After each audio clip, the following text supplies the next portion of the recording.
What's up, everybody? Welcome to the Wednesday stream. Hope everyone is doing great. My week is a little stressful, I'm not gonna lie. We got YCS preparations, and then our heating broke yesterday night, and it's really cold in Germany right now. So that's not good. That's something that's been stressing me out this morning because we woke up and everything was cold. And that's a problem, but it's okay. I guess we'll have to deal with that. It's not the first time it's happened too. It's a very old heating. But yeah. It is what it is. And I've been staying up way too long testing for Dortmund as well, so that doesn't help. But hey.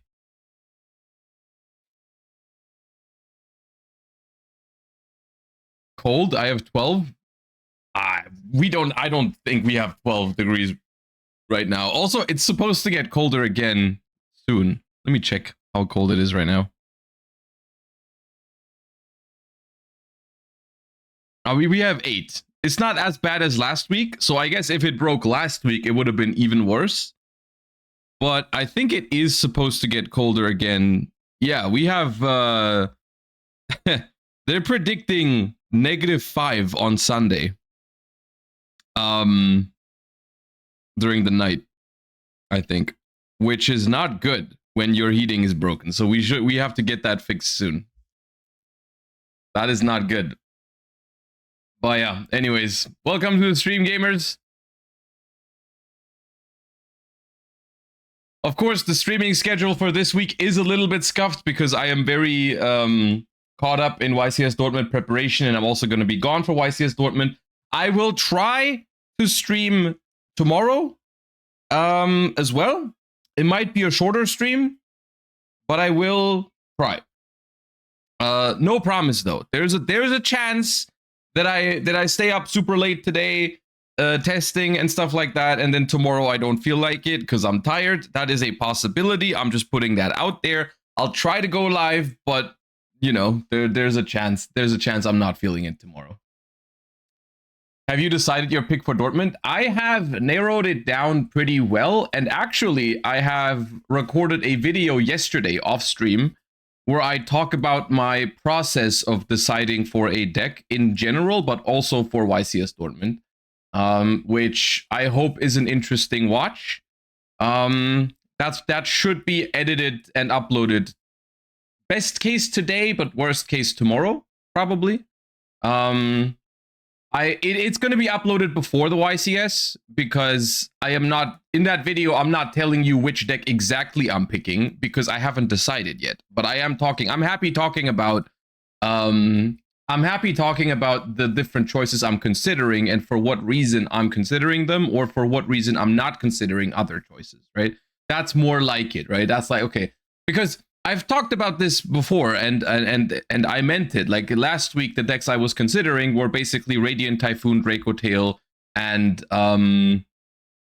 Sky Striker. Those are the decks I was considering, and that is somewhat still the case. Those are still the main decks in contention, and so I talk a little bit about like why I'm considering those decks, or what in general makes me consider a deck, like in that video. I hope it's interesting. It's just, I felt like yapping yesterday since I wasn't streaming. I felt like yapping about my tournament like deck choice and preparation. So that's going to be uploaded soon. Not Vanquish Soul. I am talking about Vanquish Soul in that video as well, because I mean, part of deciding for a deck for a tournament is being aware of what kind of options there are, and Vanquish Soul is in general an option right now. I personally have decided against Vanquish Soul for 2 reasons, I would say. The number one reason is that it's basically like you're playing pure Vanquish Soul now, but with 1 Holisu, which is worse than what it used to be, so it feels a little bit worse. But it also feels like, to me, one of the main reasons to play K9 Vanquish Soul was always that it had such a good Draco Tail matchup, and I feel like that's no longer the case. At least from my perspective, when I was testing Draco Tail against Vanquish Soul, like the matchup isn't easy for Draco Tail by any means. But when they have all the extra interruptions from the Albaz stuff, then it's really hard for for K9. Like it used to be so easy because Dracotail had very limited options to remove the K9 bodies, and with the new Albaz cards, they get exactly that, right? Because they get Albaz Fusion and Fallen and the Virtuous, which is really, both of those are really strong against K9. Because you just remove the level 5 bodies with no problem. You flame the extenders. Like, basically, Dracotail is not good at dealing with the first push from K9, right? Because you go, like, let's say you go Izuna, you summon a Valon in defense mode, or you go Jokol, special summon something in defense mode. Dracotail is really bad at handling those pushes. But what Dracotail is really good at is handling all the extenders, right? Like you can flame, stake your soul, you can flame case for K9, you can sting the lantern target, you can horn the normal summon. So every single extender is basically covered by the Dracotail cards. So as long as the Albaz cards can handle a starter, which they can, right, by being removal, I think you're fucked. You know what I mean? So I felt like losing one of your best matchups for Vanquisol was a huge problem from my perspective. It's still a good deck, don't get me wrong. It's a completely fine and viable deck, but I just don't think it's great that you lost your best matchup, essentially. What if they Izuna turn 0 and summon Tiras? I mean, now you can just go Ecclesia, tag out into OG Albaz, and fuse the Tiras away into Albion, and you also get a Mirror Jade out of it. Like, that's what I mean. Exactly. Those things used to maybe be viable ways to beat Dracotail, but they're not anymore. Because they got removal for everything now. They got Fallen and the Virtuous to pop anything. And they also have Albaz to non-target fuse off anything, right? Even untargetable Lupus stuff. They can just go into Mirror Jade with. So it's tough. Have you seen they adapted the NA system for Genesis at YCS Dortmund? I have seen that. Yeah, I have seen that, and I have mixed feelings about it. I'm gonna be honest with you. I have mixed feelings about it. I'm not sure how I like it. I guess for context for people that aren't aware, I don't have a visual for it right now. But they are doing Genesis as its own YCS now. The first one is called a proto YCS. But it's basically now Genesis is happening Saturday and Sunday, and it's just basically its own little YCS. And I say little because I assume it's going to be smaller than the regular advanced format YCS. So basically you now have to decide between playing Genesis or playing the main event. And technically it's not true because Genesis, I think, starts like 3 or 4 hours after the main event. So if you have a really bad start into the main event, like, I mean, hopefully not the case for anyone, but if you lose like the first 2 rounds, you can go play Genesis. That is possible. But in general, I was a really big fan of what they previously did, right? I really liked the ability to play on Friday for Genesis and then get a qualification for Sunday.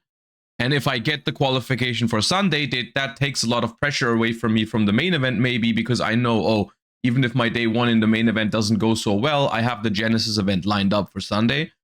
I thought that would have been cool.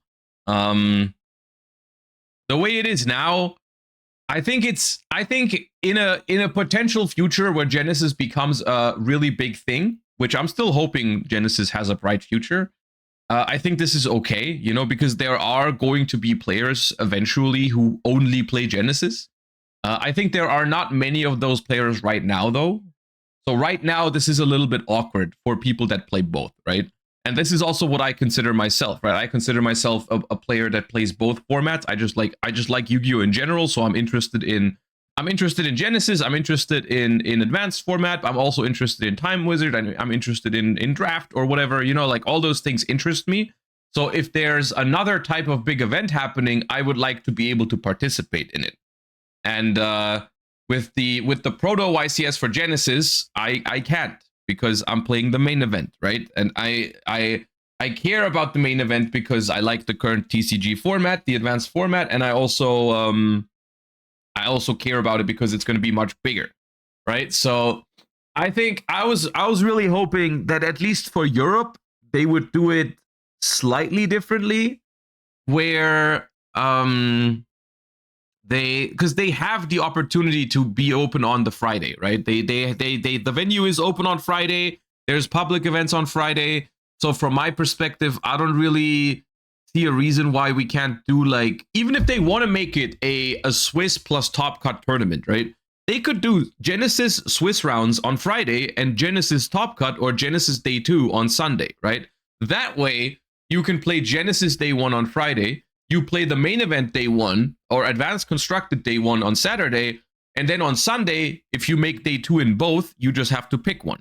Sure. But like that I think that would have been cool. Personally, I would have really liked that. If they announced it sooner, I would have played Genesis at Dortmund since the tickets ended pretty early. See, sure, yes, fair enough. Like you, maybe if you had the chance earlier to pick, you would have picked Genesis. That's a fair point. They should have maybe announced it sooner. At the same time, right? If both tournaments are happening simultaneously, you don't really have more space, right? So if let's say the YCS Dortmund main event is limited to 2,500 people. I don't know what the limit is. You don't magically get more space in the venue by hosting Genesis at the same time, right? Like if they have space to accommodate a couple hundred of people for Genesis, that means those players could have played in the main event if they made room for it, because the room is there. And if the main event doesn't have any more room, then there's also no room for Genesis, if that makes sense, right? Which isn't the case if you do it on Friday, right? If you do Genesis Day 1 on Friday and Advanced Format Day 1 on Saturday, you can fit them both. You can make both bigger because they're not happening at the same time. The only thing that's happening at the same time is the Day 2 for both tournaments on Sunday, but Day 2 is a lot smaller anyways, right? Day 2, you only have to make space for like 250 people instead of 2,500, right? Oh, yeah. For now, it is going to be what it's going to be. I, as someone who likes to play both formats, am a little bit sad that I don't get the chance to play both formats. I think it's exciting for Genesis format in general, though, because it means they are getting a really high quality tournament every time a YCS is happening, right? So this is something. In theory, this is great for Genesis if there is enough people that just play Genesis, like there are with Time Wizard, right? So I guess we'll see. I guess we'll see if the Genesis Proto YCS will attract enough people to basically hold its own. And I mean, of course, it's not going to be like a 2,500 player YCS. I don't think it is going to be. But I'm hoping at least it gets a decent amount of people playing still. Does this count as the Genesis specific YCS they mentioned in the blog at the beginning? I don't know, but I would assume if they are following through with the plan that they announced in the recent update, which was that every YCS from now on is going to have an advanced YCS and a Genesis YCS. I think from that point on, there is no real reason to have a single Genesis YCS anymore. Like, if every YCS is both, then why have a dedicated Genesis YCS? I think that and we talked about this literally when Genesis format was announced. I remember we talked about this exact thing with Genesis format, and we compared it to like other card games where, for example, in Pokemon, they do this all the time. Like they always host tournaments, and they're always at the same time. Like TCG and video game are always at the same time. You always have to decide: do I want to play the TCG or do I want to play the video game? So this is a model that can work if there's enough people playing each individual game, right? The way this doesn't work is if there isn't enough people choosing Genesis over Advanced Constructed, right? Like if they're happening at the same time and everyone chooses Advanced Constructed, then the Genesis thing will flop, right? Which is a possibility. This is a risk that they're taking. But I guess we'll see.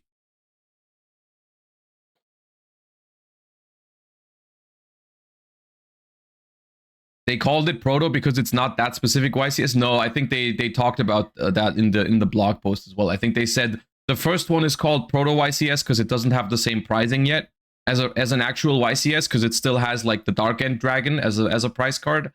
But for in the future, they are going to be the same pricing, and from that point on, they're going to be called Genesis YCS. Happening at the same time as the regular YCS. They talked about that in the post. But yeah. Okay. Well, that was a decent amount of yapping, and we have a decent amount of things to talk about today. So I suggest we treat that as the warm up and we go right in because I want to get things started. What we're doing today, just a quick rundown because we have a couple of different things planned. First and foremost, we have new cards that we take a look at in a second. We have the Maze of Muertos announcements for the new Call of the Haunted zombie archetype that we can take a look at. I think those were released yesterday. And then we also have some new Limit Over Collection news. I think some alt arts and some new cards as well. So first section of the stream, as always, going to be some new cards. Then we have a little bit of a look at the first weekend of Burst Protocol tournament results. We had a bunch of regionals happening, mostly in the US, that we can take a look at just to get a feel for what people are playing, what kind of decks are doing well. Maybe take a look at one or two special deck profiles that people did well with, and maybe have an understanding of like what the most popular decks are. This is something that, you know, I really like doing this before big tournaments, like before the 300th YCS. I really like having a look at the top cut breakdowns of like the regionals happening right before. Of course, there's no guarantee that the metagame is going to be the exact same as it is in these tournaments, but at the same time, it's good to get a feel for, you know, what kind of decks people are playing, what kind of decks people are doing well with, and just develop a general feel for the format. Maybe that helps you with like some last minute non-engine decisions or some side deck choices. I think it's good to be up to date with this sort of stuff. So we're going to take a look at some TCG results, and if we have more time, because I have no idea how long that's going to take, there is a decent amount of regionals that we can take a look at, and I do want to watch some deck profiles as well for some of the more. I did see some decks that won or did well at regionals. There was some pretty spicy stuff in there, so I want to watch some of the profiles, and if we have more time after, then we're just going to play some pure Vanquish Soul in Master Duel because I've been enjoying that deck. So it should be a fun day with a little bit of everything. So let's get going. Fisty Geburt, thank you for the 7 months. PMU Abyss, thank you for the 37, and D7, thank you for the 25. Also, everyone else who subscribed during the starting soon, I saw you. I appreciate you. Thank you so much. All right. Young Cards, thank you for the 5 gift subs. Appreciate you. Once again, reminder to check out Young Cards and get your OCG sleeves. I'm gonna post my my drip for the YCS on the weekend as well with OCG sleeves. It's gonna be glorious. Lost Contact, thank you for the 27 months. I appreciate you as well. All right.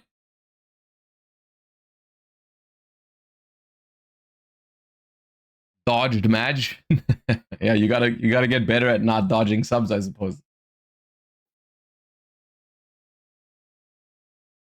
All right, let me get all these tabs sorted real quick because I just opened up everything this morning. The question is, what sleeves do I play? Well, you have all of them. You have I guess you have the hardest choice in that regard. Yeah, you do have the hardest choice. You got them all. I think I wanna run the Mulcharmy sleeves again though. I don't know if I'm gonna use them for main deck or side deck, but I love the Mulcharmy sleeves. Did I show you the 2014 Dragon Ruler sleeves?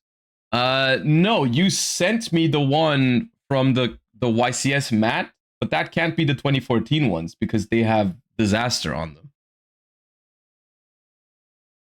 But you can do if you have OG Dragon Ruler sleeves. I would like to take a look at those. you can show me those. Is it all 4 Dragon Rulers on one sleeve? Look at WhatsApp. Oh, dude, where's my phone?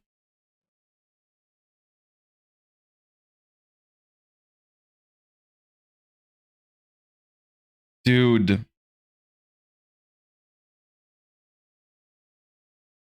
Okay, so you're showing me a singular sleeve here of the drag. Do you have a pack of those?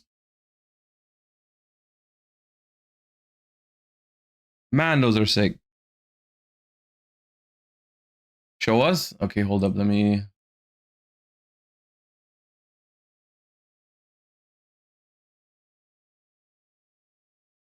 I have 15, but I had them for 10 plus years now, and I'm not selling. That is understandable. If I had exactly 15 of those, I would protect them with my life.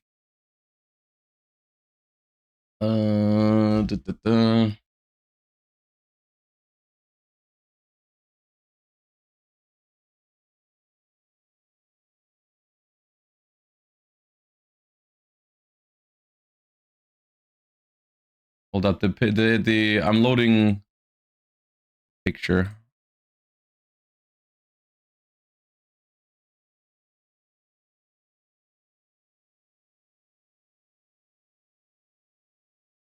These.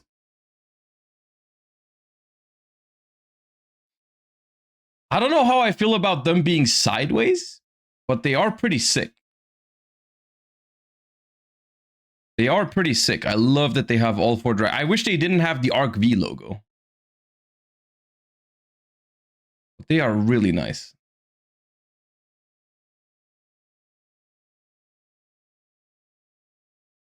I wish they weren't sideways, but alas. It's sideways for when you brick and set 1. Okay, I guess you're making the worst case scenario a little bit better. Fair enough. Anyways, let's get going. We have the Pump King finally arriving in Maze of Muertos. This is the, of course, already announced zombie support, but we had no idea what their effects were until now. I believe we have the full archetype or the full breakdown of all the cards now. So let's get started with Pump King, the King of Grave Ghosts, a level 6 dark zombie effect monster. You can reveal this card in your hand, set a Call of the Haunted from your deck or graveyard, and if you do, discard 1 card. That set card can be activated this turn. If this card is special summoned, you can special a level 6 zombie from your deck, except with 1950 attack. Also, you cannot special from the hand or grave for the rest of this turn except zombies. You can only use each effect once per turn.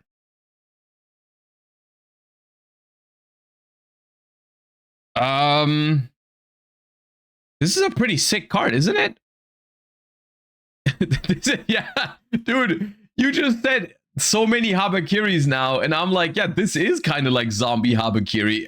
It depends, of course, how good the deck is, but it kind of does the same thing, right? Because what you're supposed to do is activate Pump King, search, set Call of the Haunted, discard itself, and then you use Call to bring it back, and then it brings another level 6 zombie from the deck out. Now, I don't know which targets there are for this because it cannot summon itself, but that's a pretty easy 1-card starter right there. And quite frankly, I'm not a fan of the lock on this card. This lock is not existent because it doesn't lock you from the extra deck. Like, sure, you have to play a zombie deck for this. Yes, you are going to be playing a zombie deck. You cannot pair it with everything. But you can still go into basically any generic extra deck monsters. So it's not a great lock, I would say. At least you can't Call of the Haunted Christia. Not this turn, but you could next turn.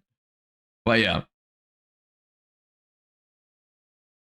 Jiangxi Yeah, there's a level 6 zombie that foolishes another zombie. Yeah, but there's also another one down here. So I guess the only bad thing about this card is that you have to play Call of the Haunted, right?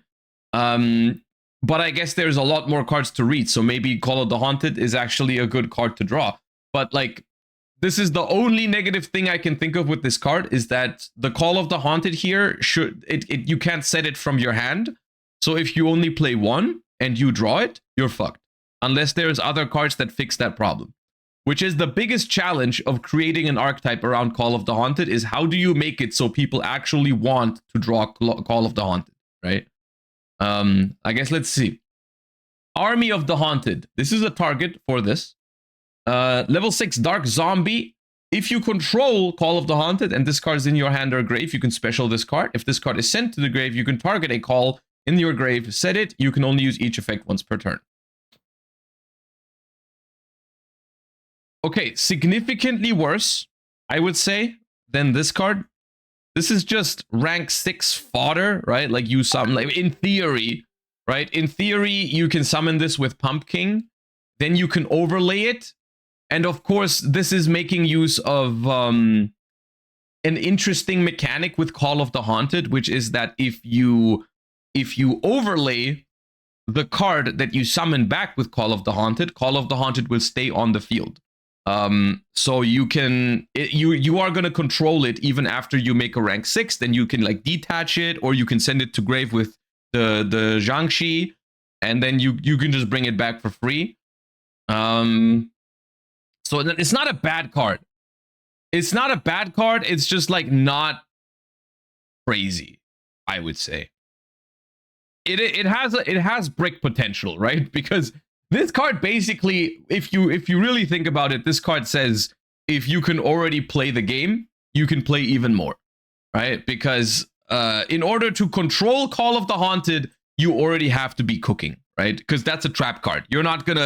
It's never gonna be like, oh, I drew Call of the Haunted and this card, so let me set call, wait a turn, get a monster into the grave, activate call, and then I can pop off. No, you want to do this on turn 1, so you need other ways to get the call out there, right? All right, Stare of the Snake Hair is also a level 6 dark zombie. These are all level 6 dark zombies. You can discard this card, add 1 Call of the Haunted or a spell trap that mentions it from your deck to your hand. If this card is special summoned, you can target 1 attack position monster your opponent controls. That face-up monster cannot attack. Its effects are negated. Also, it cannot be used as material, blah, blah, blah. Ah, okay. I like this. Well, I mean, there's 2 parts here. The search effect is really solid. If I'm assuming there's a spell trap that mentions call, that's good. I don't know how often you're gonna want to search Call of the Haunted, because once again, so far we have not, and this makes me scared. So far we have not encountered anything that makes you want to have call in your hand. So far it's a complete brick. The Call of the Haunted.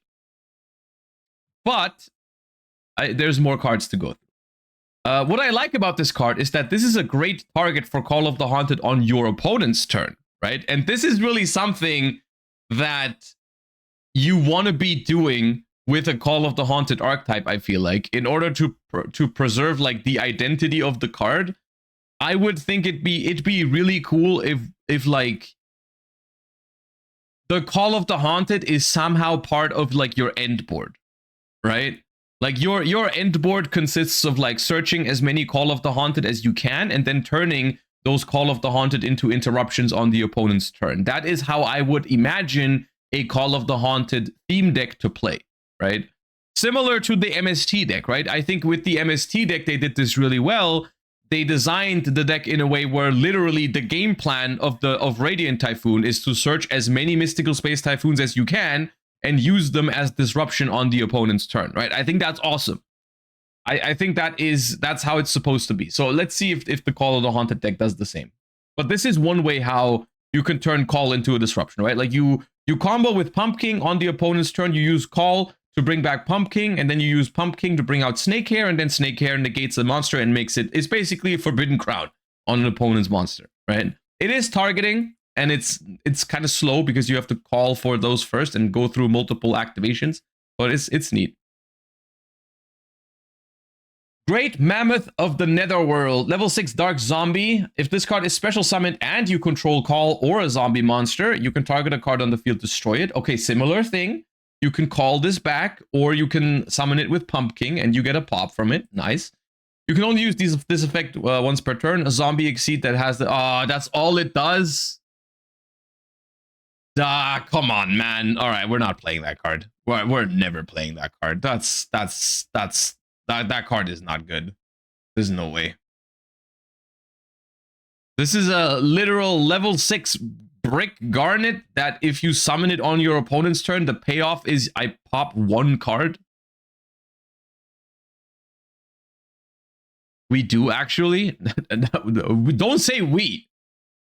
We will not play this card. I know what if you're saying we, there's at least half of the equation, which is myself, who would never put this card into a Call of the Haunted deck, probably.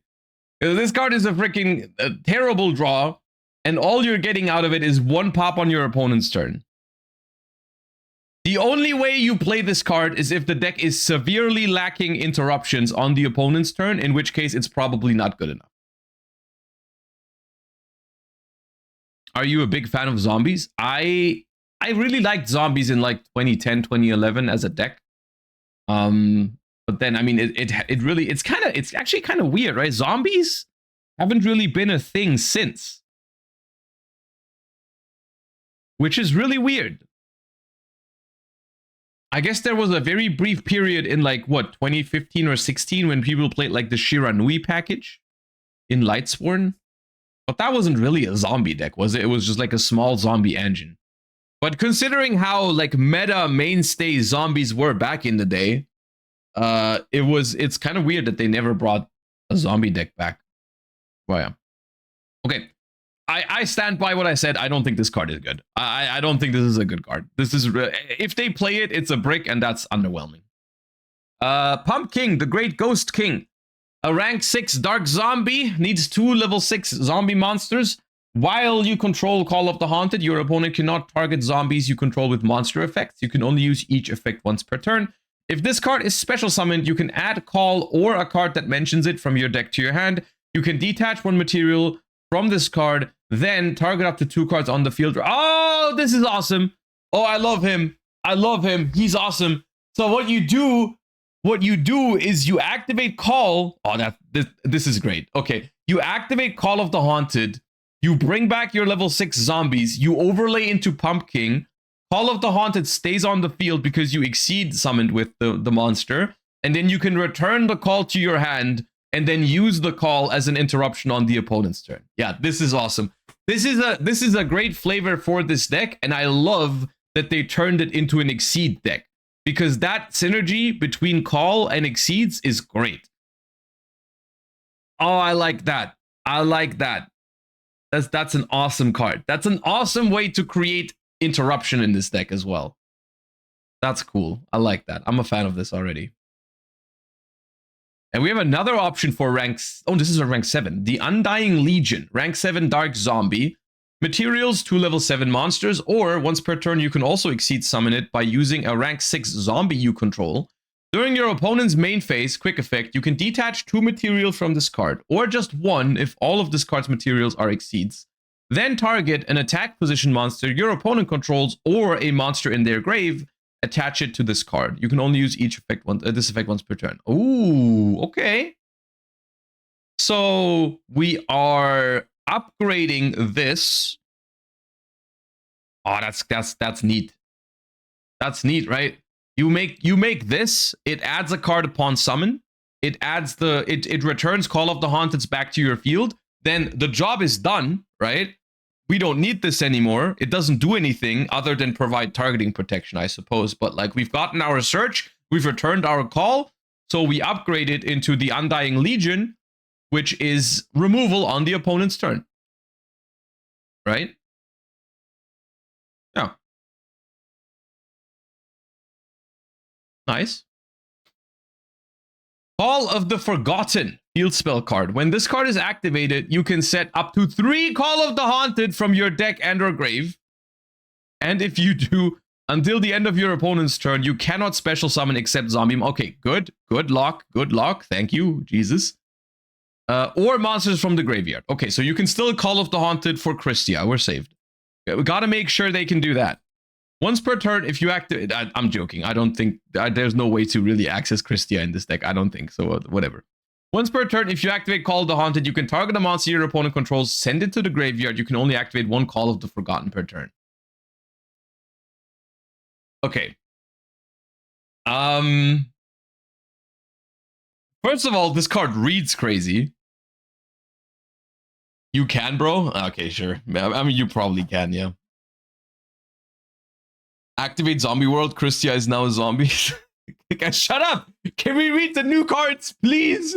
Before you tell me all the crazy friggin' floodgate things you can revive with Call of the Haunted. Like, yes, I know Call of the Haunted revives a monster from the grave, so there are monsters with text on them in the Yu-Gi-Oh! Trading card game. I understand. This card reads crazy, but there is still one specific thing that I'm really worried about. I'm genuinely really worried about, which is that with this card in your deck, you are incentivized to play 3 Call of the Haunted.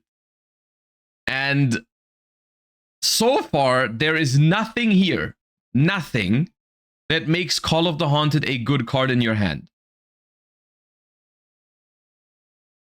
Because we have exactly one way to activate a Call of the Haunted when we're going first, and that is Pumpkin. We can set one call from deck or grave and activate it immediately. Every other Call of the Haunted is just a terrible card in your hand. Now, of course, it's not a completely dead card because I can set it and use it on the next turn, but come on, it's 2026, guys. Like, we're not pretending like Call of the Haunted is actually a good draw, right? Like, even Mystical Space Typhoon in Radiant Typhoon is not a crazy good draw. It's not like the worst thing because you can just like activate it on one of your quick play spells, but they made sure that you can actually use MST in that deck. That's the thing, right? That's the difference. It's a quick play spell, which is significantly better than a trap card. MST is fine to draw. I didn't say it wasn't fine. I'm just saying it's not like a starter or anything like that. It's not like, it's not a high quality card in that deck. It's a fine card to draw. They've given it ways to make it usable, but that's lacking here. That's what I'm trying to get at. You know, like MST in that deck is acceptable to draw, sometimes even good when you're going second, because they gave the deck synergy with it. They gave the deck ways to make use of Mystical Space Typhoon when you draw it. You know, when you go first and you really want to activate the Mystical Space Typhoon, you can MST your own stuff. Because they can reset and then you can trigger all your things, right? In this deck, so far, every single Call of the Haunted I draw is just going to be a bad draw, isn't it? So that's something I'm worried about.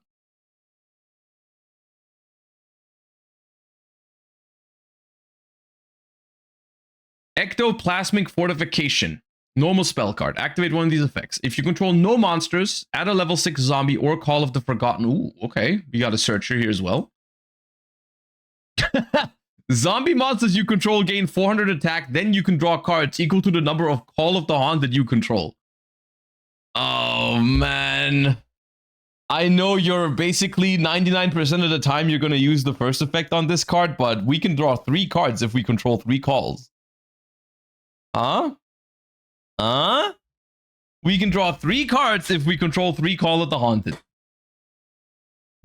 I'm confused. I'm confused. I'm weirdly intrigued by these cards, and actually, I want to finish reading all of them before I say something wrong. But there's something is off. But well, let me finish first. Vortex of Time, quick play spell. When your opponent activates a normal or quick play spell card or effect or a monster effect, while you control a zombie monster and Call of the Haunted, your opponent tosses a coin. And their activated effect becomes the following. Heads, your opponent must banish a monster they control. Tails, you must banish all monsters you control. You can only activate 1 Vortex of Time per turn. Okay. This card seems very gambly. But I think this card is really, really strong.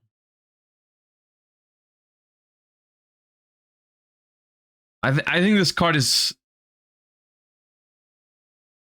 I think this card is busted. Because here's the thing. It might sound like, oh, we're tossing a coin, so it's a 50-50 on whether it's good or bad. But the 50-50 here is whether it's just decent or completely insane. Because the heads from your perspective of using this card, right? The heads effect is still good. Like, you're still changing an important effect from your opponent to banishing one of your monsters, right? Like, because it's their effect that changes to this, right? Their effect changes to your opponent must banish a monster they control. So you, as the player who activates Vortex of Time, you have to banish one of your monsters. However, you're still essentially negating your opponent's card. You're negating your opponent's card, and at the cost of losing one monster in 50% of the cases. The other 50% of the cases,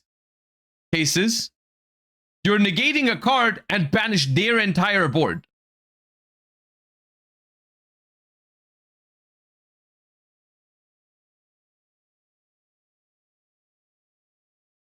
That's crazy.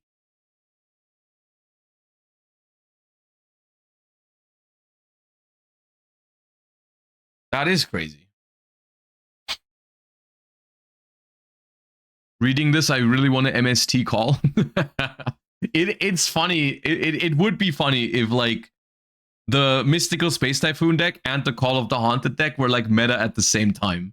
Because that is such a classic interaction from back in the day when you would, like, MST the call to stop it from resolving. I think that's really cool. Okay, I mean, this card is kind of nuts.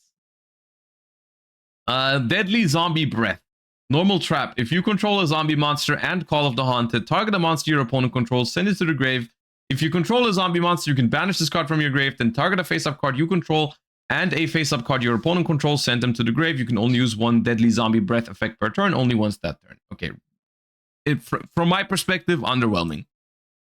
It's not a terrible card by any means. It's got a field effect for removal, and it's got a solid graveyard effect. You can't use both in the same turn. But realistically, maybe one of searchable trap card, but I'm not really a big fan of this one. All right, we've read all of the cards, and the thing that I was worried about is still worrying me.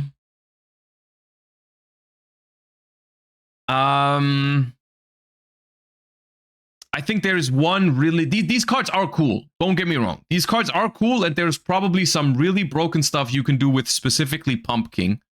But I think there's a really big oversight here, which is that if you're trying to build... And this is one of the biggest... I feel like this is one of the biggest rules when you're trying to make legacy support for super old cards, is you have to find a way... You have to find a way to make those cards at least solid draws. You know, like, it doesn't have to be, like, they don't have to make, like, a crazy way to make Call of the Haunted, like, a one-card combo. Like, I don't know, like, make a Link 1 that requires a face-down Call of the Haunted as material or some shit, you know? Like, they could do some really broken stuff like that. But I'm not even asking for that. I'm just asking for a way to make the Call of the Haunted, like, usable, right? Like, for example, Yubel, right? As much as I hated the Yubel deck, at the very least, they gave you something to do if you draw Yubel, which was the contact fusion into Spirit, which wasn't... It didn't feel great to use a Yubel from hand, because you could use it from graveyard for free later, but at least there was, like, something to do with the Yubel in hand. Or you could, like, pop it with the Nightmare... No, what's it called? The continuous spell. It's not Nightmare Throne, that's the field spell. You know what I mean? The thing that pops one and searches one. Nightmare Pain, yeah. Like, I think that's one of the biggest things. Or like in the Blue Eyes deck, you know, in the Blue Eyes deck, they made wishes so that you can discard Blue Eyes if you draw it. And here, what we don't have, first of all, we have one way to activate a Call of the Haunted on the first turn. Literally one. Singular. We can activate one call in our combo. Even if we have the ability to like recycle Call of the Haunted and everything, we can search Call of the Haunted multiple times. We can bounce it back to the hand after we activate it, but we have no ways to activate them another time. Like literally with this, you're going to activate one Call of the Haunted, you're going to bounce it back to your hand, and then you have to set it and pass. And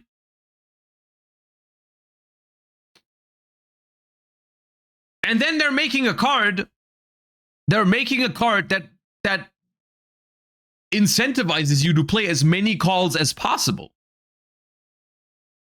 Right? This is super awkward, because are you really going to put 3 calls in your deck because this card goes crazy if you do? But then you have 3 calls in your deck and you have nothing to do with them if you draw them.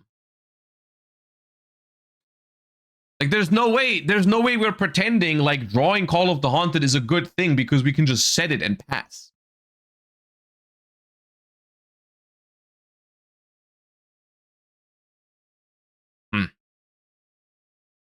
So I will say I've already seen people experiment with Pumpkin, the King of the Grave Ghosts. I saw people posting some OCG players posting some combos on Twitter this morning. I didn't know what was going on because I didn't know what the cards did yet. But I saw people did a lot of crazy zombie stuff with Pumpkin in general. But for the most part, this was just using Pumpkin, I think, as an engine on other decks. Like I saw people do like all kinds of crazy zombie stuff with this, where I think you just use Pumpkin with one Call of the Haunted and nothing else. Yeah. And then this card also like makes no sense, does it? I mean, of course, the Rhoda effect is good, but they make a card that says draw a card for each Call of the Haunted you have, and then the deck literally has one way to put a Call on the Haunted face up on the field. Singular. This you can turn if you can do the combo. This is Upstart Goblin.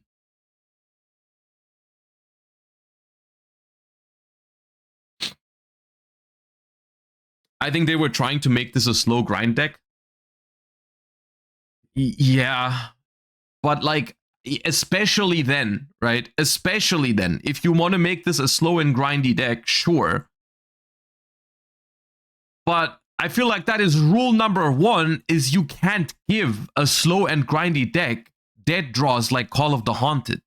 Because like, what's the incentive to play this as a slow and grindy deck? Because the thing is, the interruptions you're getting from Call of the Haunted, like maybe this would make sense. Maybe we could consider Call of the Haunted a great draw in this deck if they made a really powerful interruption from it.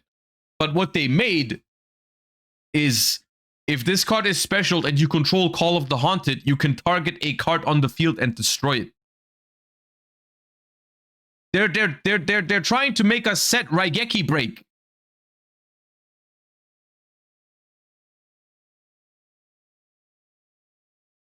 That comes with a brick, by the way.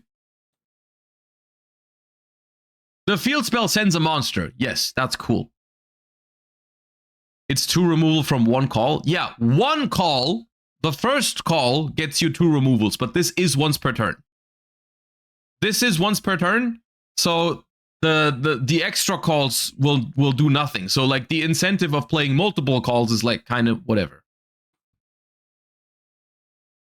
Why is pop 1 a bad thing? You have other interruptions. I didn't say pop 1 is a bad thing, but pop 1 on a complete brick, if it's one of the few interruptions you have, is definitely not great. Well, then don't play 3 calls. Either you guys are not understanding what I'm saying, or you guys are purposefully misconstruing my points. I don't know what's going on. I feel like what I'm saying is very reasonable. I feel like the argument of Call of the Haunted is a bad draw in this deck, and I think that is a failure on the designer's parts when they are designing or redesigning a legacy support for an archetype with a card from 2003 that has incentives to play multiple copies of the card from 2003. They should have given you a way to make use of the card when you draw it. I feel like that's a very agreeable take. I feel like that's a problem with this deck that is going to hold it back from seeing success in modern Yu-Gi-Oh! The only way I could see this deck seeing success as of now is as like a zombie starter engine, which basically is another term for slop. Like, I could see people play like 3 Pumpkin, 1 Call of the Haunted in any zombie deck to just go like this and treat this as like Habakiri. Right? They just go activate this, set call, revive this, bring out any level 6 zombie, make a rank 6, and then go from there.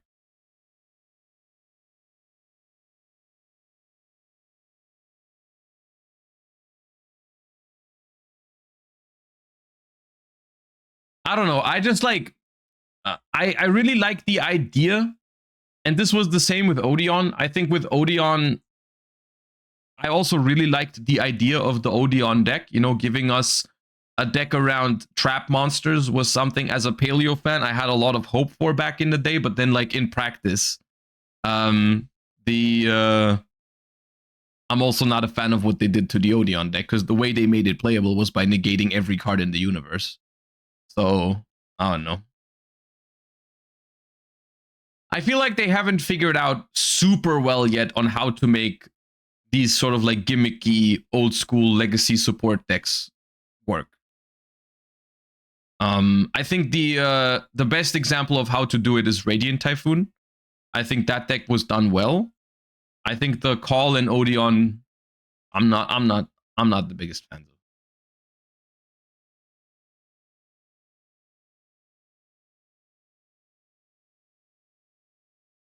Book of Moon archetype next, please. I'd be down.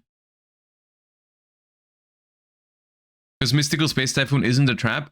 Yeah, but like, that's the thing. I feel like they've gotten so good at putting 3 or 4 effects on every single Yu-Gi-Oh card when I don't think that is necessary to make cards good. I feel like there's a lot of there is a lot of ways to make Yu-Gi-Oh cards good that they just aren't exploring. Like the thing I mentioned earlier, if you, and once again, you guys are you're gonna say this is broken, but you can do things like make a Link 1 that requires a face down Call of the Haunted as link material, which sounds incredibly broken because it is. So it's gonna need proper locks on it. Like, they have to put crazy locks on stuff like that. But that would, in theory, make it so Call of the Haunted is not a bad draw. You can make an Exceed that ranks up, let's say like a Zodiac, if you discard Call of the Haunted. You can do that. You know, you can be like, you can use a zombie monster you control as material. If you discard Call of the Haunted, you can just summon it. And then it does cool things, right? There's a lot of things that you can do. But they've chosen to do none of that. They've chosen to make a Call of the Haunted deck in 2026, and Call of the Haunted is a brick in it. Or the game plan is, well, if you draw Call, you better play with 1 or 2 less cards in your hand, fill your grave, set Call, and use it on your opponent's turn. Which is something that you can in theory do. In practice, it's going to make the deck terrible. If that's your game plan. Every time you draw Call, you play a card down. It's not great. That's the main problem of trap decks, you know?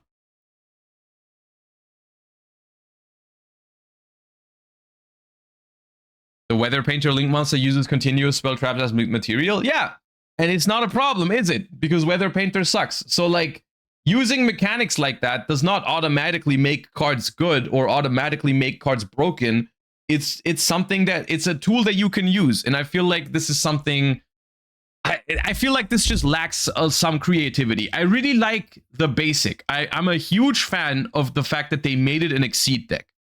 Like, the ability to activate Call of the Haunted, then overlay, and then return the call back to your hand, that mechanic is phenomenal.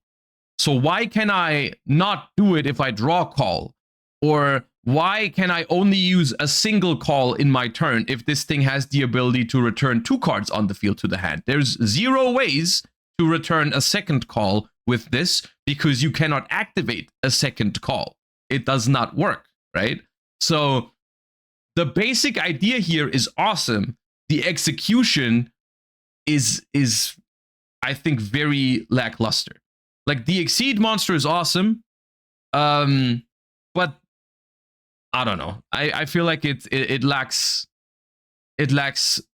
some inspiration for like how to make. That's the one thing I'm missing, genuinely. Like if there was a way to make Call of the Haunted a good draw and you can activate them on your turn, maybe a second time, then I'd be okay. There's already combos of all the slop bridges. Yeah, no, I was, that's what I was afraid of. And I just like, I don't like when that's the case, right? I don't like when I look at a new archetype and I'm like, yeah, in its pure form, this is gonna suck, but maybe you can use Pumpkin as Habakiri in other decks.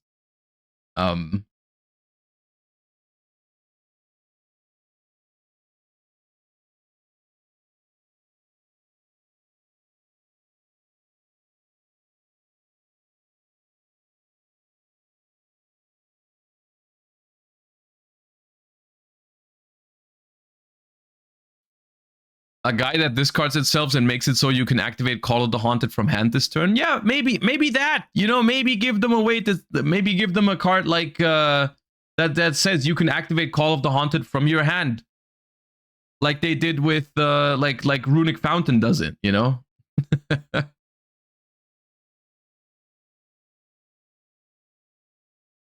I don't know.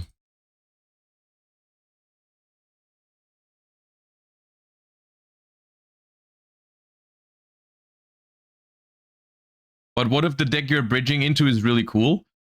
Then it could still be cool. Maybe zombie, maybe you can make a zombie deck that's cool, right? But then ultimately, right? Ultimately, this still has a lot of variance in it, right? It's just not my favorite way from a game design perspective. Like imagine you play zombie slop with Pumpkin as a 1-card starter that does everything you want it to do, right? And so as a result, you decide to play 3 copies of Pumpkin, and of course you play 1 copy of Call of the Haunted because you don't want to draw it, because the card is asked to draw in a combo deck, obviously, right? So this thing does not set Call of the Haunted from your hand. If you draw the 1 of Call of the Haunted in this deck, it's complete garbage. It's not just the fact that Call of the Haunted is in your hand and that's kind of bad. You also can't use your best starter because you can't activate it without a target in deck or grave. You have to find a way to discard the Call of the Haunted first to make the Pumpkin live.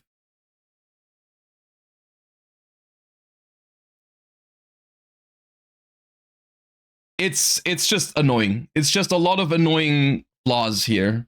I'm not saying the cards are unusable, by the way. I'm just saying I am not a fan of all of the flaws they have. And I feel like it's a lot of oversights in design. It feels like a good idea, but the execution is not great, I think.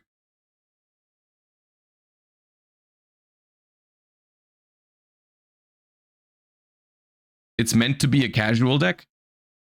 Maybe, but that's just not how I look at it, right? I look at it from a competitive perspective, and I evaluate decks from a competitive perspective. But yeah, if you play this in lower power levels, it could be fun, 100%.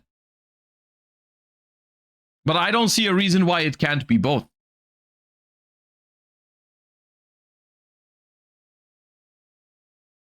Casuals don't want to brick too.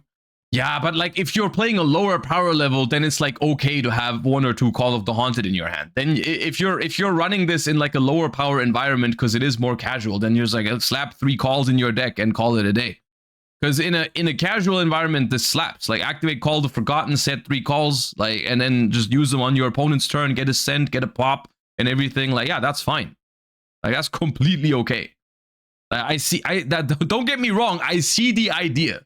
I'm just evaluating this from a competitive standpoint. Like, I understand how this deck is supposed to work. But the way this is supposed to work is not going to work in competitive Yu-Gi-Oh! Because you are just not going to play a deck with multiple Call of the Haunted that all suck to draw and provide comparatively little interruption to other decks. The Undying Legion is by far the best card. It's generic for zombie decks. I mean, this is in general not a bad thing, because isn't Pilgrim Reaper a zombie?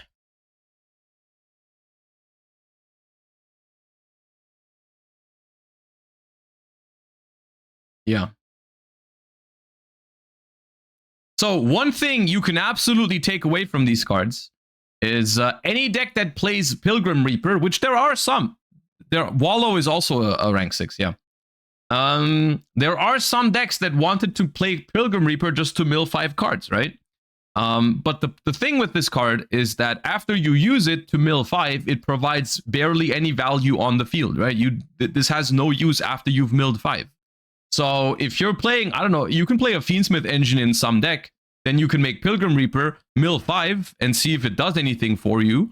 And then no matter if you hit with it or not, you can rank it up into the Undying Legion, which is a guaranteed interruption on the opponent's turn, right? So this card, this is a really good card.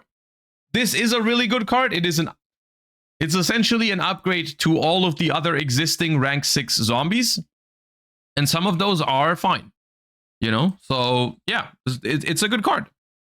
And it helps you make Zeus on rank 6 zombies. So it's a solid card. Individually, they have a couple of solid cards. I'm just like not a fan of the deck as a whole. Had more hope for it, especially as a fan, as a certified Unk, and a fan of when they make like old support for these legacy cards, even from back in the day. I was hoping for more.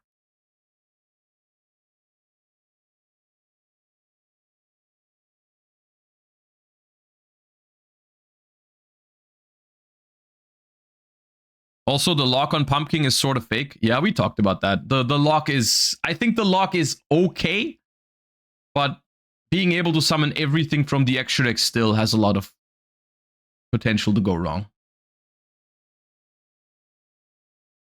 Alright. We have more news from the Limit Over collection. We've got a couple of anime cards coming our way. They are really... I feel like, is it just me or are they going really hardcore on the Limit Over collection? Like, I feel like the Limit Over collection has it all. We're getting crazy new cards. We're getting reprints. We're getting overframes. We're getting alternate artworks. Like, they're going really, really in on this. I feel like they're trying to make a 180 on Yu-Gi-Oh product, you know? Like, I feel like they're trying to... I feel like it's their way of saying, like, yeah, okay, you know what? Last year was the sets have been getting a little bit worse, and so let's make them let's make them better, which is a good thing, I guess. Orichalco's Sword of Sealing equip spell card. You can only use the second effect of this card's name once per turn. The equipped monster's effects are negated. If you have a card in your field zone, you can target an effect monster you control. That effect monster gains this effect until the end of your opponent's turn. Once per turn, quick effect, you can send one card from your hand to the grave, then target one face-up card on the field, destroy that target.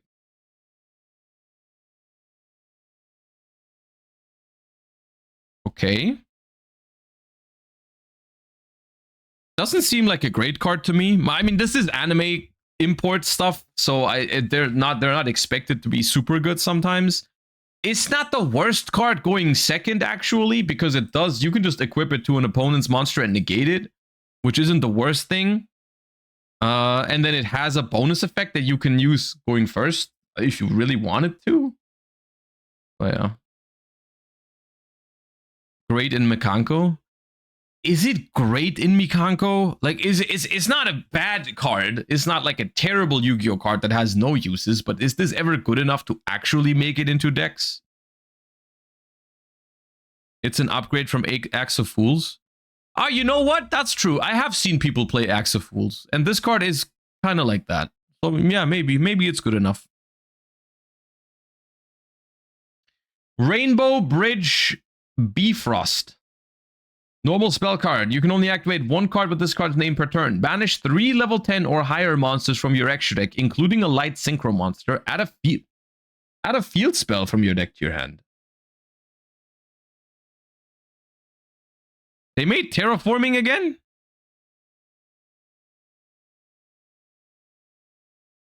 Are you sure about that? Are you sure we need more terraforming? Because terraforming is still at 1, so we can play 7 copies of field spells now? I don't know about that. All right, I have 2 questions. Or I guess I have 1 question. Is there any good target for this? Is there anything that we can banish that actually does anything? I'm sure people have looked at it already. No. Okay. So it is terraforming with a downside, not an upside, which is good.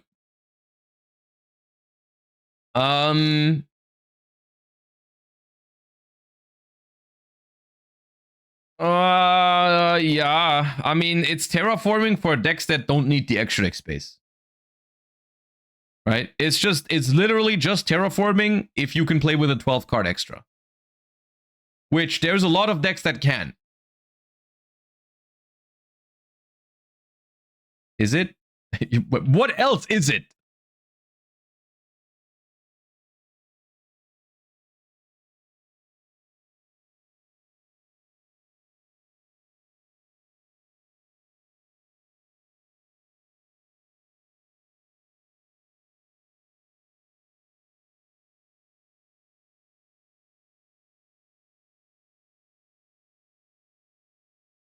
Everyone played Prosp already? Yeah, but Prosp is not the same. This is not the same as Pot of Prosperity, because with Pot of Prosperity, you don't have to play specific cards for it, right? Like, you just play a 15-card extra deck, and with Pot of Prosperity, you decide based on your hand which card you get rid of, right? This is, you have to play 3 targets for this in your extra deck in order to activate it. So unless your deck naturally plays level 10 or higher monsters, you can just play, you have to play 3 cards specifically for this, and you're left with a 12-card extra deck, which for most decks is fine, but still is something to consider. Like, not every deck will be able to do this.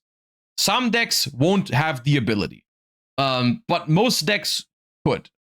And of course, decks, there's a bunch of decks that don't need the extra deck at all. Like, this is straight up, this is just terraforming for Odeon, for example. This is just terraforming for Tenpai, right? Literally just terraforming for those decks. This card is powerful. It's gonna see play. Like, this is definitely good. Not every single deck can play this, but this is a good card. Okay, well, I mean, I'm not sure if I'm a fan of this sort of thing, but okay. Malefic Force, normal trap card. You can only use the first and second effect of this card's name each once per turn. Target a face-up monster on the field. Equip this card to it as an equip card with these effects. The equipped monster is unaffected by spells. Once per turn, you can destroy this card, and if you do, add a Malefic card from your deck to your hand. If a card is in the field zone, you can banish this card and one other Malefic card from your grave. Destroy all monsters on the field. But technically, that's a pretty strong thingy. But it is a trap card, and it's in Malefic, so it probably doesn't matter. Or Malefic. I don't know much about Malefic to say if that's good. We have another one, though. We have Paradigm Shift. Normal trap card. You can only activate one card with this card's name per turn. You can activate this card from your hand by paying half your life points. Oh, hold up. Add to your hand or place in your field zone face up one Malefic World from your deck or grave. Then you can special summon a Malefic monster from your deck or extra deck in defense position, ignoring its summoning condition. Then, if your opponent controls a monster with 25 or more attack, All face-up monsters they currently control lose 25. This does a lot of things. This feels like a really broken card. I don't know that much about Malefic, but searching the field spell, getting a free summon, ignoring the summoning conditions, and making all of your opponent's monsters small when you're going second, and you can activate it from your hand by paying half your life points. This card seems incredibly broken.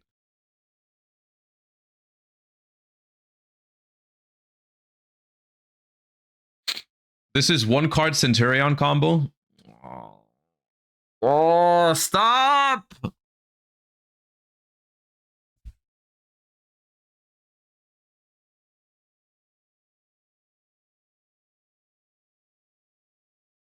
Can you do this in damage step?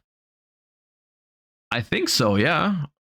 I think you can do this in damage step because it does modify attack, yeah.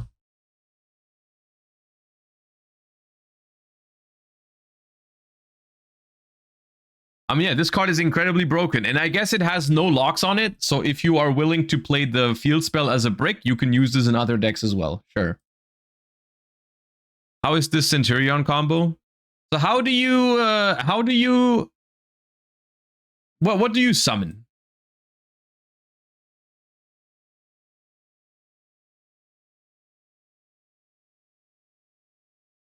Paradox Gear. Hold up.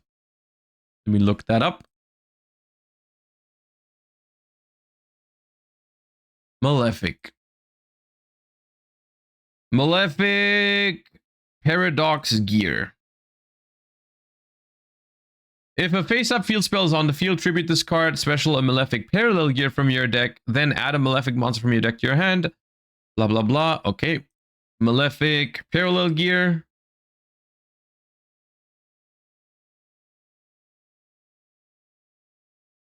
When this card is used as Synchro Material monster, the other Synchro Material is a Malefic in your hand. Ah, okay. That's like a billion bricks, though.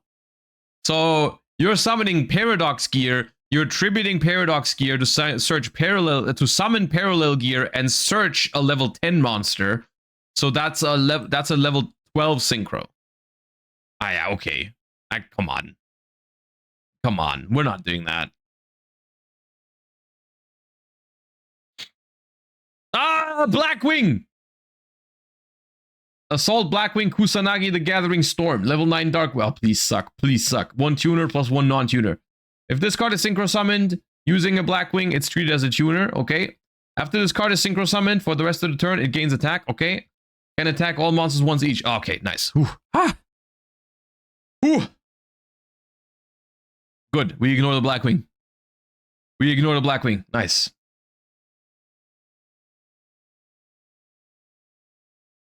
Dude, I love and hate anime support at the same time because you never know what you're getting. It's such a mixed bag. Like sometimes you just get like a trap card for Malefic, and then this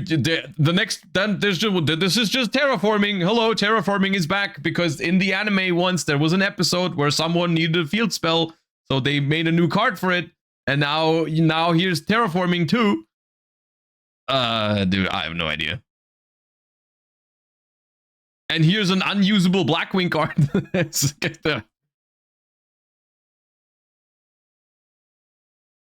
Can Battle Wasp Grand Partisan trigger from the new terraforming?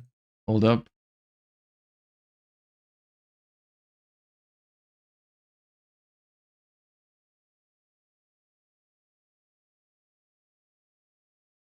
If this card is banished, you can special summon it. Then no.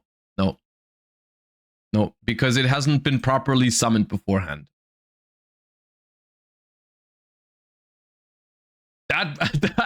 Dude, that would be so broken. It would be so broken. Imagine they made terraforming that summoned a 3000 body. Oh, God. Oh, man.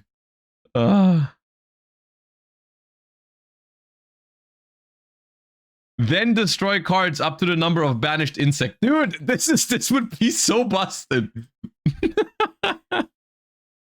Okay. That's the new cards, and then they also announced more alt arts. We've got Visa Samsara, we've got Ib the World Chalice, we've got Exosister Magnifica, we've got Magnite Crusadia Avramax, and then my favorite is the Dark Ruler. I think the Dark Ruler is very funny. I think there's something about activating a chibi board breaker. Like imagine your opponent has like a full combo board and you just activate this one. I love this one. The other ones I think are okay, but the Dark Ruler I think is awesome. I like the Dark Ruler a lot. look at Hades. That's great. So I guess it's fair to assume that we get these, because all of the other things from the Limit Over collection we get in Rarity collection, right? Do we get these in Rarity collection as well? I guess we don't know. But we'll wait and see. They just released an article about more reprints in the Limit Over collection like 20 minutes ago. What, on YGorg? No.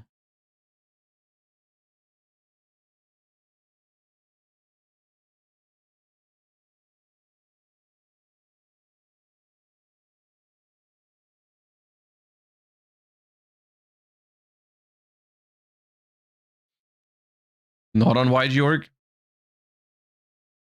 Is OTS 30 confirmed? I have no idea.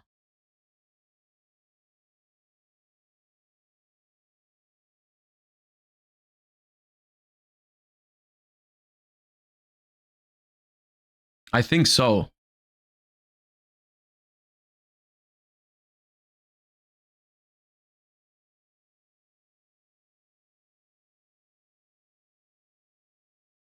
Yeah, it is. OTS 30 is on the database. The ultis for OTS 30 are Rocket, Tracer, Nash Knight, and Typhon. I think Typhon is nice. I'm looking forward to ulti Typhon. That's gonna look cool. You can play matching Typhon and Zeus now. I think that is nice. And I'm always a fan when they make generic cards, because I think one of the reasons why some of the recent OTS ultis haven't been expensive, I think, is because they are archetypal cards that people know have a limited time. You know, like you pull a Jokul, or like Jokul releases as an ultimate rare, and people just know it's got an expiry date, right? Like you know Jokul is really broken right now, but are you really willing to pay a lot of money for ulti Jokuls because you know that card is going to be mediocre soon, right? It doesn't help that they hit both Jokul and Ketu. Yeah. I feel like that's another issue of like decisions probably being made by different people. It's like there's the one department who's like, yeah, let's make the best main deck card an ulti in the OTS pack. And then there's other people that are like, yeah, let's put the best card on the ban list. And then it's like, oh well, that's awkward now. I'm a fan of Typhon. I'm a fan of Tracer ulti. I'm not gonna lie. As a Dragon Link enjoyer, I really like the fact that Tracer is gonna be an ulti, but I also don't think Tracer is gonna be that valuable because rockets, you know, are just like not that great. Nash Knight is cool too. I'm a fan of the Nash Knight reprint. Super rares, we've got Harris, we've got Crystron Solfador, we've got Archmage Power Patron, we've got the Mariamne Paradox, Ellis Galetis, the Starham. A lot of this is just really late. Chaotic Elements, Vanquish Soul Start, the Link 2 Light Beast thingy. Like all of these are just like late to the party. I feel like these should have been in OTS 29.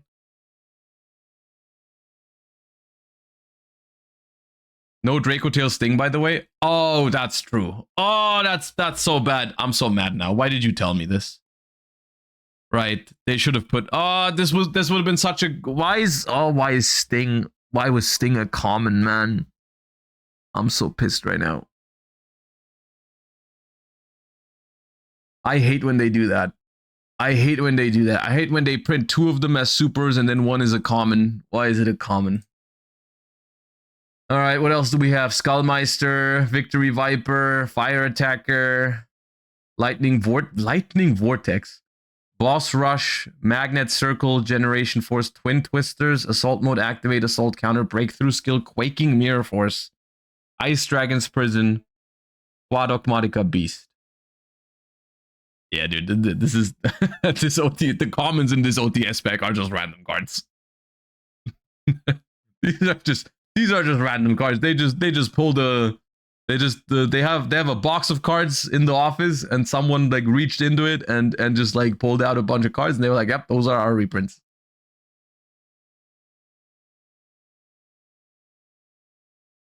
They printed the wrong twin Cyclone. Oh yeah, double Cyclone would have been a decent reprint actually, because double Cyclone has been getting some value and attention recently.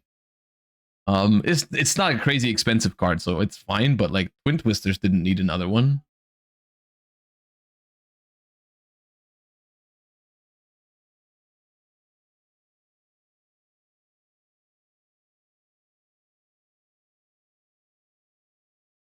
Alas.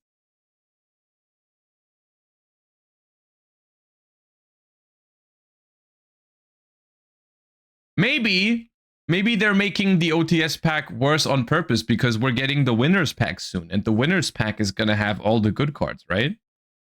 The winners pack, all of the really good cards are reserved for the winners packs that we're getting for locals, regionals, and stuff, right? Right? That's you're gonna pull ultimate rare overframe Ash Blossom with a stamp in those packs. Surely. I have no doubts.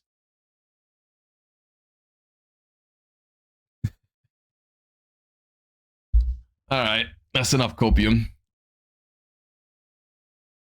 That is enough copium. Or you pull Gagaga Magician. Maybe it's more likely that it's gonna have Gagaga Magician. Anyways,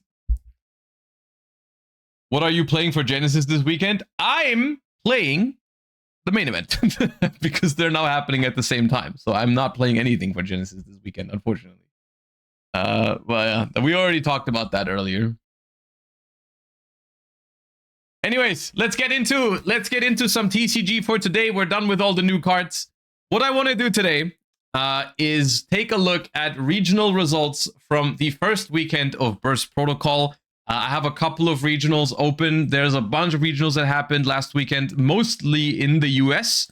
Some bigger, some smaller. I tried to only look at the bigger ones to try and get an impression of what the format is looking like. Because of course, there's a lot of uncertainty right now. You know, everyone is just basing their evaluation of the format on, you know, vibes, testing, sort of like opinions on the internet, expectations. But realistically, we have a new ban list. We have a new pack.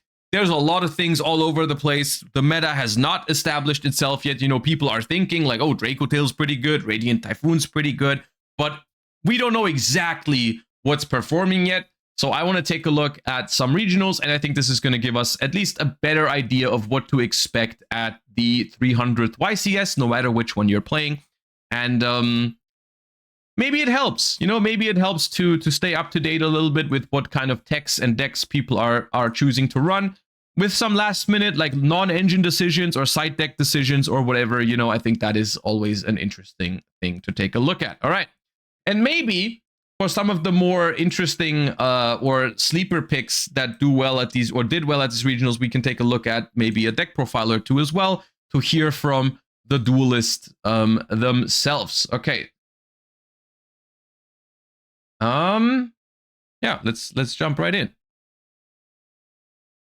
Well, we have, first off, Seattle Regional 220 duelists won by Draco Tail.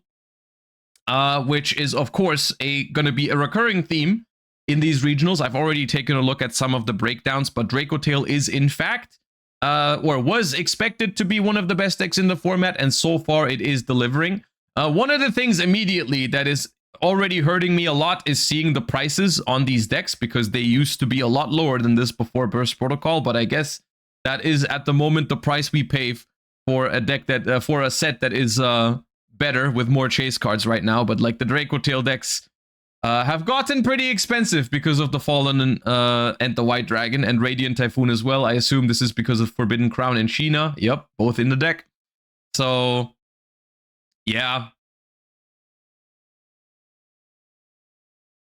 The Draco Tail lists I've seen so far from this weekend, most of them are relatively standard, but I think that is okay. This is by no means a bad thing, because I do think a standard list for Draco Tail, first of all, is pretty good, and second of all, also a great place to start exploring the new format. I think playing a standard Draco Tail list, like, this is not super far from the Draco Tail list that I am currently considering for YCS Dortmund, for example. Like, I still have a couple of open questions, like, do I play 2 White Dragon, 1 OG Albaz, or do I play 3 White Dragon if I'm playing Draco Tail?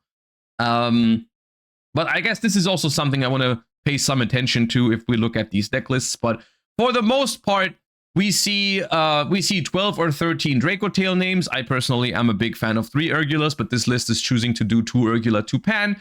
We see 2 copies of Fallen of White. We see Albaz, a Cartesia, and an Ecclesia. Most of the lists are playing Fualos and Ash, of course. Bell is really popular. Then some Perulias and Valors here. And then the Spell Trap lineup is really standard. Most people are playing 4 Draco Tail spells, 2 Branded Fusion, 2 Fallen, and then the 3 Trap cards. So this list is pretty much as standard as it gets. But I mean, it gets the job done. You know, it won the Seattle Regional alongside 2 other Draco Tails also in top 8, so 3 Draco Tails in top 8 in general. This list down here I like to take a look at, because it only plays the Fallen of the White Dragon, no OG Albaz. I think that's really cool to see. Plays 6 Mulch Armies, no Valor. Other than that, very similar main deck. Like, literally, this deck is like 3 cards different from the other one, right? This one has 1 less Pan, but 1 more Fallen. It changes Valor for a 3rd Perulia, and it changes OG Albaz for Fallen of White. So, yeah, the decks are very similar for Draco Tail already. Radiant Typhoon. Is Radiant Typhoon doing Super Poly right now? They are not. Okay, no Super Poly in Radiant Typhoon. Like to see the Great Fly here. The base Liger out. Ooh, that card is scary. First Seal of the Forbidden spell.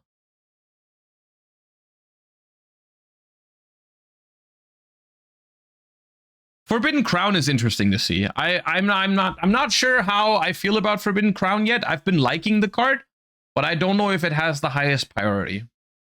But yeah, it feels kind of crazy to see a deck without Fualos in the main deck, but I think in Radiant Typhoon that might actually be correct.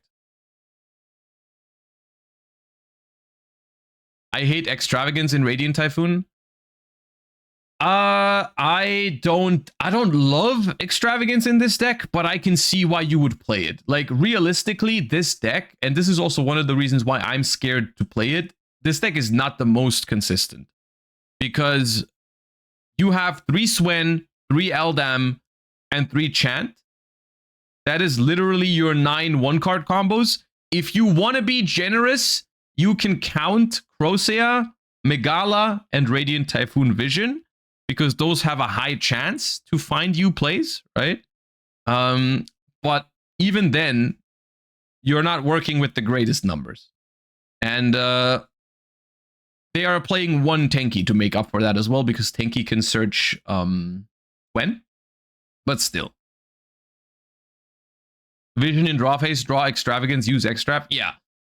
You can Extrav is for the rest of the turn, so if you have Vision in draw phase, you can draw into Extrav. That is neat.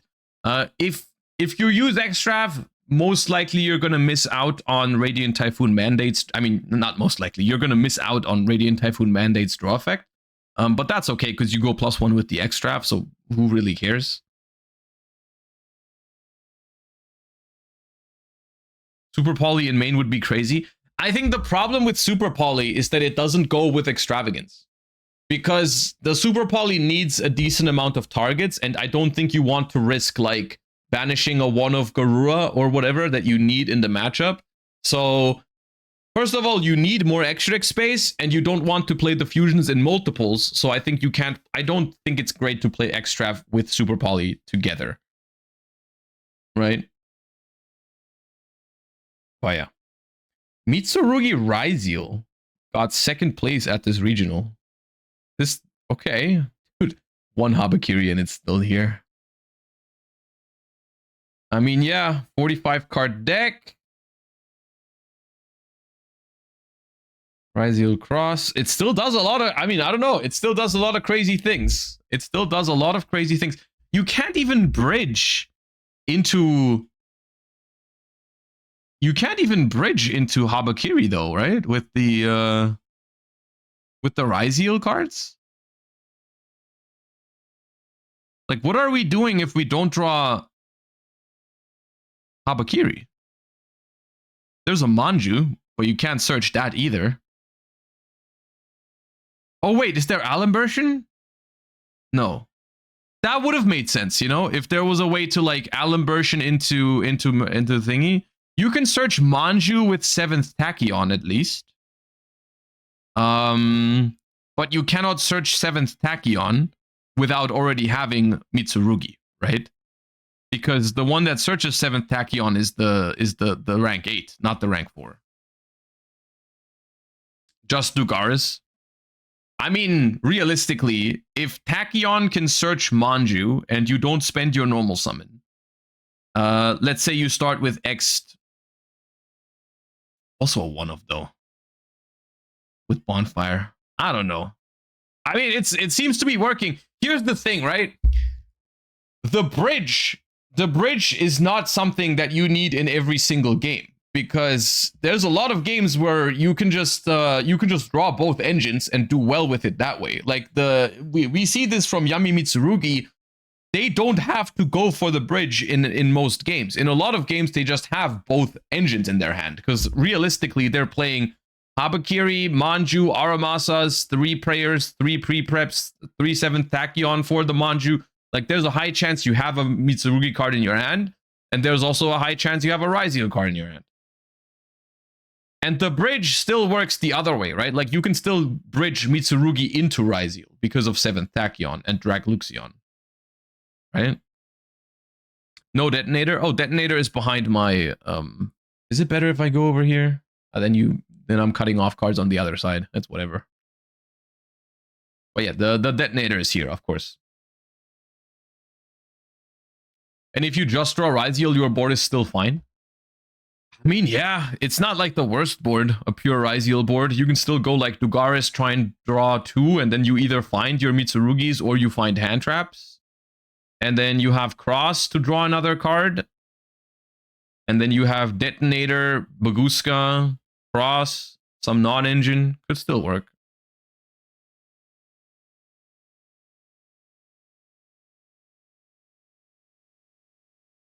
We got Vanquish Soul.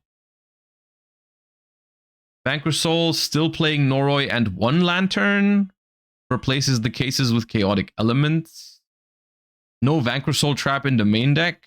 Hurts my soul a little bit. I feel like this deck is so much weaker into Fuwa going first if you don't have the trap. It looks a lot healthier though than it used to be with the bigger K9 packages. At the same time, they're still choosing to run forced release, which I personally I was experimenting at least with versions of this deck that play basically no more K9 except for Izuna as a hand trap. Like I was doing 3 Izuna, 1 Lupus, 1 Case, 1 Jokul. That's what I was doing, which felt a lot less like a K9 deck. It was really more like Vanquish Soul with a very, very small Izuna package. And I liked that. I thought that felt a lot more like pure Vanquish Soul. It's personal preference, though. I can see why people would like this. This has more power going first, right? This is a more powerful deck. White Forest. Uh-oh.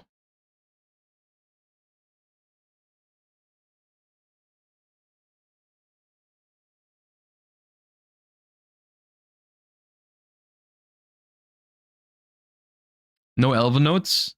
I haven't seen any. I haven't looked at everything in detail, but I haven't seen much Elven notes at all, which is interesting. There have been Elf notes tops. Okay, maybe we will stumble across them later because I haven't seen them yet. And then, look, this is something. This threw me off. This threw me off yesterday because there's still people topping with Malice, which is crazy.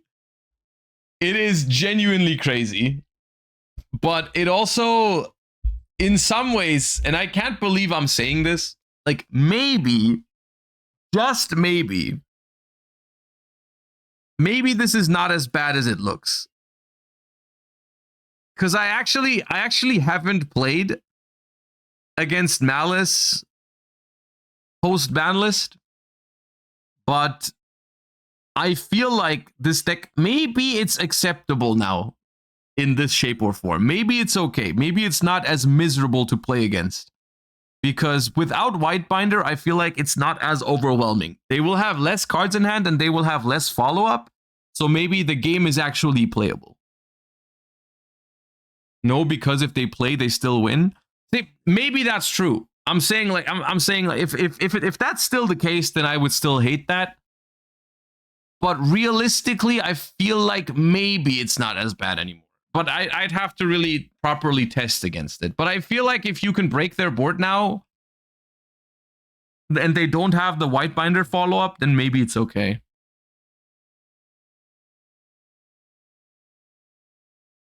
But unfortunately, this is not the only instance of Malice doing well. I think it also won it actually won the New Haven Regional by Shunping Zhu. Which is scary because that's a really good player too. So if the good players are picking up Malice, maybe there's something to it. Not to say that the other player wasn't good. I'm just not familiar with their name. But Shunping also won a regional with Malice, which is scary. This regional had 4 Draco Tails in top 8, but the deck that won it all was Malice. So I'm hoping that Malice, or that this win is because of Shunping, not because of Malice. That's my coping strategy. My coping strategy is that Shunping won the regional and not Malice. Genuinely though, if just to give you a little bit of an analysis of why Malice is still performing, or why I think what could be a reason to play this deck. And I quite frankly, I think one of the biggest things is non-engine. Like this deck gets to play crazy non-engine. That's just what it is. And it has very little auto losses. You know, we see, and this is genuinely, this is the one thing that I find tempting about Malice, is that it just doesn't lose to the things that people are doing. You don't lose to Droll Lockbird, you don't lose to Dimensional Fissure, and those are realistically the floodgates that people are using in the current format. You know, like they're playing Di-Fi, they're playing Droll. People are doing like Invader of Darkness to lock Radiant Typhoon out of the game, right? So like you just eliminate all those lose conditions, which I think is cool. Give me 1 second.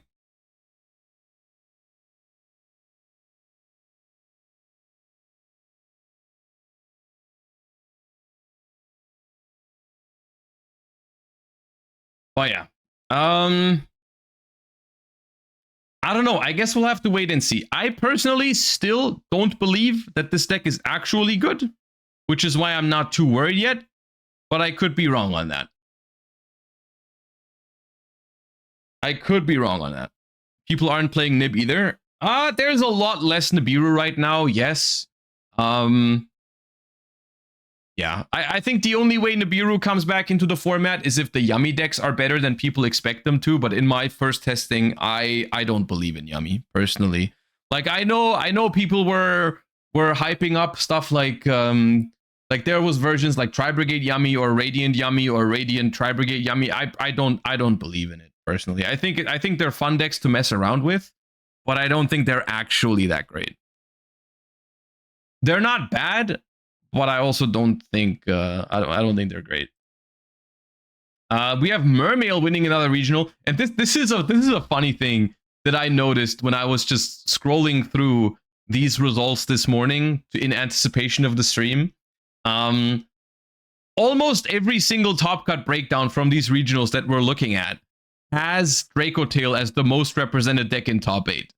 But there's always random shit involved. There's random decks winning all over the place. They're like this top 8, literally 4 Draco Tails, which is expected. One of them has Magistus.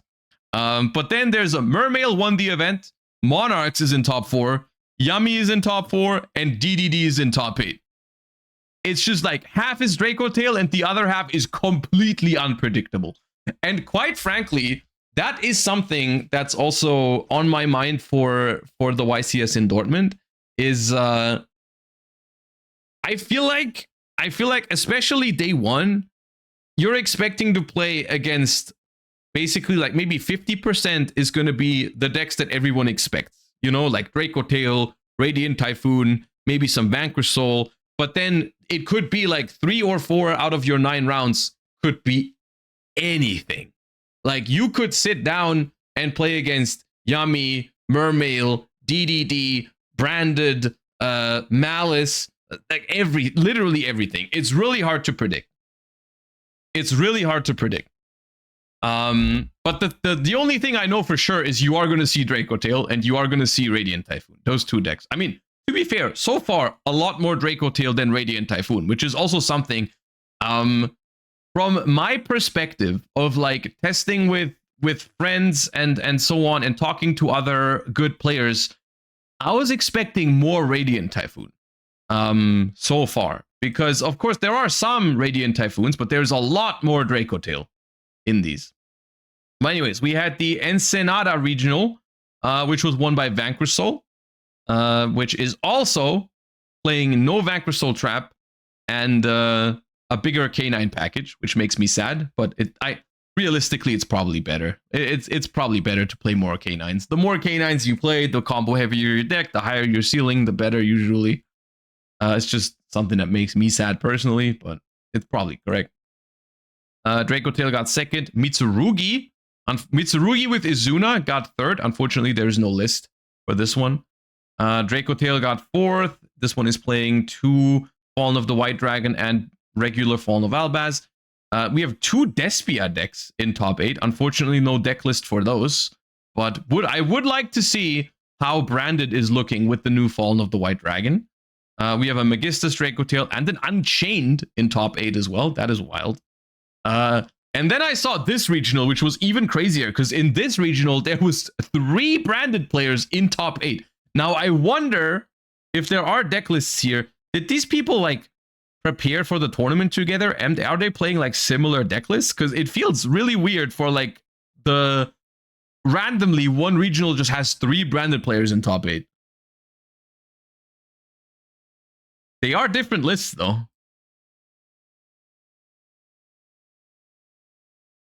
So this is a 41 card deck. This is a 42 card deck. So that is the first thing that I've seen is like people are playing less cards in Branded now. It's no longer like 60 card piles. They are pretty similar though, right? So this list is playing 1 white, 2 OG. That's crazy, I think. Dude, they are almost the same list, right? Literally almost nothing changes when I switch tabs. This list has 2 white, 1 OG. This list plays Valor over Bell, and it plays an additional Cult by the Grave. The extra deck is slightly different. There's a Proskini in here instead of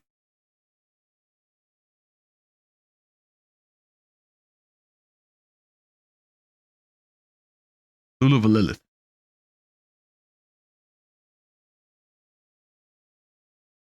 Let's watch a Branded deck profile. Let's watch a Branded deck profile.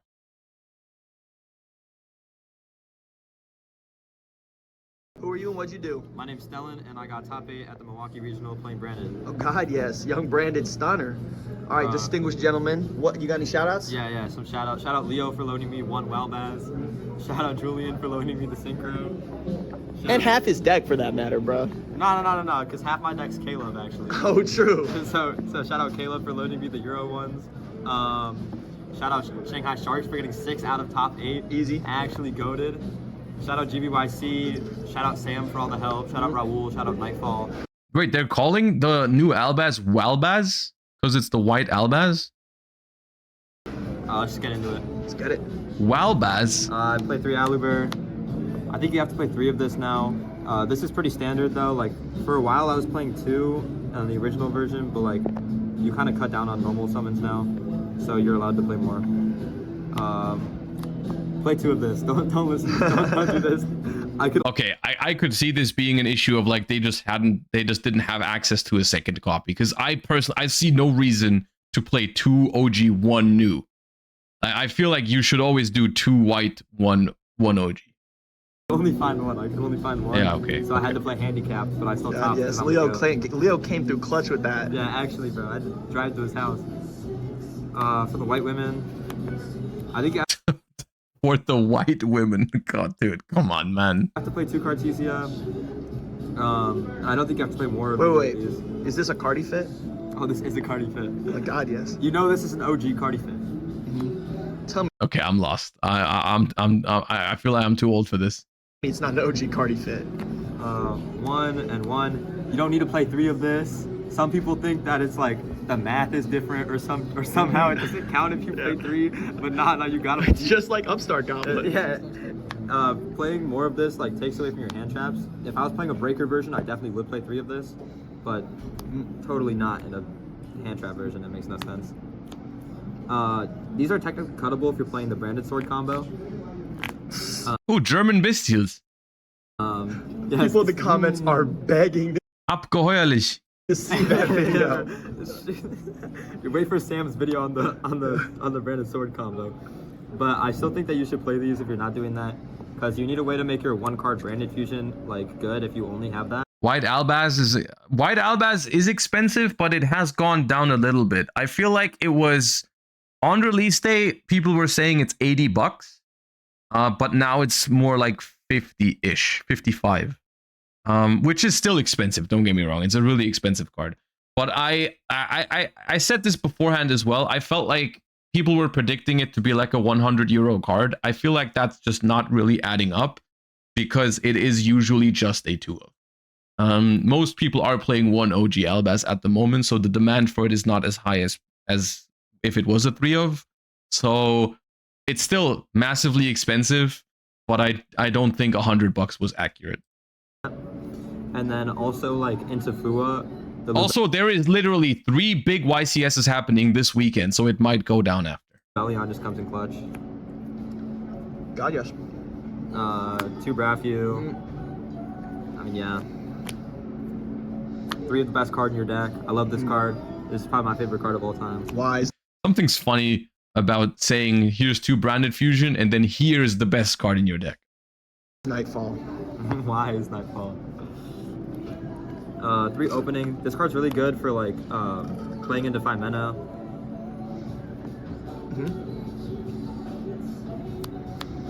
3 TFTV. Custom card. So good, bro. 1 in red. You need this to play into 5 mana. It's either like this or in white, but I think that this card just like offers more utility, especially like in the sense of it being an interruption into Fua. This is really nice. Lost because we're playing Rebellion, and then Retribution. Then I play Gold Star for the Merc so I can get white hand traps. It was between Bell or Valor. I think you have to play these. Dude, they're one of the players who plays 3 different rarities on purpose. Oh, I hate that. But this is between Bell or Valor, and I just really wanted to play Bell because I feel like Bell's really broken right now, and I was super scared of like playing into like the Mirror and or like Draco Tail. That's it for the main. I think Bell makes a lot of sense in decks with powerful spells like Branded, because just like having ways to stop Draco Tail Flame is really nice. And Bell, I feel like, is one of the best ways to outflame while still being a solid hand trap in other matchups. Like, it's not bad against Radiant Typhoon.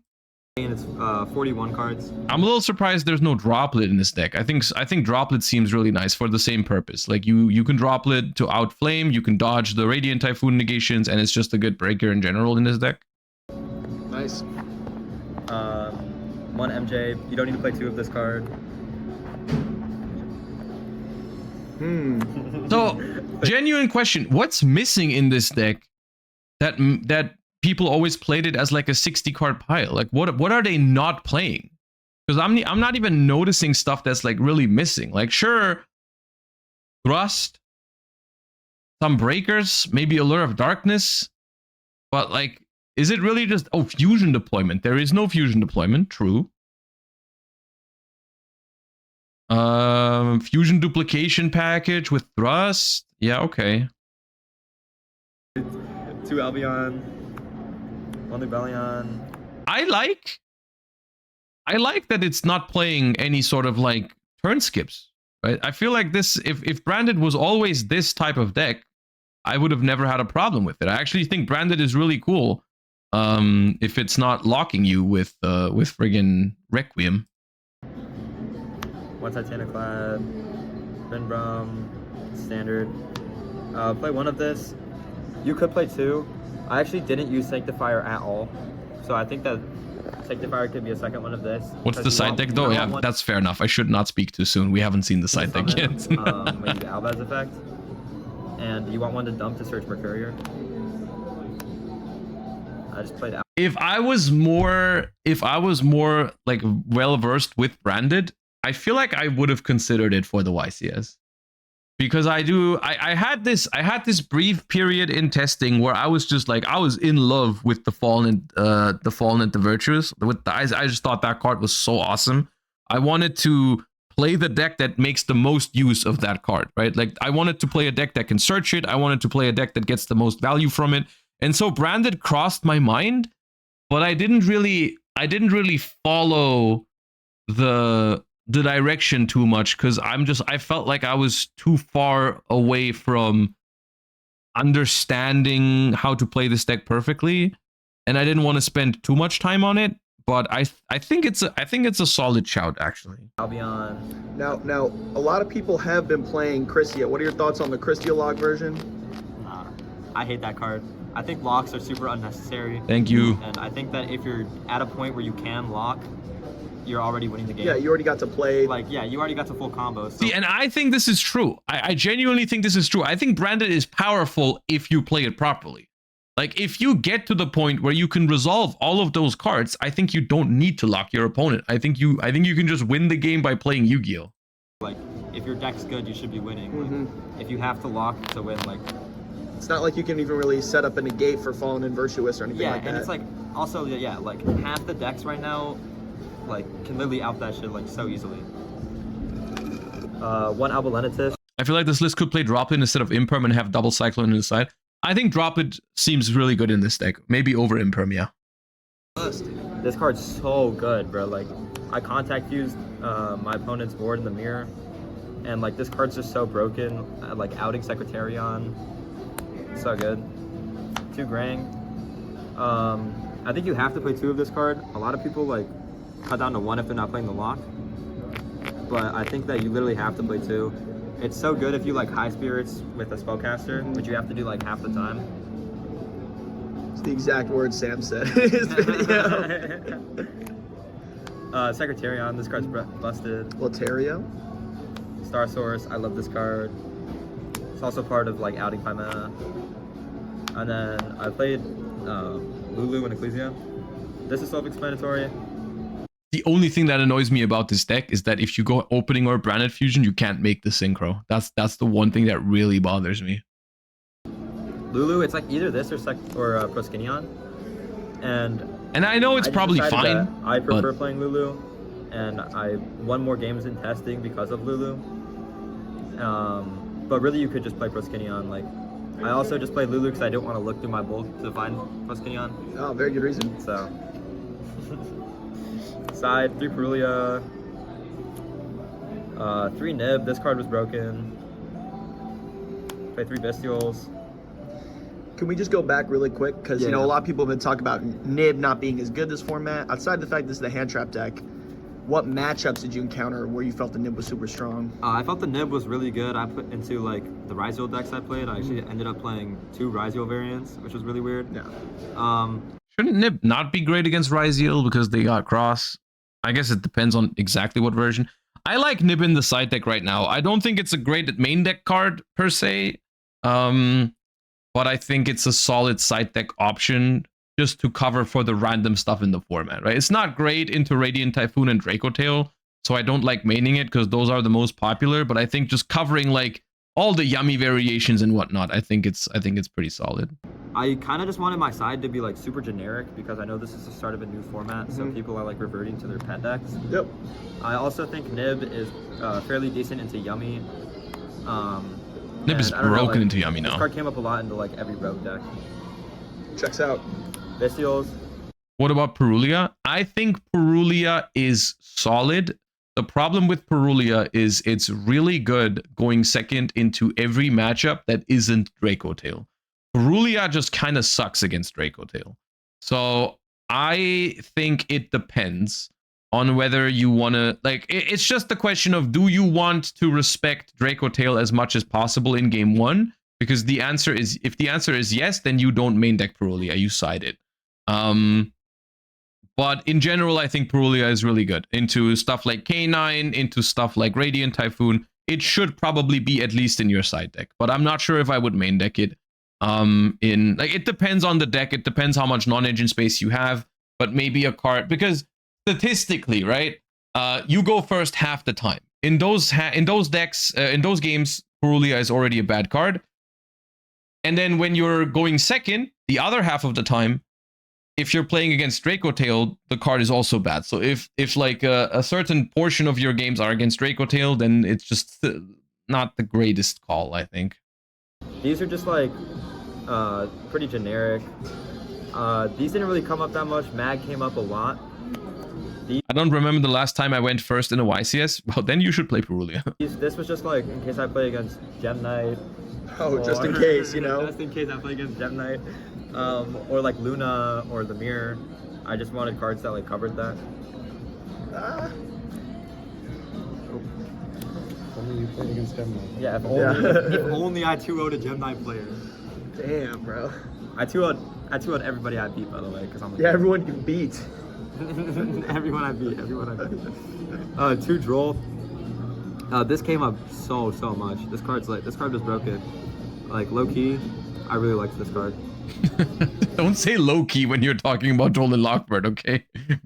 Dude, this card is the literal definition of high key in Yu-Gi-Oh! Since like 3 years or something. Don't say low key Droll and Lockbird was good. Droplet. This I considered maining because I think Droplet's like easily the best breaker right now. But I just played this because like this card was just like really generic. And I played Talons. Okay, fire. Because I needed a 15th card. Easy. I like this deck. I think this deck looks neat, and I think I really like this approach as well. I like the closer to 40 cards, no locks involved. This is kind of like how I would, if I was a branded player, if I was good enough with this deck, my starting point would probably look something like this. I'd probably try to main deck the droplets, but I do think this deck is solid, and I think it has a chance to do well this format, and I like the approach, so that's cool. Okay, nice.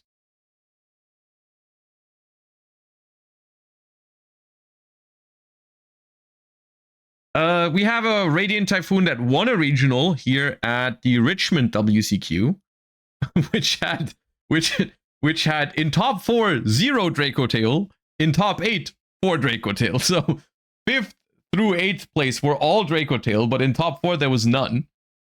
Radiant Typhoon won the whole thing. But there's one more, there's 2 Vanquish Souls in top 4 as well, but there's one interesting thing to look at here, and that is Megistus Odeon. So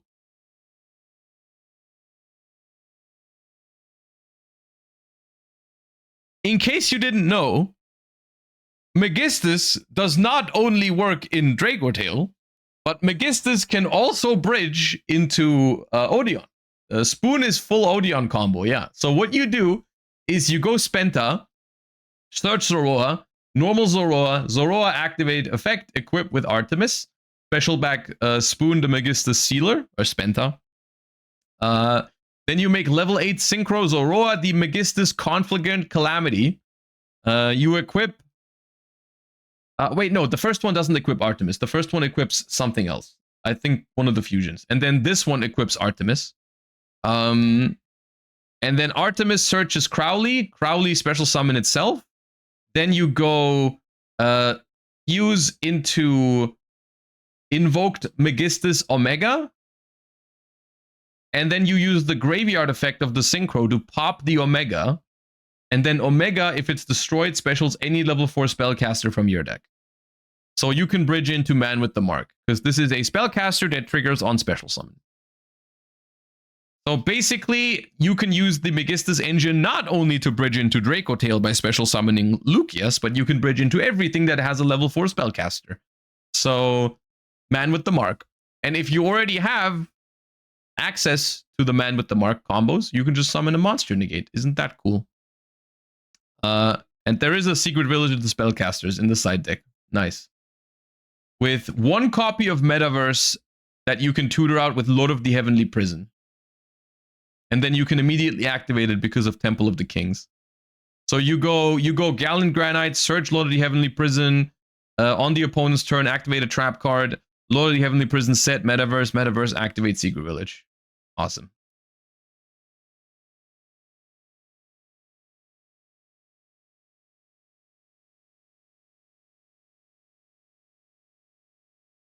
This is an interesting one. San Diego Regional, top 8. Now, there's a lot of crazy stuff here. Most represented decks still Draco Tail with 2 copies in top 8, but Exo Sister won this tournament. So I want to take a look at that. I have a Draco Tail gameplay recorded with my GoPro against Exo Sister that we can take a look at on stream tomorrow if you guys want. Because I recorded some testing, because Emre was here. Emre was here on Monday, and we tested a little bit, and Emre was testing Exo Sister. So I have a match recorded that we can take a look at tomorrow of me playing Draco Tail branded against Emre's Exo Sister. So we can take a look at that if you want. But Exo Sister won this regional, and we can take a look at the profile for that as well. Alright, what's up you guys? We're back with another deck list profile. This time we got Ulysses again. He did something really, really good. Again. Bro, want to switch too with Exo Sisters. Matt, do you want to show it off real quick? The first place mat? Yeah. The mat is so good. Okay. Alright, so introduce yourself. My name's Ulysses, and I just won the San Diego Regionals. Yeah. Alright. And what deck did you do it with? I played it to Sisters. Alright, very niche pick. And it's due to the new card, right? Yeah, honestly, I played it because I didn't really have a deck to play. I didn't want to play the Radiant Typhoon deck because I hate mirror matches, and I don't have any Draco Tail cards, so I decided to play Exo Sisters. I already had the main core, and everything else was like a super, so it was cheap, and you know, it's one of my pet decks, so I just decided to play it. Good pick. Let's just start off and go over the list first. Yep. Alright, let's do this. So you have 3 Martha. That's the starter of the deck. It does everything for you. 3 Iris or Ellis. Combos. Did you know that you can't summon Martha if you control a level 4 Exo Sister? I thought that was really funny. With Martha, and yeah, another Exo Sister name. And I actually played 2 Stella and 2 Sophia. A lot of people play 1 and 1. I like 2 and 2 because of the grand game, and a lot of times. Is Sophia the one that draws a card? If so, I wholeheartedly support that decision. You go through this one, turn 1. So then afterwards you can really badass her with the 1 Irene. So you really want to have another one in your deck so you can buy both of these cards. and that's the reason I play 2 and 2, and it worked perfectly. I love this ratio, and I wouldn't change it for now. So that's for all the Exorcisters main deck monsters. For the sub engine, I play the Spirit engine, which is 1 Aratama and 3 Ooh, this card is cracked in this deck. I'm wondering. We saw the deck list a second ago, but I didn't. Since I wanted to watch the deck profile, I didn't really pay attention. I'm not sure if they're playing Dominus Purge, but Emre was using Dominus Purge, and it really sucked that this card conflicted with Dominus Purge, the Aratama. But it also, I mean, the new Exosister extra deck monster is also a dark, which is really awkward with Dominus Purge. Heimei card, I don't know how to say the name, but this card is really good.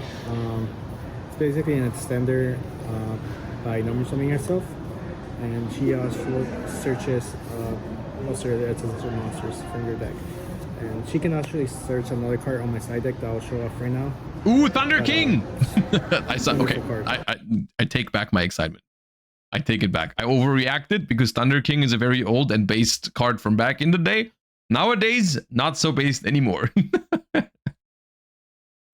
Definitely play that 3.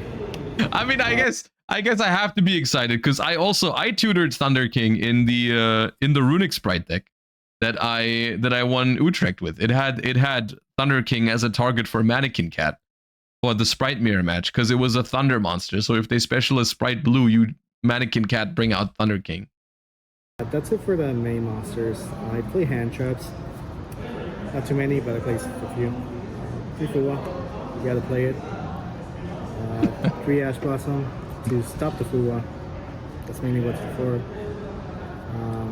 The 1 Shifter. That card is broken, so I won for a reason. 3 Infinite Permanence. No, actually not. It's not at 1. They don't have a good reason. No, you say that, but I don't agree. No, it would be banned for a good reason. It's just infinite to combo with the Dominus Purge. Okay, we do play Purge. You won't have as many ways to go second versus Dracoto, so that's why you play both of these, so you can stop their traps. I know this conflicts with the new XYC because it's a dark, but I mean, if you can't play through their traps, you can't even play the game anyway. So I tend to agree. I think not being able to make the new rank 4 because it's a dark, it does kind of suck, but realistically, Dominus Purge is just a great card right now. I might as well be able to play than not be able to play. So and this deck really needs help going second. That's what I learned from testing against it. Like, this deck is very, very capable going first now, actually. But going second, I think this deck is still pretty lackluster. So it does rely on good hand traps. And Dominus Purge is a good hand trap.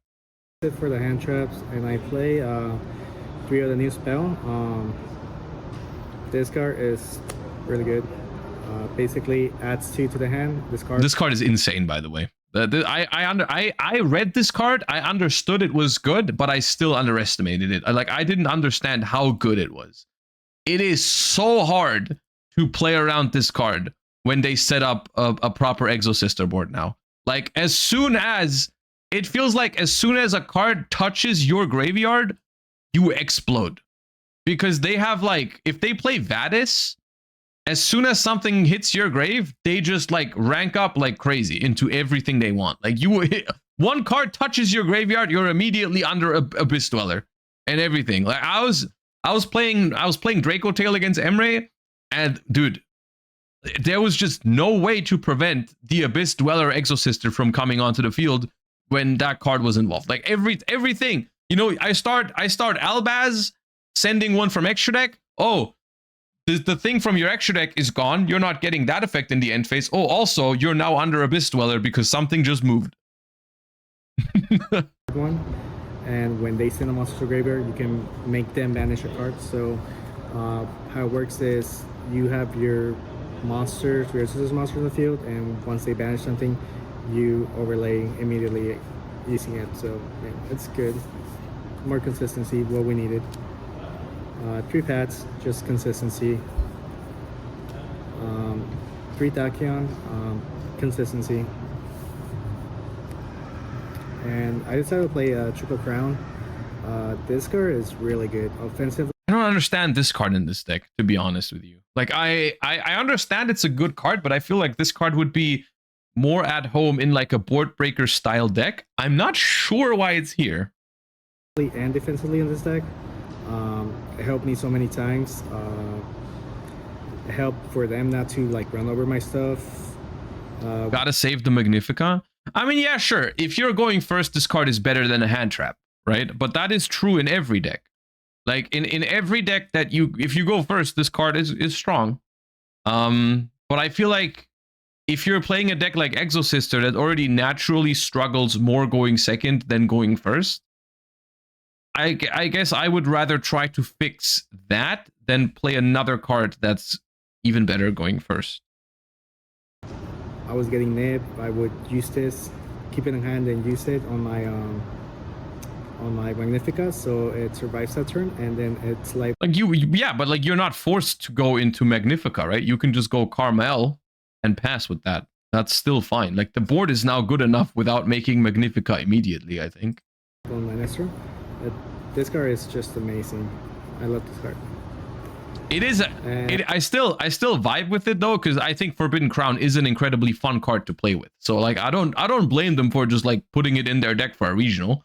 I personally don't think it's optimal, but I mean going first is still really strong. So I played just 2 of the traps. Yeah, I like. That's what you need. Yeah, you one of each trap. That's for my main deck. For the extra deck, it's pretty standard. 3 Michaelis, 1 of your main boss masters, 2 of the new one. This card is just custom. It's basically fancy. I thought this card was custom, but in hindsight, I think this card is good, but I think the custom card is the spell. I think the spell is the hidden custom one, but this is also really, really good. You bail, and it sets you as Bone Chopper. This card's amazing. I played 2 Afofio, whatever it's called. I can't say the name. This is basically Dweller against the entire support is custom. Dude, you say that as if it wasn't just 2 cards. Like we've talked about the 2 cards already. Like there is no entire support. It's 2 cards. Dracotel. Usually on their first move, I set this up with Baddis. They activate 1 card. I use this, and then I chain this. I summon your 2 monsters. Then they would trigger, and then you will summon the Asphalt, and it basically Dwellers their whole board. I did a lot on their this card. This card, Exosister as Sophiel, is the card that makes this deck strong in certain matchups. Like this is the card that auto wins against Dracotail, because and that's also that's the whole premise of the matchup. Is like you have a lot of combo pieces that Dracotail doesn't care about. Dracotail can play through graveyard banishes, Dracotail can play through non-target banishes, Dracotail can play through even Omni-Negates from the Exosister Carmel. But Dracotail cannot beat Exosister as Sophiel. This deck has a really good matchup against anything graveyard related because of this card. And the new support basically just makes it so that your opponent cannot really prevent you from getting this card. Right? That's the whole purpose of the new support, is to make sure that the little Exosisters can rank up on the opponent's turn. And that's really, really powerful. first. Yeah, Mitsurugi too. Like Mitsurugi, unless you can somehow line up a really good Murakumo Raigeki immediately, Mitsurugi has trouble there too. Activation, and their whole turn was just like pretty much dead after that. So that helped a lot. I played 2 of the Magnifica, your other boss monster, just 1 Gibrin and 1 Caspitel. You just need both of these for, this is just a negate and it helps you OTK, and this one, it lets you do the old combo to add Marta and stuff, but I mean, I didn't summon her too much, summoned her a couple of times, but they're all good. You just need to run all of them. 1 at Titan, I play this card. Mainly because I play a card in my side deck that I will show up right now. Ooh, retaliating? Of course, it's in the T stack. You gotta play Typhon as well, and for 7 Sakya. So for the side, I play Triperia. Can this deck do Spenta combos?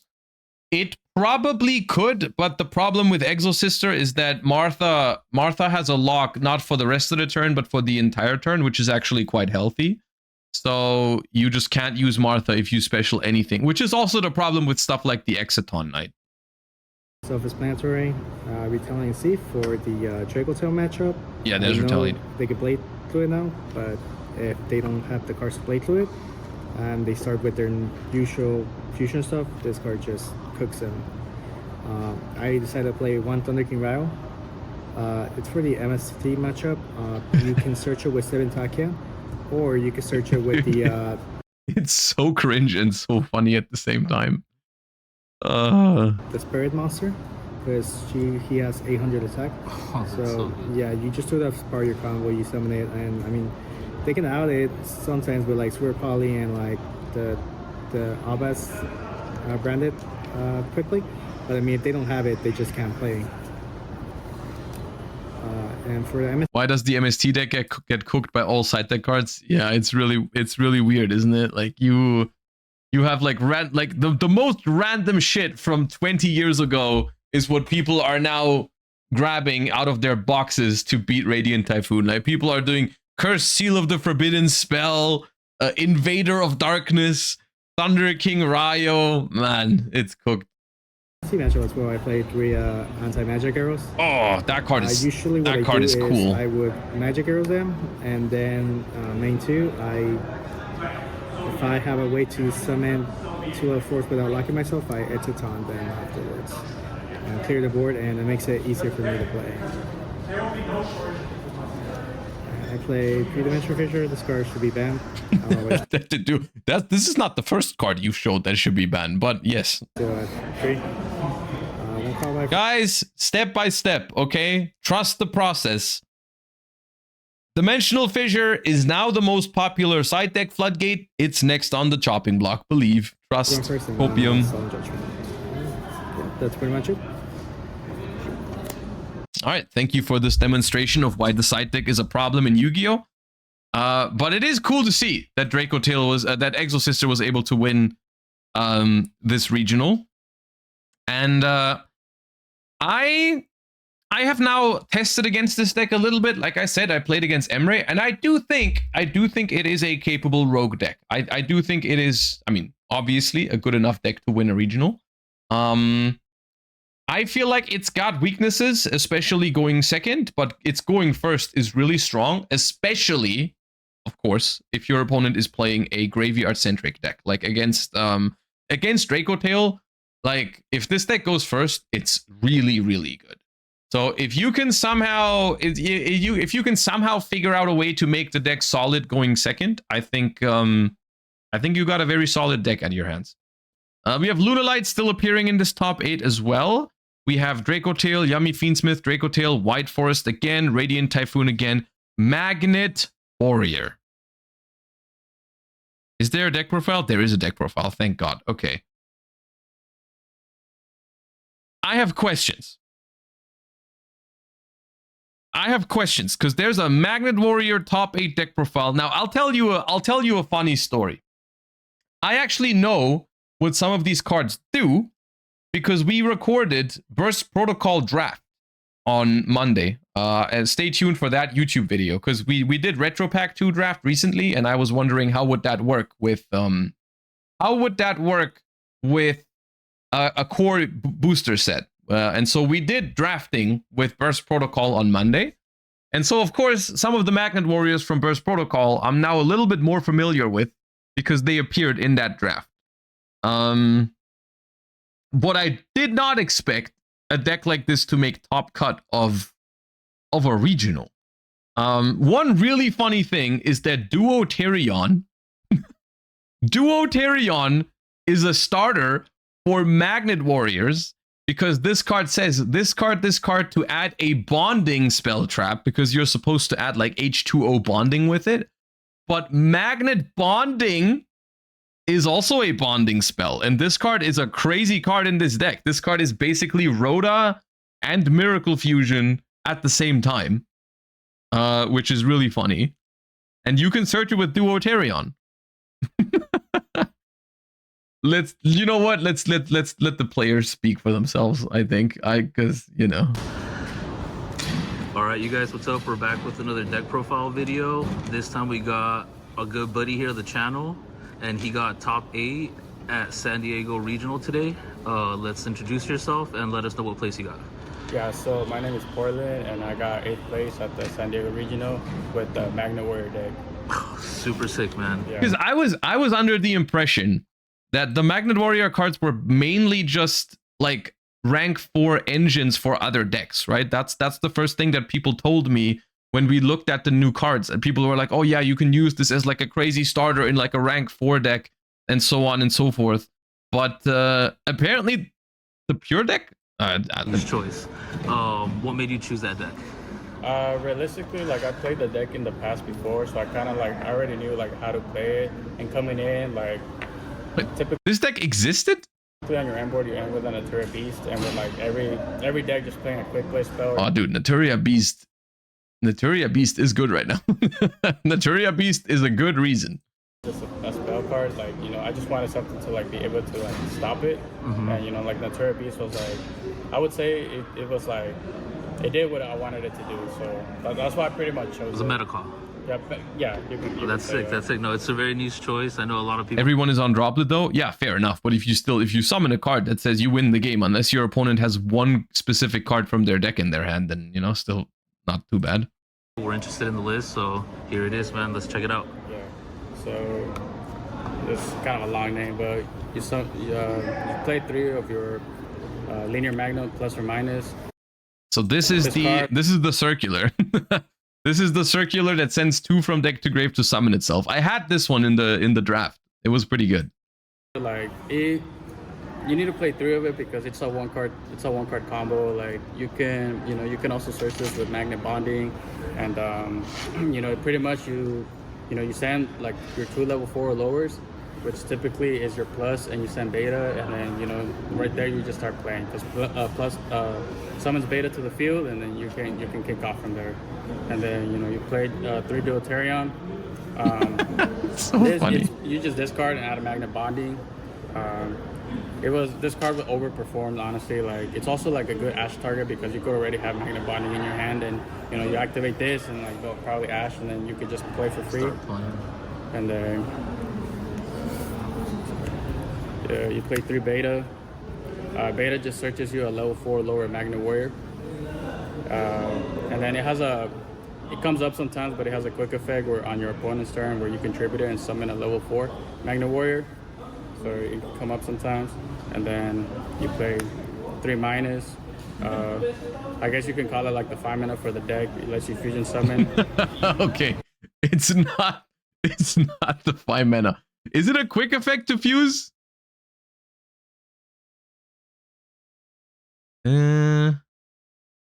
No, it's not a quick effect. Okay. You play 2+. At first I was playing 1, but I noticed that like through testing and through playing that the second one would come up a lot, and yeah, like I did not regret the choice at all. Like it was great. Then you play your 1 Epsilon. This card is like so good. You know, like when you summon it, like it lets you. It's pretty much like that one Rise Your Monster node. Yeah. You know, like you summon, bring another level 4 out, and then typically like you're able to go into Gallant Granite. You know. And then for your level 8s. Yeah, they are all rocks. Gallant Granite goes hard in this deck. You play Delusion. I play the Berserker and Valkyrian because I'm also playing. Dude, you play the OG. Imperial Magnum in the extra deck. People can argue that these cards are bricks, but realistically they're not, because if you draw it, because everything can be used as a fusion material, you know. So like this can summon Flux, Oceanfell, and they both can, and they can also. You do not need to play the 2 big 8 bricks. Well, all of you guys have 0 regional top 8s with Magnet Warriors, I'm sure. They summon the new one. I forgot the name, but it's a long name. But you know, so you're always using them. Like, yeah. You know, they're never not dead. It's still cool seeing such an old school card being used. Yeah, and then I play 1 Researcher. Card overperformed as well. This is how you make Naturia Beast. You just play 1 because you're always searching out of Gallant Granite. If you're not searching the beast. Okay. What's the condition to special Researcher again? You just have to have a rock monster? Yeah, okay. Okay. Then you'll probably search this. So this is for the monsters. And then moving up to the spell, so you play your 3 bonding with your 1 induction. 3 bullet points, you can use all 3 of them in 1 turn. So like there's been duels, like there was games where like I used all 3 of them, all 3 spell cards in 1 turn, you know. Induction, this card overperformed as well. Sometimes like you draw like awkward hands, or if you don't, or for example if you get Fuwa, like, you know, like yes, it'll still trigger like a draw off of them, but this will help you play a lot through Fuwa. And then I play cross out, held by. Fuwa and Perulia can hurt the deck a bit, so. So this is just, am I getting this right? Is this just the rock version of like Unchained Fiend slop or like Spenta Spellcaster slop? This is just rock Magnet Warrior. Basically, this is what this is, right? You just like summon all the earth stuff in the world. Try to like be able to stop it as well. No, it's not generic. Like, I mean, neither is Unchained, for example. It's just Magnet Warriors and Naturia Beast. Okay. Ghost Bell can hurt on your plus, so you know you really. It's not using that many generic rock tools. Okay, but what is there, right? You're using Adamancipator. You're using Gallant Granite. What else is there even for you to use? I feel like you're using everything that's available because Block Dragon's banned. Stop that. And I played 3 Super Poly. Like, I mean, who isn't playing Super Poly in the main deck right now? Format, like, you know, if you're playing against Radiant Typhoon, actually it's pretty cool because if you go Super Poly, you know, you make Mud Dragon, and when you go Mud Dragon, call Earth. Like, the only way. Would any of us know? That's fair enough. It's Magnet Warriors. I mean, you guys probably know as much about these as I do. That they can stop you is like if they have Forbidden Crown. Other than that, like, you know, you just play for free because their trap can't target any of your Earth monsters. And then for the hand traps, play 3 Fuwa, 3 Perulia, 3 Ash, 2 Bell, and the 1 Nib. I just play 1 Nib because realistically, this format, like, I don't know. You can search it for Granite though. I've never been in a situation where like I wanted it, and like I play it because like in 1 I can search it, and in 2 it's a cross-out designator target as well. It's looking like a 1-of in a lot of people's decks. They're searching for it. What about the Perulia in the main? The Perulia was amazing in the main. Like, you know, like at first I was playing 2 Perulias and I was playing 2 researchers, but through testing, like I wanted to draw more hand trails. I wanted to draw more. What's the reason for 2 researchers when you search it with Granite? More Mole Charmy, so at the end, like I took out the one researcher and added the 3rd Perulia. These cards were great. Like, you know, like it's really good because like your deck, like obviously, like you want to go first, but the deck can break. It's kind of an extender. The fact that everything's like a big beater, you know. And then Ghost Bell was just great, like being able to, when you're going second against Dracotail, like being able to stop the trap cards. And then you can also hit the new Synchro monster. What's his name? The one that came out. Yeah, so you can Ghost Bell that, prevent them from summoning Blazing Cartesia. Yep. So that. And that card's really good too, the Synchro, the new one.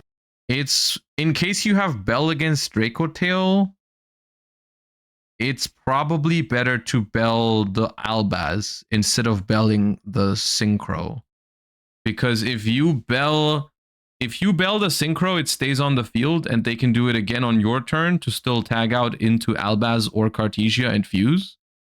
Whereas if you bell the White Dragon, there's a higher chance they never even get the Cartesia in rotation. Because the White Dragon also says you can summon Ecclesia from deck or grave. So you can also bell that. Yes, sir. So that's that. And then the extra deck. We play 2 of the new Fusion Monster. It's pretty much like, I don't want to call it bread and butter, but he can pretty much like carry the deck in a way because he lets you out the. Okay, hold up real quick. Conduction Warrior, Plasma Magnum. Face-up monsters on the field become Earth. You can only use each. Ooh, that's really annoying for Radiant Typhoon.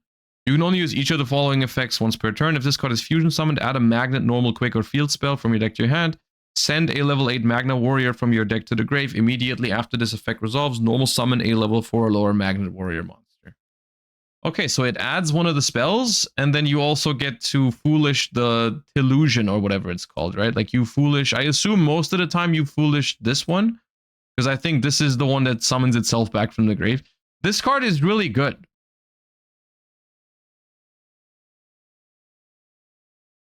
Yeah, this card is really good. This is the one that... This is like Detonator and ABC Dragon Buster. A little bit, right? This is like, you once per turn when your opponent activates a card or effect, you can target a monster your opponent controls to destroy it, or if it's an earth, you can take control of it forever. And then also it can tribute itself to bring 2 banished Magnet Warrior Sigmas back. So it has like the tag out effect of what's it called? Of ABC Dragon Buster. It's kind of cool. And then it keeps coming back from the graveyard. It's not even once per turn to summon it. So you if you have multiple plus and minus in rotation, you could even bring it back multiple times from the graveyard. This is really strong card. Normal, the quick play, or the field spell. We don't play the field spell, but you know, him turning everything into an earth also can't come up. Like if you're playing against Radiant Typhoon, since everything is an earth, they can't change. Then you win monster in their hand. I forgot the name, but Shiru, something like that. But he comes up, being able to dump for cost to additional normal summons, also really good, because there's this deck's so cool. Like, it does look cool, even though I mean I did say it's kind of like rock slop, but at the end of the day, what you make with it, besides Naturia Beast, is pretty healthy. But of course, Naturia Beast is there. I already have a Valkyrian or Berserker in the hand, and then I go effect chain, or I'm sorry, I go effect to dump another level 8, like either Berserker or Valkyrian, whatever the last missing piece is, and then you chain Magnet Bonding to make Imperial Magnum. So now you're protected by Nibiru or like anything else that they can have to interrupt you. Or sometimes like they'll have 5 mana in hand, and like they'll wait to like maybe like to see what to hit, but then once you summon it, like, you know, you're able to negate that 5 mana. And then 1 Flux Oceanfield.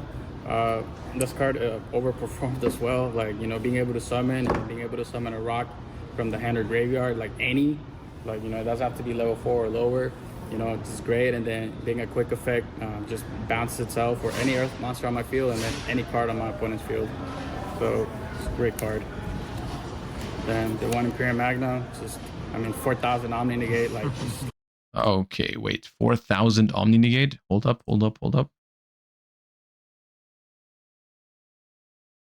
Oh, is this the reason to play the 2 big guys?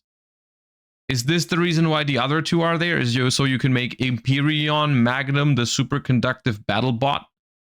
Must be fusion summoned with the above fusion materials. Cannot be specialed by other ways. Once per turn during either player's turn, when your opponent activates a spell, trap card, or monster effect, negate the activation, destroy that card. If this face-up card leaves the field, you can special both Valkyrion and Berserkion from hand and or deck, ignoring their summon. Okay, I see. So essentially, if you're willing to play the main deck bricks, which are not really bricks completely, because you can still use them as like material for your fusions, I guess. But of course they are not starters either. Like, they're not great draws, but they're not completely dead, at least. But if you're willing to play those, then you can get the big 4,000 Omni Negate out. Okay, I get it. Like, you know, I mean, once this hits the field, I don't think I ever lost. You play my Dragon Garura, didn't summon this once. I summoned this a lot. Call everything Earth, keeps you protected. I've been thinking about this in some decks. I don't know if Garura is that important right now as a super poly target. Like, most decks you actually summon Mud Dragon against, because every deck has like a bunch of different types. 2 super poly targets? Yes. Okay. There's really only 2. And then you play Galangrana, Exotana, Baguska. This card, you know what? I feel this card, just, you know, being able to search Researcher every single time to make your Natural Beast was just amazing. These cards are getting cut. These cards were just the worst. Like, they never came up at all. Like, in theory, like, I thought Baguska would be good, but then, you know, I forgot. I didn't think about the Fallen and the Virtuous, which, you know, just completely outs this. And just, it's in every deck too. It is so nice that this is one of the nicest things about the Fallen and the Virtuous being a popular card in the format. You just don't randomly lose to shit like Baguska as often. It's really nice. The card should still be banned, because drawn out is never a good argument for having a card like that around. But it is genuinely so much more of a nice feeling if that's something you can do. Are just not good. Have you seen the Azamina Super Poly package from Lucas Sacco? I'm aware, yeah. I'm aware that for Super Poly, if you have the extra deck space, you can play Saint Azamina, regular Azamina, and Azamina Ilia Sylvia, which is really strong against Draco Tail. If you have the room for those 3 targets, then I think that is something to do, yeah. You should do that if you have the room for it. Unicorn would have been a better choice, just not good. Like more link plays. Okay. Like there was times where like I was like I needed more link plays, but yeah. And then you play IP, SP Little Knight. You play Gorgon. Do you prefer 3 Fallen or 2 for Branded Dracotail? I'm currently playing 2 in my Branded Dracotail list because I didn't like when I drew it and Albaz together. Then it felt like the Albaz was redundant because in the end phase I like the Fallen when you get it for free, basically. When you already draw it and then have the Albaz as well, it feels redundant. So this package right here, like a lot of the times, like I would end an IP and then because you don't really have like an inherent monster. How do you use Azaminas for Super Poly? Saint Azamina. Okay, I guess I should explain it real quick when I mentioned it. Hold up. So the purpose of the package is you play Saint Azamina, which says 2 level 6 or higher monsters, a fusion and a synchro. So against Draco Tail, if they start with the new Albaz, they have the Ecclesia synchro on the board, right? Because it returns in the end phase. And they obviously have a fusion monster on the field, right? Whether it's Arthalion or Secretarion or whatever. So let's say they end on Arthalion plus the Ecclesia synchro. So what you do is you super poly those 2 away into Saint Azamina, which already gets the Ecclesia into the graveyard, which is nice because you don't have to deal with that tagging out on your turn anymore. But then this thing says your opponent cannot target cards on field, grave, or banishment, or this card on the field with card effects. And if this card was fusion summoned this turn, quick effect, you can just special summon a level 9 or lower Azamina monster from deck or extra deck. So you can just summon Ilia Sylvia for free with this, which is an Omni Negate.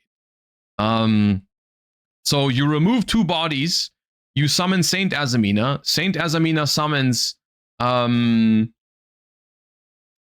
Ilia Sylvia, which is an Omni Negate for, like, you can negate Flame with it, for example.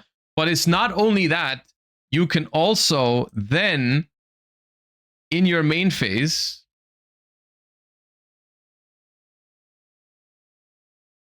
you're not going to keep the Saint Azamina around because this card exists.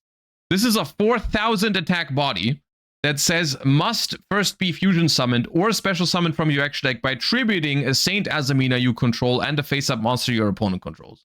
So after, like, in draw phase, you go super poly into Saint Azamina, bring out Ilia Sylvia, you go to main phase, and then you tribute whatever monster they have, plus your Saint Azamina to make Azamina.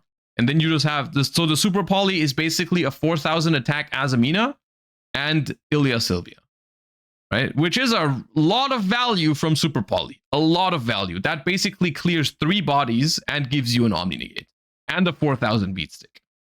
It's a lot. But yeah, it does take a lot of extra deck space. Like when you end on your board, unless you have Imperial Magnum out.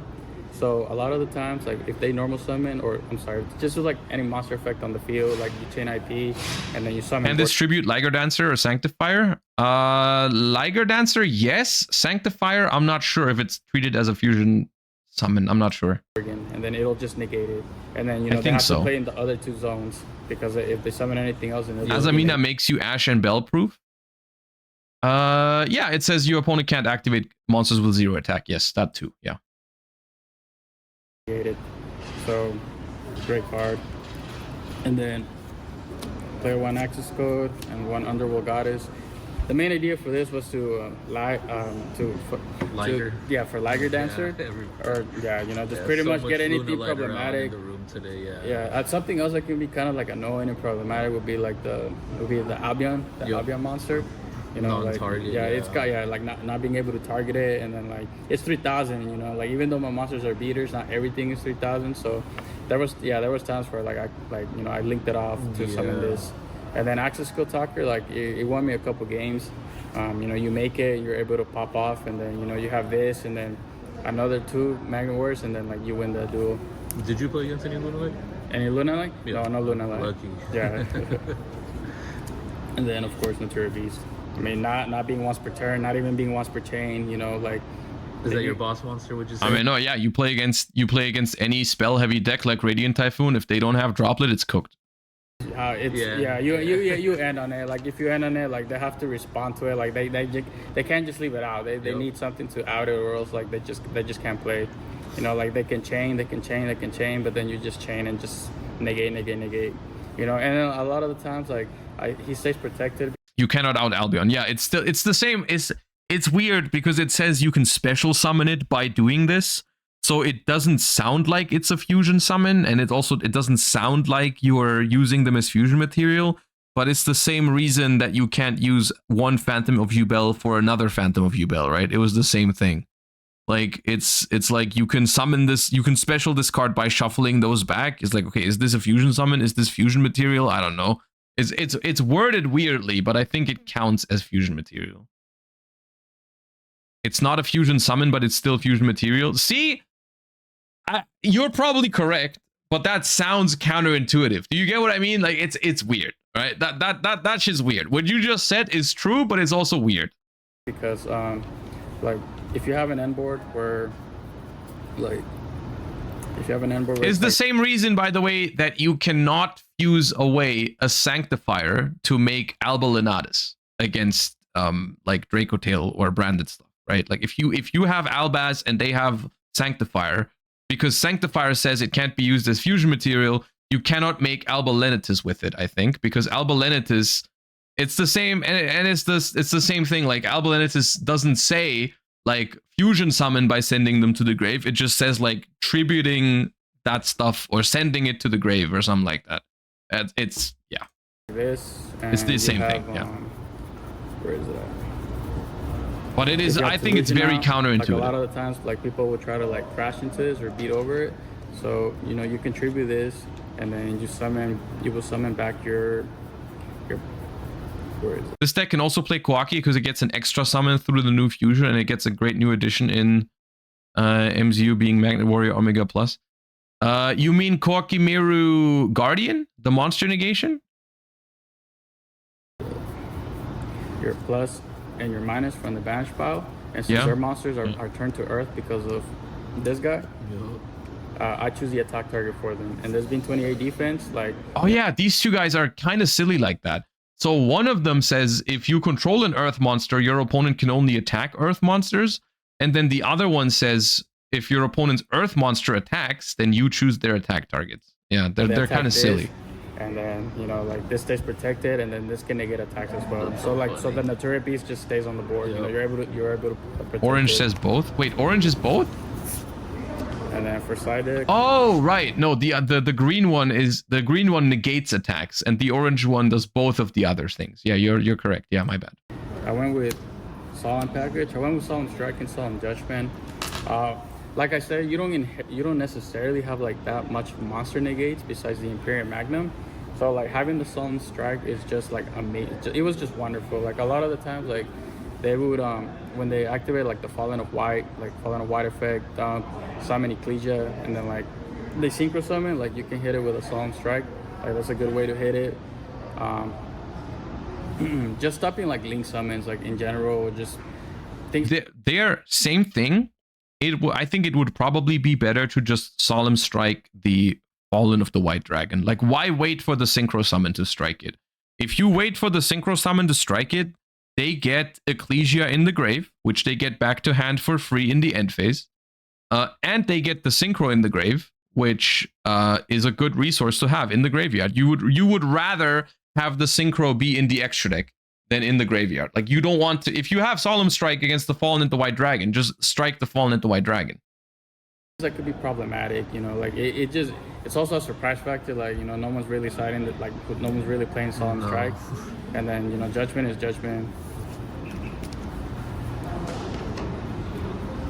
Then you play 3 evenly, and the main idea was for 3 evenly was like So if I'm playing against Radiant Typhoon, like, you know, you want to go evenly, and then if they go like trap, try to negate this, and you like, you know, you droplets it, and then, you know, Did since he you use send us away, Purge? they start- I don't think there was Purge, but now that you say that, this deck could play Purge, no? I don't think it, I think everything was Earth, unless I'm missing something. You want to answer what you're playing at YCS Dortmund, or will it be a secret? I mean, I don't know yet, but it's going to be Draco Tail, Radiant Typhoon, or Sky Striker. I already said that last week. It's going to be one of those three, but I don't know which one yet. I'm still preparing. have to banish everything and keep one card. Yep. And then this, I wanted to hit the Abian monster because like it, yeah, you know, like pretty much that's like the only thing that you could do like to stop it. And then play one Harpies, same thing. Like the idea was like for Draco Tail, like if you go Harpies with drop, so if they go Flame, then you can go Dropless for it. That was like the main idea. And then, you know, you play your 2 Imperm and then 2 Droll. So good. Oh, low key, kind of good. Good side deck, straight to the point. All right, that was a great deck list, a very niche pick. It got you to the top. Yes, sir. Congrats, man. We appreciate it here. You cannot strike Fallen of White? What? What are you talking about?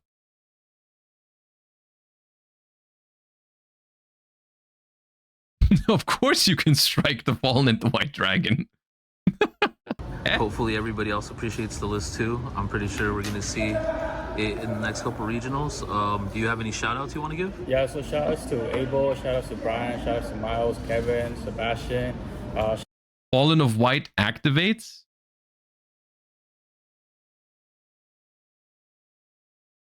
Do you know the effect of Solemn Strike?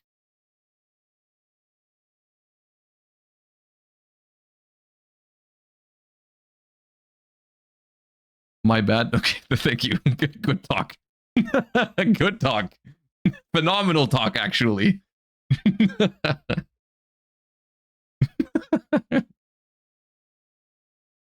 Oh god. Okay. Well, it is kind of awesome to see someone perform with a deck like Magnet Warriors, which, you know, it's a pretty interesting deck, it seems like. I mean, I can't really say if it's better or worse than other decks in the format, but like it checks a lot of the boxes, at least to be at least a playable deck, right? Like we've got, what is this here? We got room for 12 hand traps, we've got 3 super polys, we've got a bunch of powerful starters. I don't know which of the Magnet Warriors are like completely terrible to draw or which ones are like kind of okay, but for the most part, you know, it sounds like a fun concept. It feels like it's a little bit weak to Super Poly and Droplet, because even Naturia Beast does not save you from those. Like, all of your endboard pieces seems to be monster form. We got no real back row. I guess maybe you can search the fusion spell and set it, maybe as a backup back row. But for the most part, it's all like, it's all monster based. So if your opponent has like even something like Dark Ruler could hurt you a lot. I mean, and Droplet and Super Poly are both relatively popular right now, so it's not like the board is completely auto win. But Naturia Beast is a really powerful card in this format because Radiant Typhoon exists. Radiant Typhoon often plays Super Poly and basically always plays Droplet. Also, Forbidden Crown could help with Naturia Beast, right? Like you can Forbidden Crown the Naturia Beast, and then at least you are free to use spell cards for 1 turn, but the Naturia Beast is going to survive. You know, Sheena outs it too. Not against this deck though, right? Because they have the fusion monster that makes everything Earth. So you can never Sheena because all of your monsters are not wind. So if they actually get the full setup, then it doesn't work. And he did say that he leaves that on the board, I think. But yeah, 2 Fallen and the Virtuous outs it as well. Oh yeah, because Ecclesia, right? Because you negate the activation and you send trap, you send a fusion monster and then Ecclesia, and then you can out it with that. Yes, yeah. That's true. Yeah.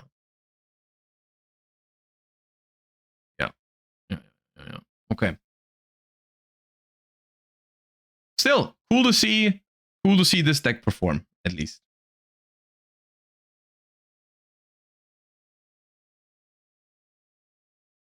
Okay.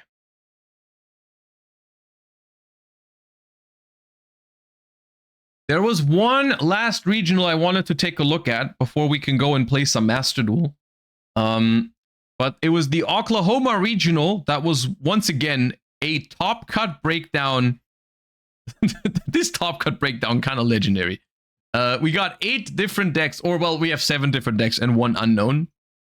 But we have Trap Tricks, Gem Knight, Draco Tail, Orchist, Azamina, Mitsurugi, DDD, Fiendsmith, Crystron, K9, and Chimera, Fiendsmith, Hecahand in first place. Chimera, Fiendsmith, Hecahands, and I already checked this morning. There we have a deck profile. We have a deck profile for the regional winning Hecahands Chimera deck. I'm not even gonna spend much time looking at the deck list beforehand. I want to see the profile, so let's go and jump right in.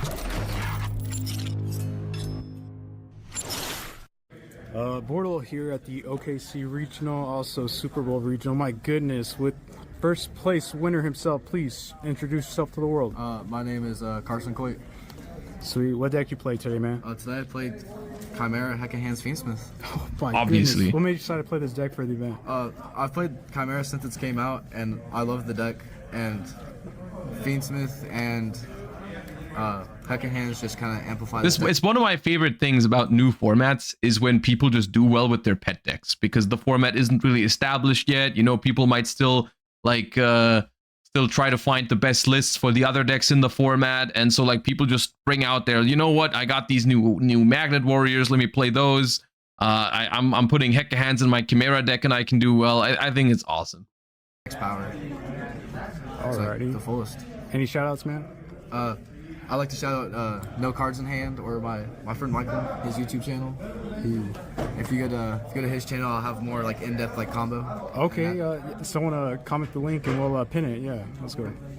Anyways, let's get into the profile. Yeah. Without further ado, please show us the undefeated goo. Yes, we got 3 Codal, 3 Mirror Sword Knight, 3 Gazelle, All 1 right. Big Wing Berfomet, 3 Nightmare Apprentice, 3 Chimera Fusion. This All right, I know all of those. is the base stuff for Chimera. I like to play 3 Mirror Sword Knight. I know lots of people like to cut down on it, but I like to play more copies of it because the deck doesn't really have enough like pure Chimera starters to really get into the Chimera stuff, so it feels better to play more of it. Did you see that the inside of the blue regional deck box has a Blue Eyes art on it? No, I haven't seen that. Is there pictures? They're upgrading, dude.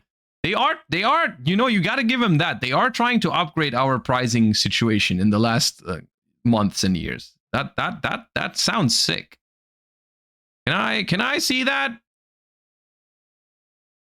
For the Fiendsmith stuff, I play 3 Engraver, 1 Lacrima, the 1 Lurie, and then the Tract, along with the signature Evil Hero package that Chimera plays to get into the Fiendsmith package.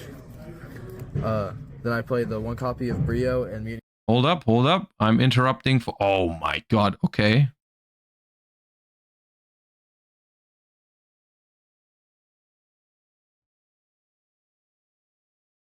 It's kind of hard to see, but that does look sick. Ah, that's nice. That's nice. It's such a... like, in the grand scheme of things, it's such a small thing. But damn, that's cool. I like that. Okay, back to the profile. Mutiny Sky. Brio and Mutiny Sky.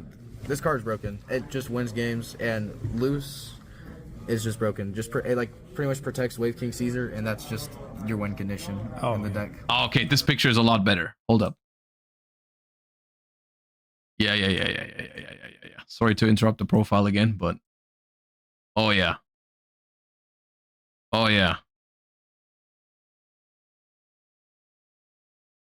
that's nice.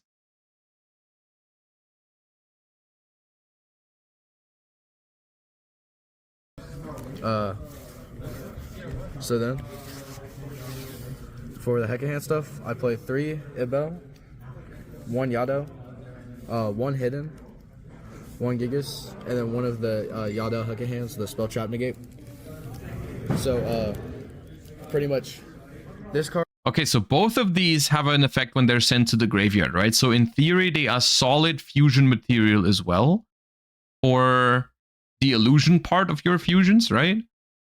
And they are also, in theory, they should be okay discards for Nightmare Apprentice. Low-key, this deck is probably better if you cut these. Yeah, but I think that defeats the purpose of like new format. I want to play my favorite cards and stuff. I don't know. Maybe you're right. Card is amazing because it gets you Gigas on board for free to get into your Hecka Hand stuff, and its effect when sent to graves, reborning any Hecka Hands monster is just insane. This is only played mainly because going into games 2 or 3, if I know I'm going first, this helps like set the second spell trap, which if you have both the Hecka Hands counter traps, you most likely will just win the game. The Hecka Hands counter traps are really broken. The Hecka Hands counter traps, it's a shame that it's kind of like reliant on playing main deck trap cards that are kind of bricky to draw and ultimately are just omni negates, but they are really strong. And then for the non-engine, I only played 3 Ash, 3 Fua, 1 triple tactics talent, a called by, and a 2 droplet. I guess this is where this deck is lacking a little bit because it's very engine heavy, right? We're playing the full Chimera package, we're playing a Fiendsmith package, and we're also playing a relatively large Hecka Hands package as well. So we only have 10 non-engine, which isn't the worst, but is also not much. I feel like I didn't really need too much. The called by just kind of stops. It is also the format right now that does not require that much non-engine, which is a good thing in general. I think decks like Draco Tail and Radiant Typhoon, while they are really strong decks, they don't require you to draw like 4 hand traps to have a chance of playing. So in general, I've been noticing that there's like more decks doing well that don't play like 20 non-engine, right? It's definitely okay, this format, to be around the realm of like maybe 10 to 15. And focus more on consistency and engine, generic, which is nice. Talents, I actually did not see this card at all today, but I mean, it helps draw too, or since I'm playing Hecka Hands, you could take control of their monster and then use an illusion plus their monster to make their the Hecka Hands fusion. And then Fua, Ash stops Charmies, and Fua obviously just draws cards, and that's amazing, this format. What was the main deck count, man? The main deck count was 43 cards today. 43, respect. And what's that trap card? All right, 10 non-engine and 43 is even worse, but it's still working. That the Hecka people Hands may not know, yeah. The Hecka Hands trap card. So this says if you control a Hecka Hands monster, when my opponent activates a spell or trap card, I can negate the effect, destroy it, and then if the card was destroyed, I can set it to my field. So against like stuff like Radiant Typhoon, if they activate MST. Dude, imagine they play 1 copy of Alba Lenidus in their extra deck, because you can sometimes contact fuse it when your opponent has Albaz on the board, but you can also, if you steal the Fallen and the Virtuous, you actually use it. And I chain this, you could they probably don't have extra space for that. They probably don't have room, but that would be cool. Chain, negate the MST, and then set it to your board so they can't special whole bunch of bodies for free. My goodness, you resolved this today? Yeah, I did resolve it today. It was amazing. Geez. This card's nuts. Nice. Then for the extra deck, just standard stuff. 1 Requiem, 1 Sequence, a Bow. A Bow does so much in this deck by reborning the Mere Sword Knight or Big Wing Baphomet. That lets you set up stuff like this, so you can end up ripping 1 from their hand as well during the end phase. So most of the time, if they like hand trap you a few times and you still get on this, they'll start their turn with like 3 cards in hand, and they're just not gonna have enough to play through like all the interruption pieces you have. Caesar, this card is like so good. It just turns out negating 2 summons is still amazing in almost every format. Really? 2 of the Baphomet, he's good for the Secret Grew and the side deck. No, what are we summoning back? What are we summoning back with the birth? It's Invader of Darkness, isn't it? Oh, it's Also Invader of cards, Darkness. Or Barrier And Statue. also Oh, dumping the, no. Necrom to go Fiends with combo. Then we got Lacrima. This card comes up so much. No, so the no, burn effects no. come up today.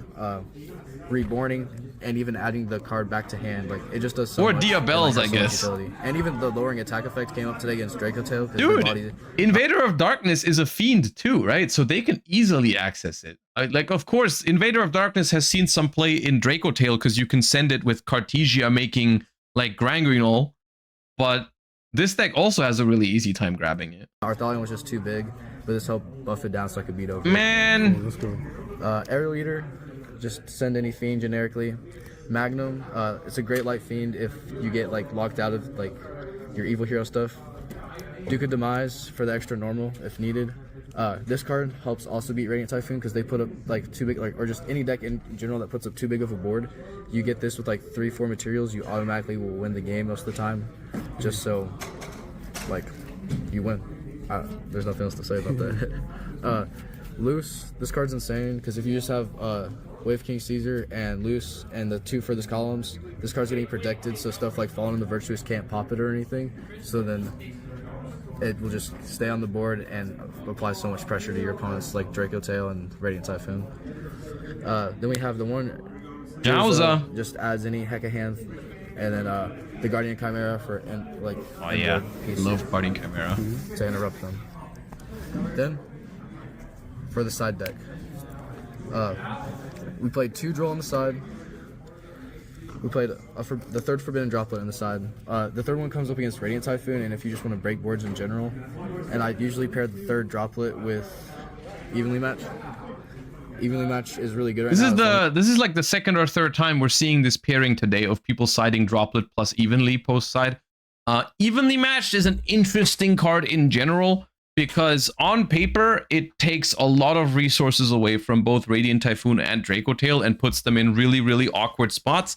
The problem with this card is, of course, that they both have ways to beat it, right? Like in the case of Draco Tail, they often summon Sanctifier, and in the case of Radiant Typhoon, they have MSTs that can technically negate the card.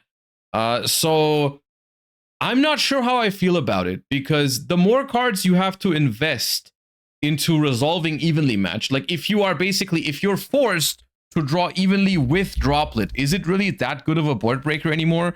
If you have to go to the battle phase, spend Evenly and Droplet, so you lose 2 cards, you're down to 4, your opponent still gets to keep the most important card on their field, whichever one they decide, and you're now in main phase 2, so you don't have a battle phase anymore either. So I'm not sure if that's... And then we're not even talking about the scenarios where you just draw evenly, you don't draw Droplet. And then all of a sudden, it's like really awkward because it just doesn't work. So I'm not sure if I'm buying that Evenly is a good card right now. I'm not sure. It has potential, but I'm not convinced. You could pair with Droplet most of the time, or even against Draco Tail just by itself, it helps a lot. We have 2 Nibiru. It never actually came up today, but I still feel like it's worth playing because getting to like board wipe through like certain cards just feels good at certain moments, especially against like decks that set up big boards and they don't have any way to stop this. Yeah. It feels good. 3 Perulia. Then we have Crossed Out Designator, and then the other Heck of Hands trap, which is it's just like the spell one, but instead it's for monsters. So as long as I control a Heck of Hands, I can flip it, negate the monster effect, and if a monster was destroyed, I can summon it to my board. So just stealing their monster is like kind of funny and helps a lot sometimes. And then the 2 secret goo cards that pretty much carried me through today. Here it comes. Diabells. It's pretty much anti-spell. Okay. Your opponent has to set their spell trap cards before activating them, so it keeps you from getting evenly. Wait, why is there 2? What does Radiant Typhoon do if they have to set all their quick plays? Then they can't activate them, so it's pretty good. But the secret card, this is what beats Draco Tail. End of Anubis. Oh god! End of Anubis. Like, I usually wait for them to activate a fusion effect, then I let them fuse. Then once they build up all those effects, don't do that! I'll chain an effect to chain summon End of Anubis. Oh, that's so nasty. He negates them, instead of like preventing you from activating them, he just negates them in general. So it's like insane. That is so much better because it means they can't out it with the Fallen and the Virtuous, right? Like, I mean, they can later out it, but it's already basically ruined an entire chain, right? They go perform a fusion summon, trigger their Draco Tails Engrave, you chain the thing, bring back End of Anubis, everything's negated. Even if they have Fallen and the Virtuous in hand, you've already gotten your value, basically. Ah, that's good. Target cards in graveyard as well, he also negates them. So like if they go like make Arthalion, chain 1 Arthalion, chain. Why are those cards legal, like, dude? I mean, I'm gonna be honest with you, these cards will probably never get banned. Because they are just too niche for that. And realistically, if the only floodgates legal in Yu-Gi-Oh were this niche, if only like super weird decks could use them, then I'd be much more okay with it than every single deck being able to slap a Dimensional Fissure into their side deck. You know what I mean? Like, there is still, even though of course the gameplay that these cards provide are not really healthier than what a Dimensional Fissure does, there is a big difference between End of Anubis and Dimensional Fissure, because not every deck can just slap the card into the deck. So they're not okay per se, they really aren't, but they are simply much less of a they will have much less of a negative impact on your Yu-Gi-Oh playing experience, because you're simply not going to face them every round. You know, you're going to face them maybe like once every 2 tournaments or something, but not every single matchup, you know what I mean? Like, and then chain 3 like Lucius, just a big chain. You chain like end of Anubis, summon it, all that gets negated, and it just doesn't matter. And so you pretty much just win the game off this like bat right there. Yeah, you mentioned Radiant Typhoon a few times in this profile. Have you faced... Also, another difference is that you get this card if you go first and you combo off, basically, right? Dimensional Fissure you have to do nothing for. You can brick and activate Di-Fi and win the game still. Standing Swiss today? I did end up facing only one today, so okay. I expected to see a lot more meta, and actually saw a lot more Rogue than I thought I would. Oh, okay, Rogue Slayer right here, undefeated. Yeah. Sweet. Yeah, this is something that I'm wondering as well, is like how much, because all of these breakdowns are like super, like you look at the top 8 breakdown from this regional, and it's everything. It's literally everything. So like are people just doing pet decks because it's a regional, or is this something that people also will do at the YCS? It's hard for me to evaluate in terms of what to expect, right? But it is nice to see that a lot of the rogue strategies have a chance to compete. And I do think a large reason of this is that both the 2 decks that people consider the best decks in the format right now, which is Draco Tail and Radiant Typhoon, they are really powerful, don't get me wrong, but they are not nearly as oppressive as like super high ceiling combo decks would be as the best deck in the format. Like it is so much more realistic to beat those decks with rogue decks than it is with like if it were all like full power Vanquish Soul K9 or full power Malice or whatever. Like those decks are just, they are more oppressive than the lower ceiling type decks. I think Radiant Typhoon is a little overrated. I don't agree. I think Radiant Typhoon is a really powerful deck, but it's really hard to realize its the full potential because it's a hard deck to pilot and navigate, but it also has a lot of really awkward auto win cards against it, which is annoying. Like it's not consistent. Like it's not super consistent, at least. So it will brick a decent amount of the time, but it will also get floodgated by random shit like Invader of Darkness, or we just saw Diabels, right? So that's sometimes a bit awkward. Is it just me, or do the decks that have been topping seem rather cheap? I mean, everything that isn't Draco Tail right now, because of the price point of the Fallen of the White Dragon, this card is like 50, 60 bucks right now, at least in Europe. So that's driving up the price. But no, like the Hecka Hands is 200, the DDD is 100. Like the prices are still fine, except for like the everything that needs the Fallen and the White Dragon. Wow.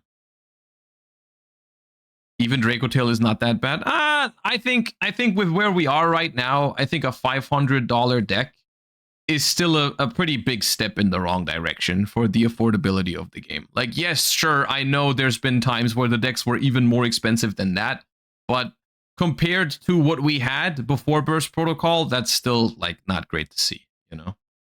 I guess we'll see how this develops though, because once again, prices are probably subject to change once the 300th YCS is done. And I also do think the Fallen of the White Dragon is going to go down a little bit after the YCSs are done, and once people realize most of the people are actually playing 2 copies and not 3. So I think I think it's hopefully going to get better, but realistically, this is the price that we pay for the fact that Burst Protocol is a good set for vendors again. Finally, right? That is the downside, right? Like we've been talking about this all year, last year, that Burst Protocol, that the main sets were all not great in terms of value for the vendors and the stores and locals. This set now, from what I can see, is really good.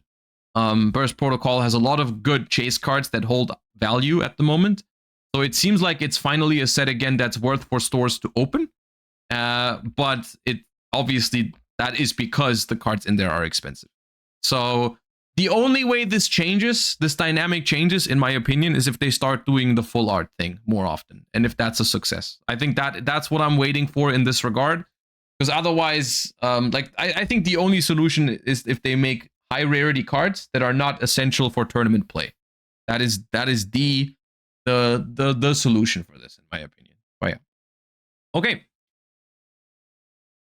Very, very interesting first week of Burst Protocol regionals, in my opinion. We see a lot of the things that we expected. We see Draco Tail doing well. We see less Radiant Typhoon than I expected, to be honest. But a lot of Draco Tail doing well. Vanquish Soul doing completely fine. Radiant Typhoon doing decent, even if it was maybe not as successful as predicted.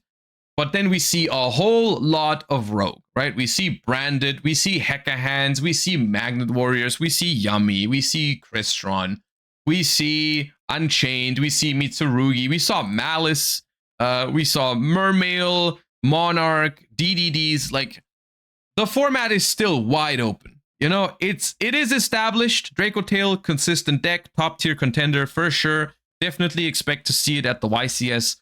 But besides Draco Tail and Radiant Typhoon and some Vanquish Souls, the rest of your tournament experience at the YCS is basically completely, it could be anything, I feel like.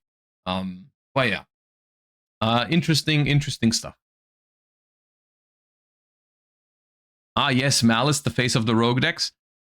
Realistically, as much as I hate the archetype, I do think it is a Rogue deck now, yes. I think it is a Rogue deck now. That doesn't mean I like it now. I don't like every single Rogue deck. There is Rogue decks that I also dislike. But Malice is not a meta deck anymore. Definitely not.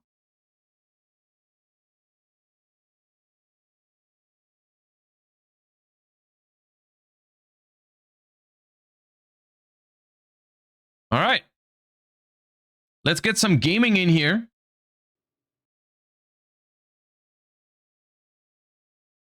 Do you think Malice is more dead in Master Duel than TCG?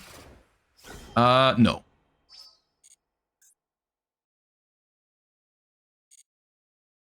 No. It's entry time for Dice Rally. Oh! Oh, we have to play Dice Rally. We have to play Dice Rally. We can keep talking about TCG if you guys want to. Oh no, it hasn't started yet. That's tonight. Okay, we might have to play some Dice Rally tomorrow. Because you get a Ghost Spell mate in here, I think. Where is it? Yeah, round 4 you get Ghost Spell and Haunted Mansion.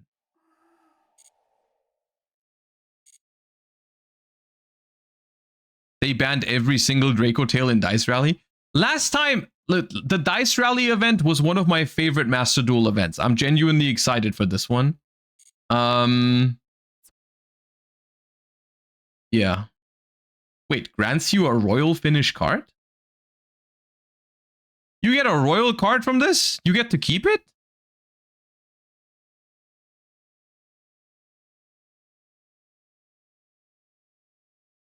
Ooh. A legacy pack one. Oh, okay. Well, but you're not guaranteed to land on this thing, right? You can check top right. Rewards list. Obtainable cards. Yeah, that's all the legacy cards. I mean, you'd have to get really lucky to get a good one here. But there is some stuff that's usable. Like you get the Croc. The Croc isn't bad. Armades isn't bad. Samurai Destroyer. Santa Claus. Huh? Invader of Darkness?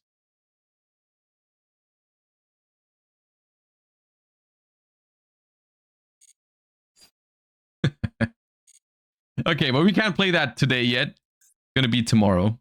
All right.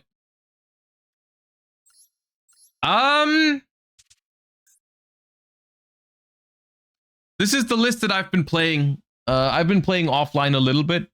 I've been messing around with this. This is mostly pure Vanquish Soul. It just plays 3 Holisu, 1 Jockle, 1 Lupus. 3 Izuna, 1 Jockle, 1 Lupus, 1 Case. No rank up spell. And currently I'm playing 1 copy of Durandal. I don't know if I like it, but I wanted more consistency. And I've been playing all the draw cards. So this is how I've been enjoying Vanquish Soul. Has Impulse felt good? Yes. Not amazing, but I think it's very fun to play with, so I'm enjoying it, and it's decent. No 7th Tachyon? No.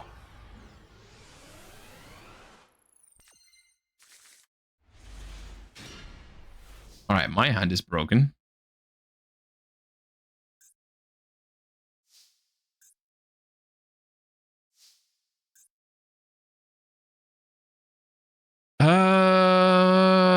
I will probably start with Stake Your Soul, revealing Izuna. And then if I get Max Seed or Fuwad, I could just pass. Yeah.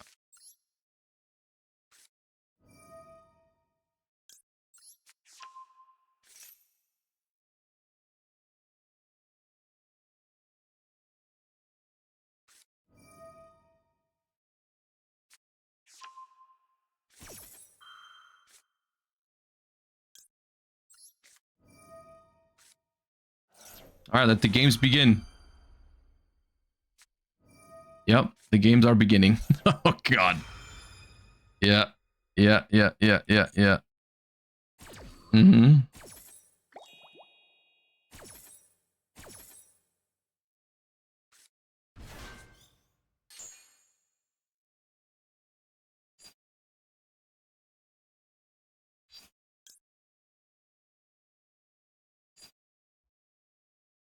Okay. It's kind of not what I needed.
this heavy K? This is very, very small K9.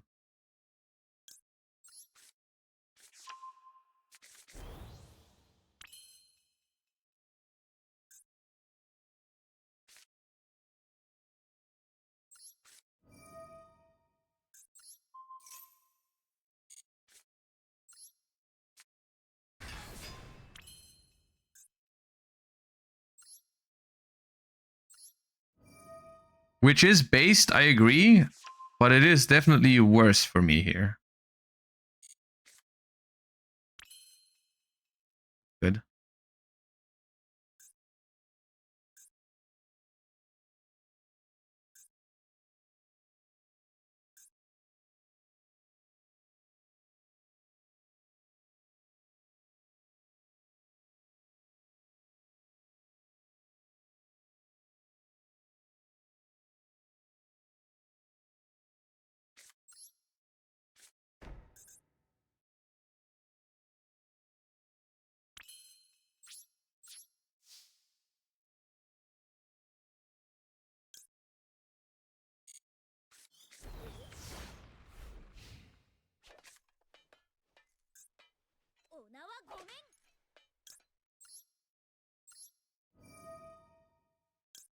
All right, this is going to be a grindy one from here.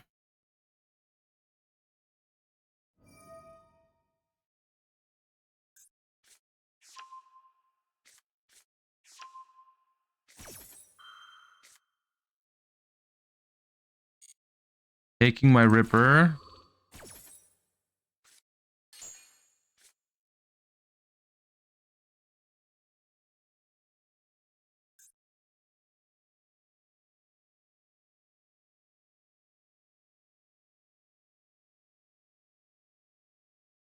Okay, what do I know in their hand?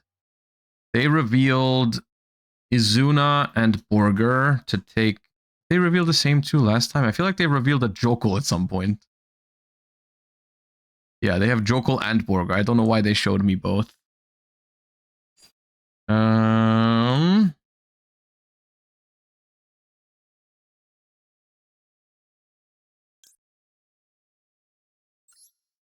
did you make Ripper? I needed the Dark in hand.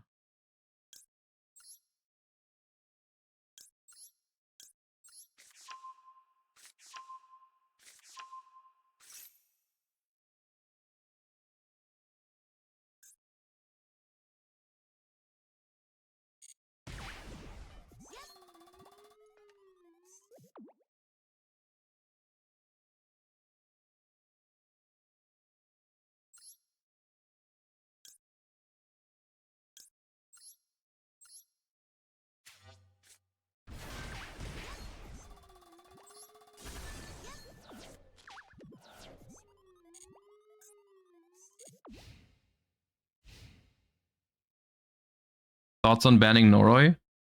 Dude, dude, their hand's crazy. I have thoughts on ban. I mean, they should have never made those cards. So yeah, I wouldn't mind.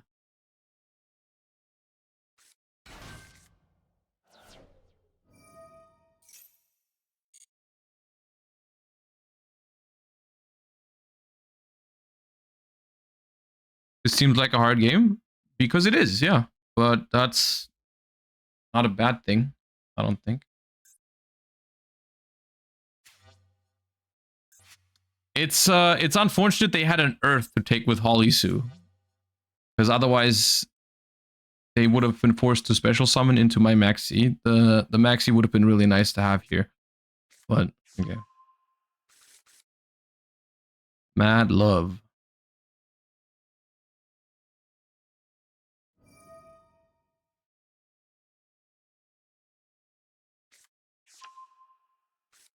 How long, Mad Love? Jiaolong, Mad Love, Borger, Jokul, 2 unknowns. Good thing my Vanquish Soul Trap has text.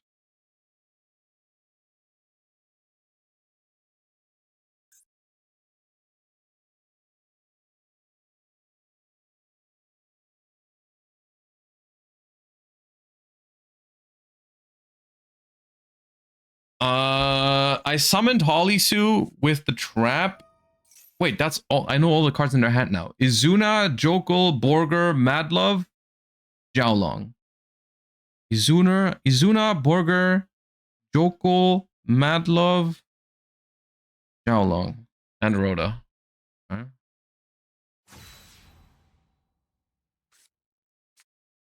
Raisin, Jiaolong, Borger here.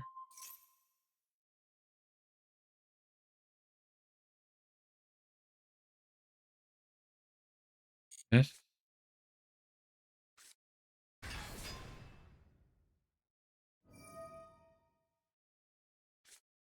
Okay, that's gonna draw one unknown.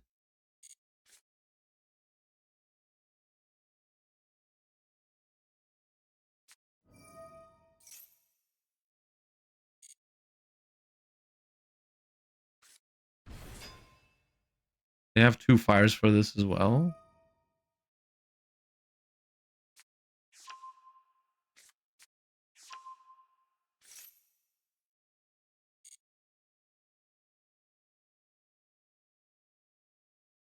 Raisin, Madlove, Izuna, Jokel, unknown. Raisin, Izuna, Jokel, Madlove.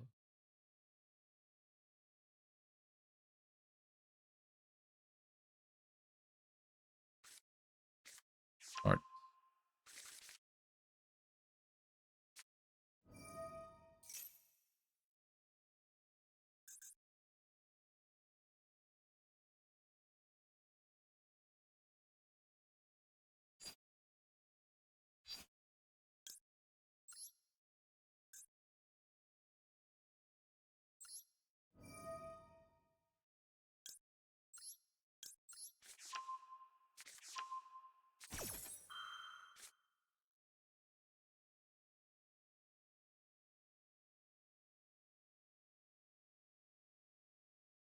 Okay, they must have drawn something with a quick effect.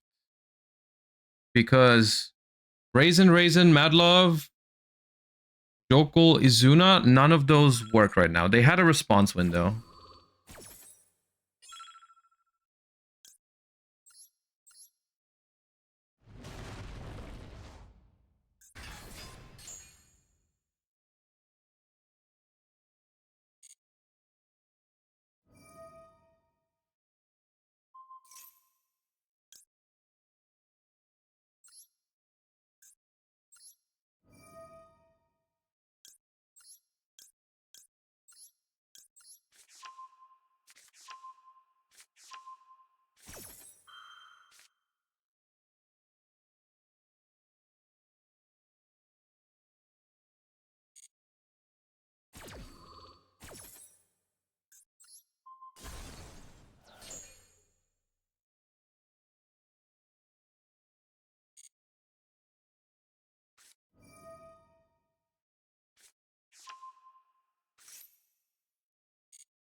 This is not going well for me.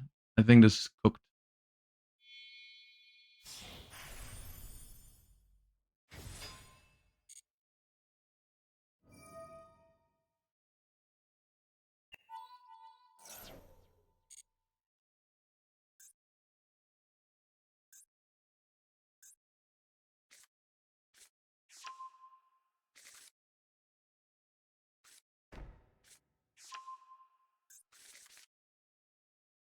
Wait, what did I activate?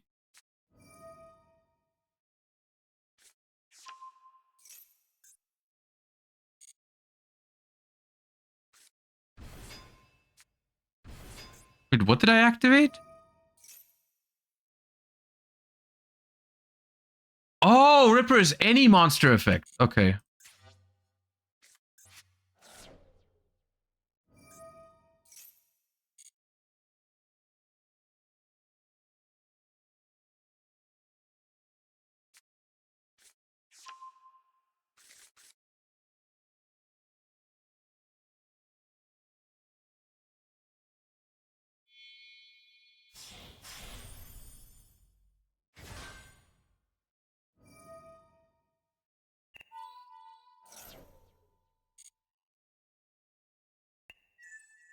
Yeah, I died this turn. I can't do anything about this.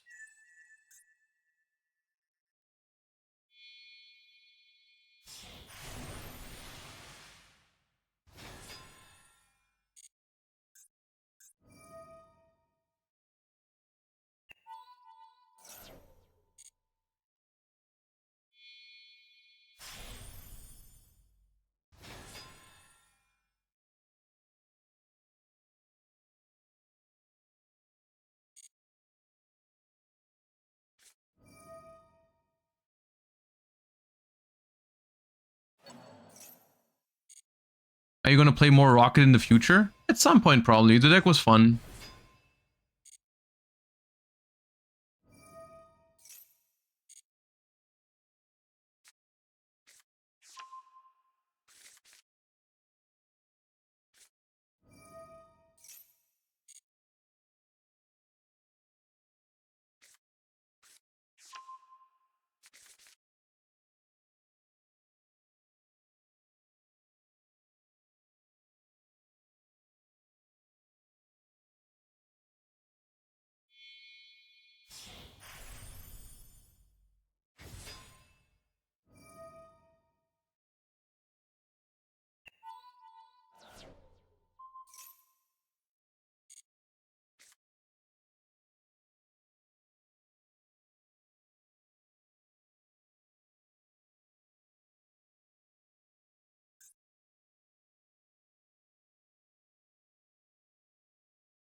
I think I died to the trap card, right?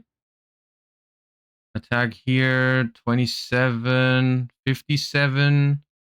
I go to 23. If they then half my life points, I die.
Nope.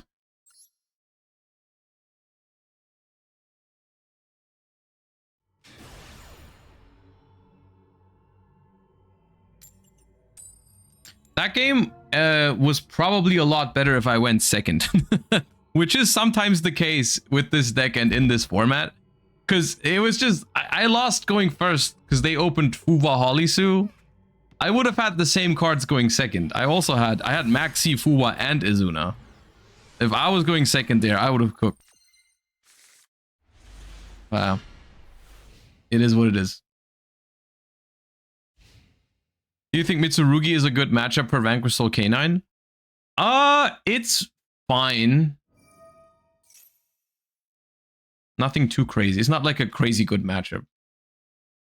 But it's fine, yeah.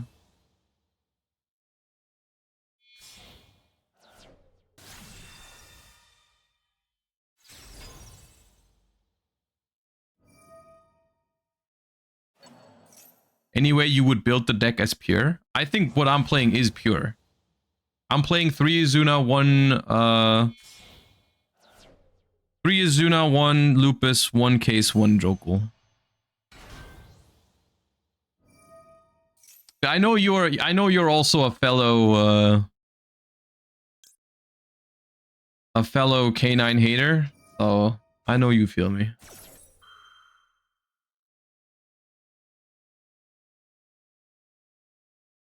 Why 1 Jokul? I think it is nice to search a dark with Ripper, because dark is an important attribute.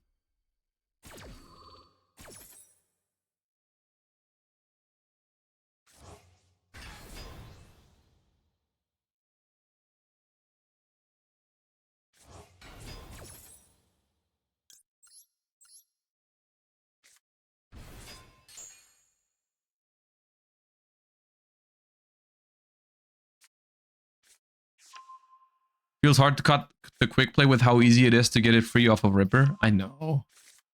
But realistically, I just want to play Vanquish Soul, dude. I would trade every K9 card in the world for an extra Raisin.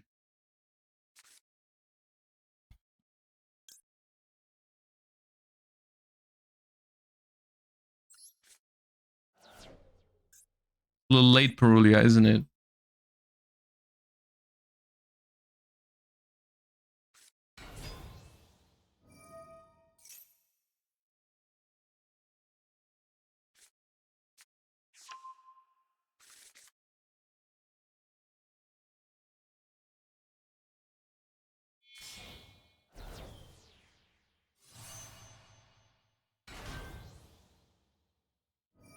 Nationals format Vanquish Soul, my favorite deck ever. The Vanquish Soul deck I played at Euros was probably my favorite deck I've played in like years. Yeah. Like probably since Bastille Runic. So since 2023. I don't think I've played a cooler deck in all of 2024 than the pure Vanquish Soul from Euros last year.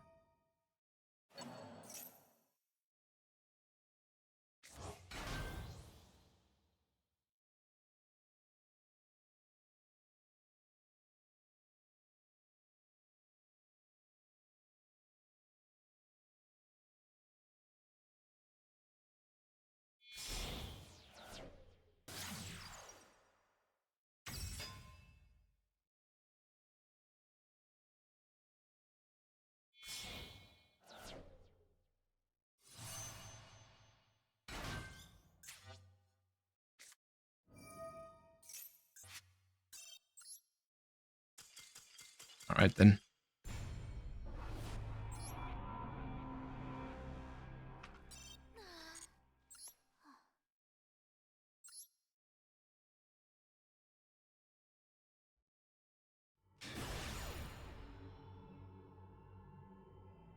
Fifth place in rated is on 3 Pluton. I've seen the OCG players post deck lists on Twitter that play the Pluton just to have more fires. I'm not quite that desperate yet.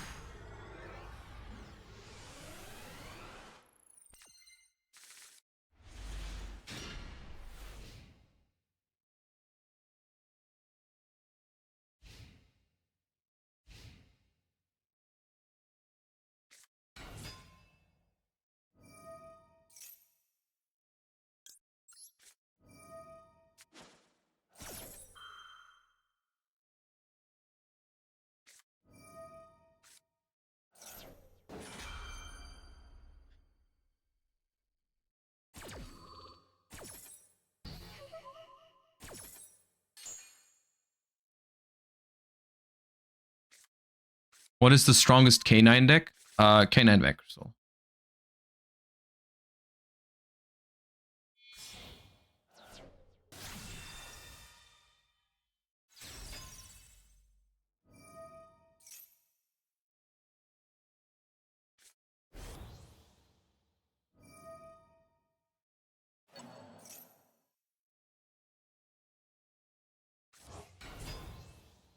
What do you think about Fluvel? Do you think we can have support? you can have support, yeah.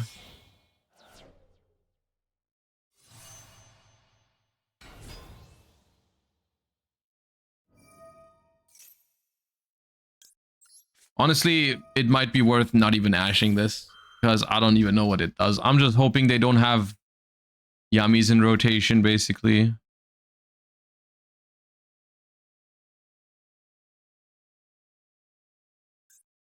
Because if they don't have Marshmallow Cookie, then maybe their interruptions are worse, and the surprise that they already have in hand is worse as well.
Are you going to play the next Duelist Cup? If the format is this, then I will play it, but I won't take it seriously.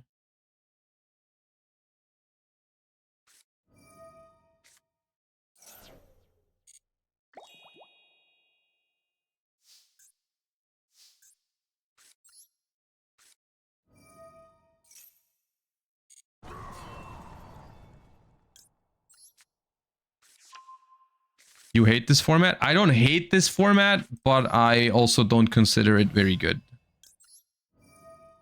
I think as much as I love Vanquish Soul, I think the K9 cards being added make it a lot worse.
I can draw a card with Borger here, but it leads to me having to discard, which isn't really that great. I could just get a Jiaolong ready for their turn. I think that's better. Oh.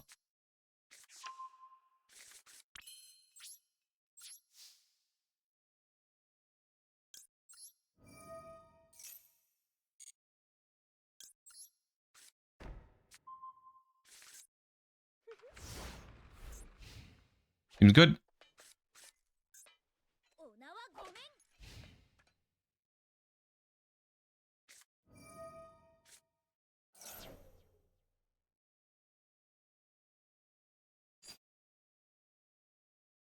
Okay. I'll just take with Holly Sue, that's fine.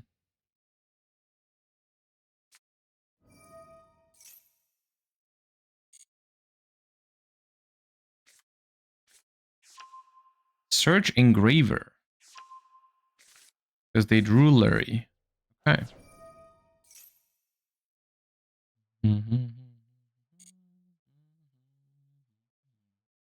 I could bounce the Lurry to hand, but realistically, since they have tracked, they confuse anyways. I think it's okay. I don't think I want to use Phantasma yet, though, because I don't have another Dark. So...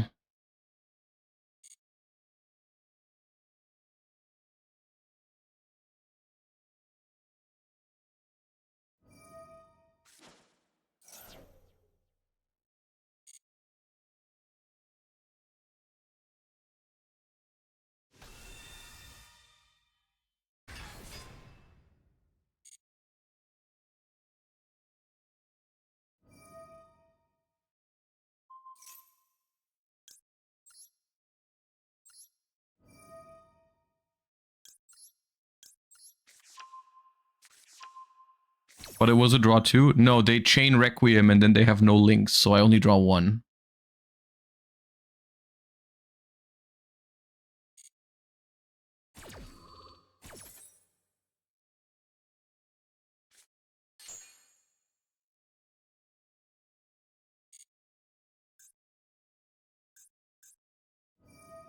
Oh, they have another Light Fiend in hand.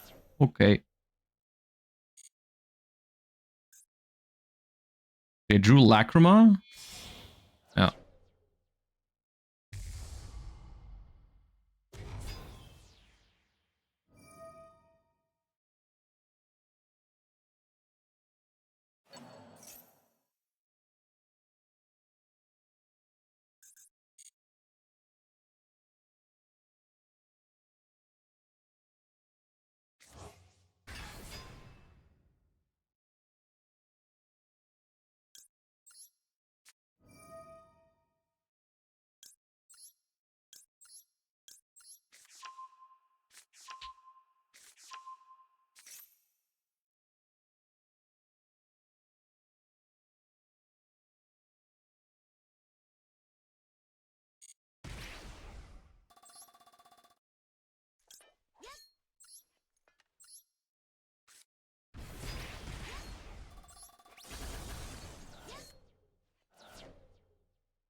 Lots of Yubels are running around these days? Really?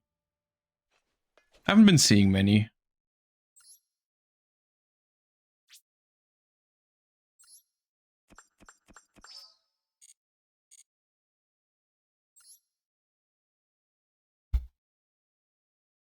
Good Liger matchup, I guess.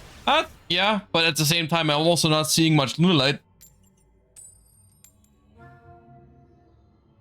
Well, yeah, in theory, as soon as you can play with Yubel, you should have a pretty good matchup against Liger.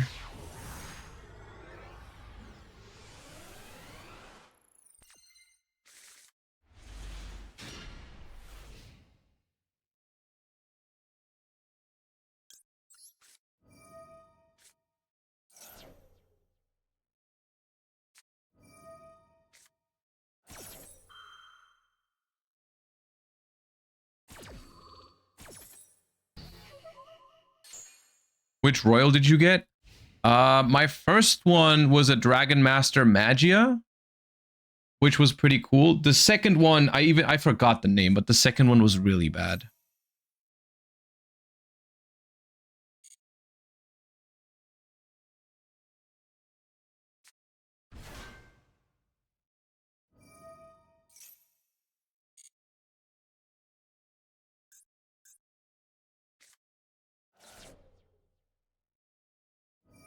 I got Royal Baron and Furious Dragon. That's insane. My second one was, oh dude, I forgot. I'll look after this if I don't forget.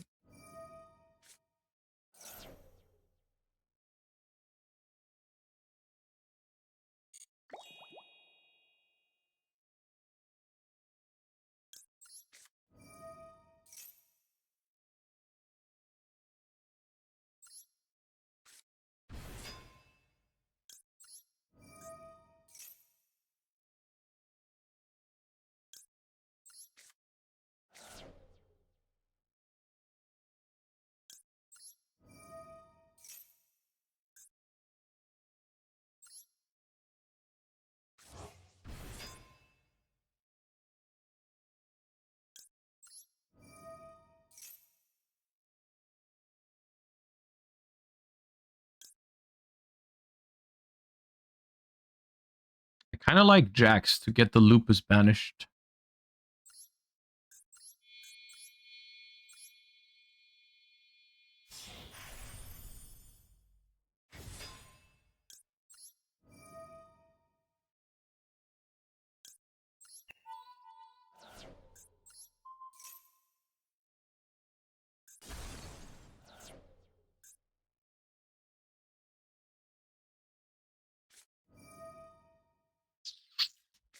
Bro, what are these hands?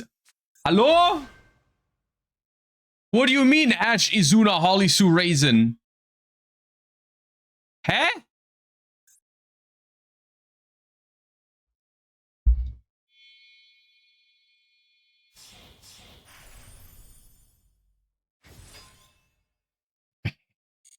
You're late to the party.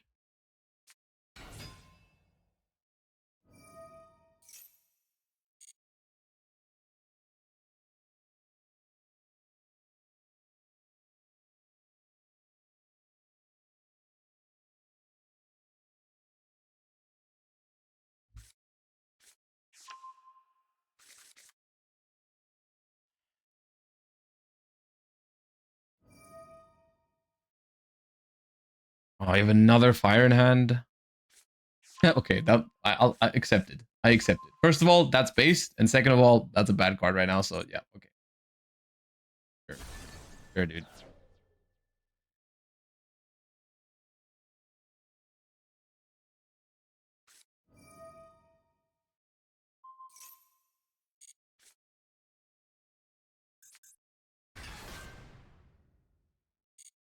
Oh, Ripper, search Izuna. Oh wait, Izuna is not a great interruption if they're playing one of Lupus. But like setting the quick play here, this is so hard, man.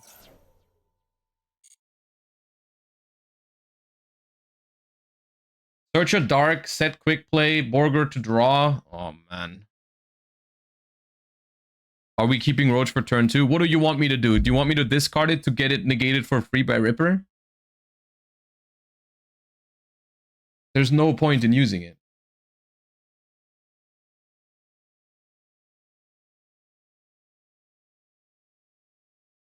I played against someone the other day playing Red Layer in Canine Vanquish Soul. Yeah, that's not the worst.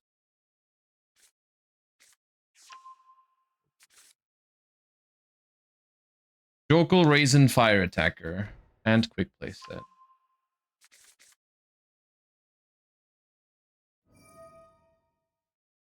Now a random draw that can fuck me up. Let's go.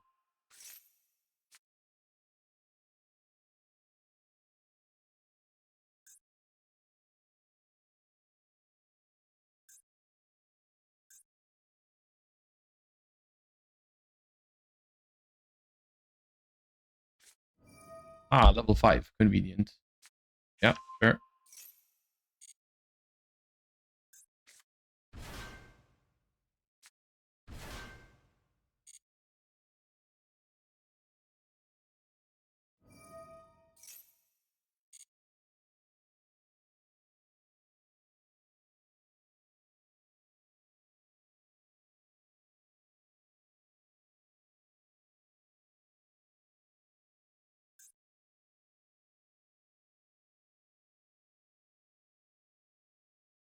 How can you come back? I don't know. I don't know.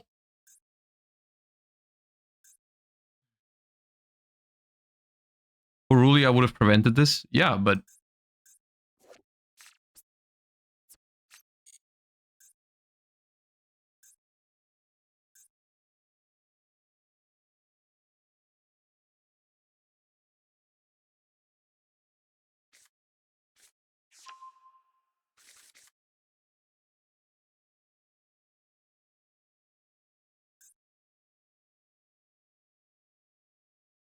they should give one more draw. They get everything if they summon with Holisu here. That was probably the best random Borger draw for the Jokul in hand. Because if they go, they have 2 fires. They special Jiaolong, Jiaolong search field spell search Caesar, field spell set trap. That's crazy. That is crazy. The Jiaolong gives them so much more than Nash Knight. If they're willing to give 1 draw no matter what, that's crazy. That's a crazy thing to do.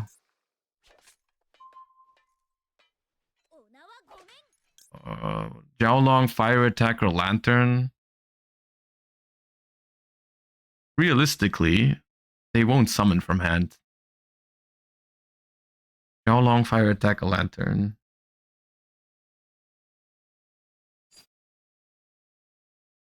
They won't summon from hand, I don't think. There's no reason to do it. There's really no reason to do it.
I don't think I can use those.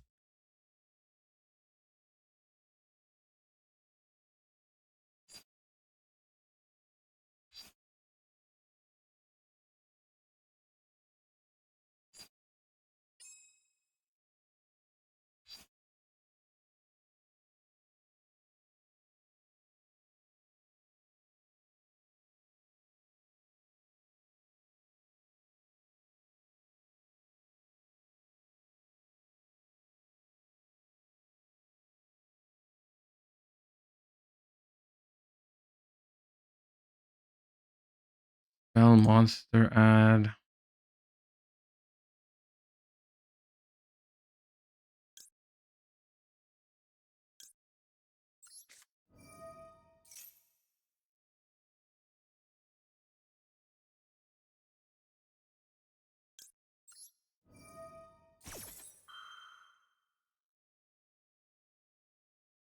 $26.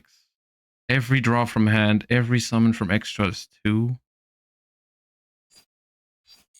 I don't think I should.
I can still lose this. It depends on their extra deck a little bit. If they have 2 Ripper... If they have 2 Ripper and they don't draw the right attributes...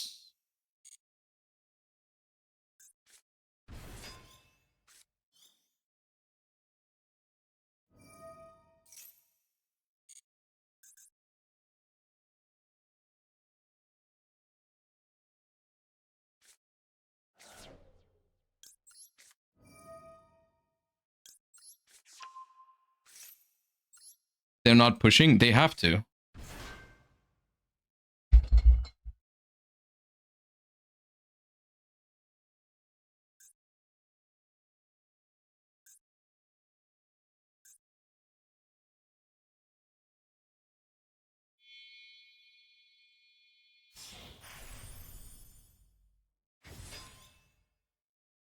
Huge dark.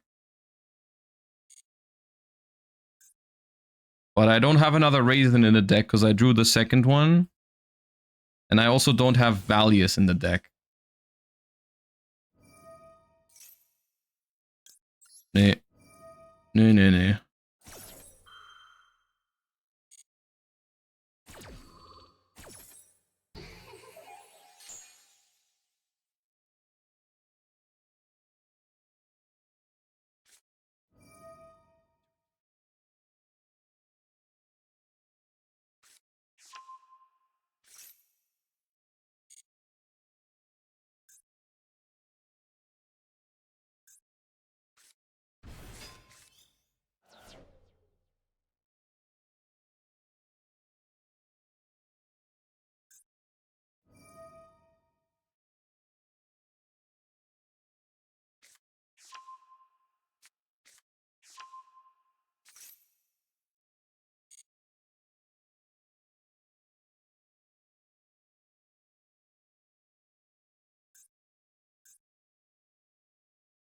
Did you regret not using Fuva yet? No.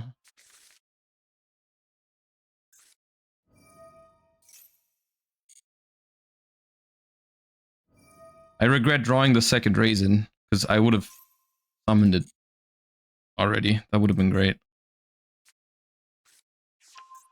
Ollie Suit, Wood Fires.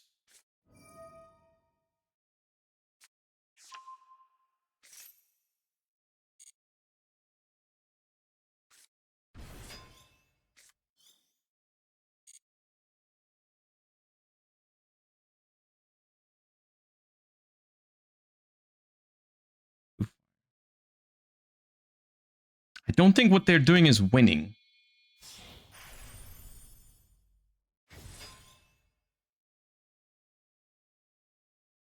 Okay, but you don't have droll.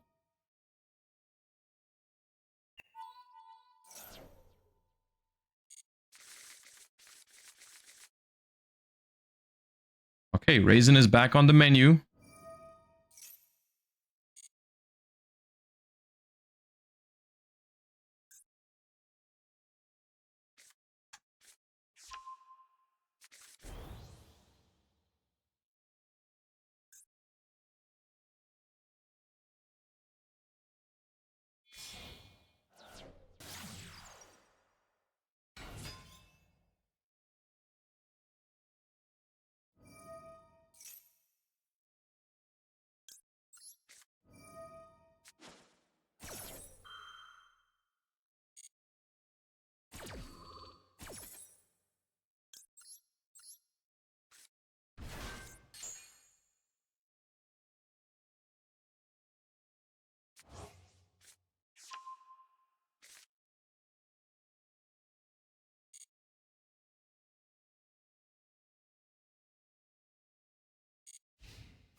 I just need to not time out.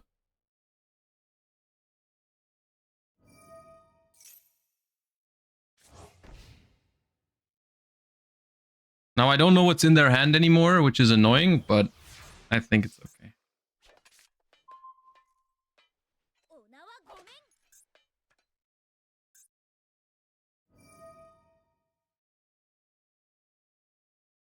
Okay, seems like they don't like their hand.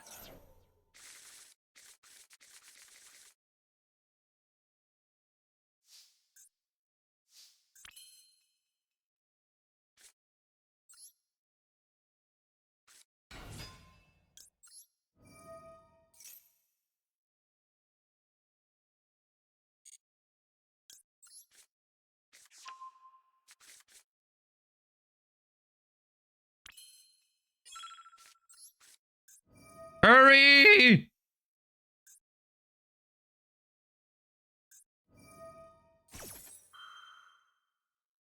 Yeah, yeah.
Not the optimal turn, but we do not have time.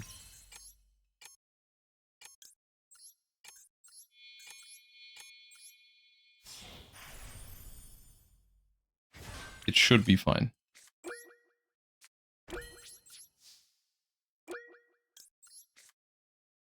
Ugh.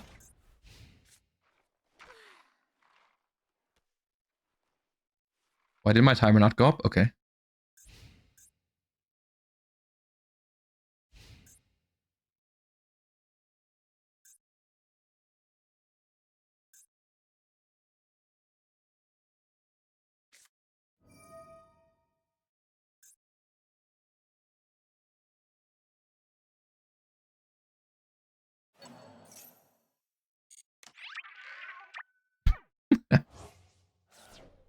Okay, showing off their alt art called by the grave. Nice. Jeez.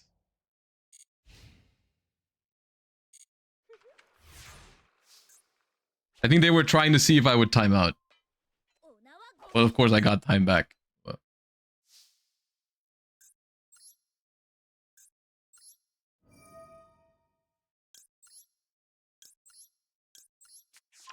My Phantasme was here until the very end. The dark attribute in my hand. My goat.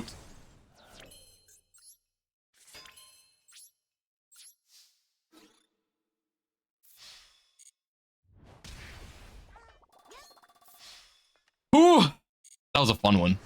That was a fun one. That was a. I'm proud of that. I'm proud of that Zeus iPhone line. That was cool.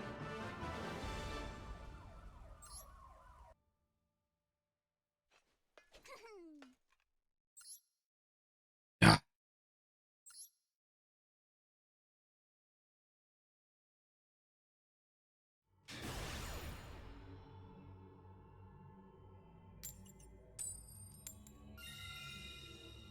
Could you show the deck list? Yeah, give me a second. I can show you in game.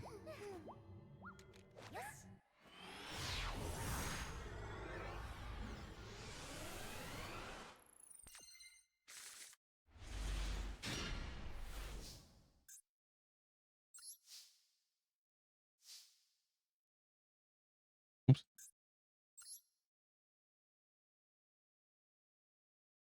There you go.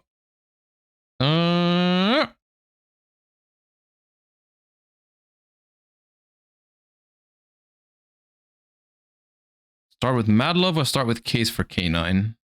I think Mad Love. 3 rock? You can get away with 2 probably.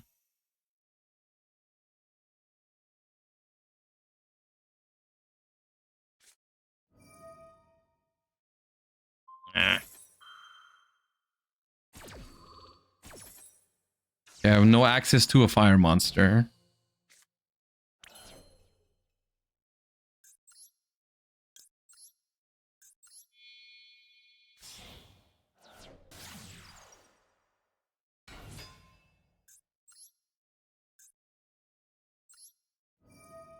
Cool word. Thank you for the 16 months. Welcome back.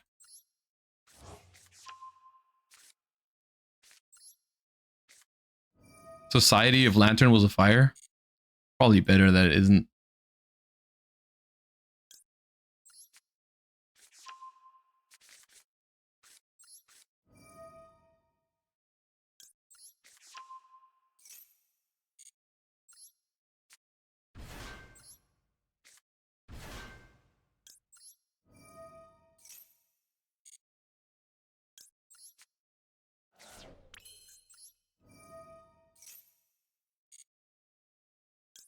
So of course we could do a lot more if I was playing a bigger K9 package, but I'm not.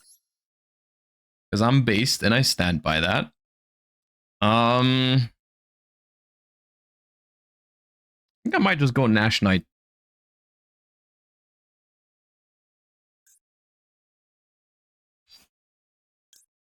Or Valon. Ripper doesn't really add much to this board. I don't play the quick play. So I think it's just Nash Knight. Or Valon. What is it? 42 cards. Do Valon.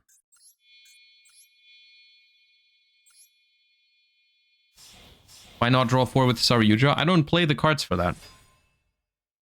Oh, they got Nib? Okay.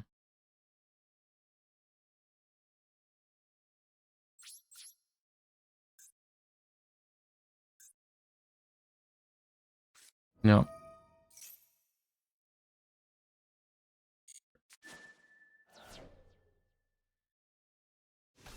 Not that crazy of a nib, because now I just use my Ripper and my Azuna. I can still make a rank 5. So they're really only Nibiruing the rock.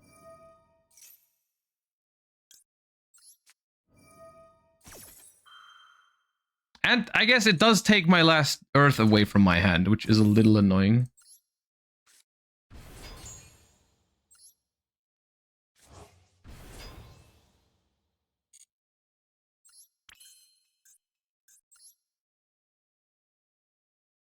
Maybe I make Ripper now.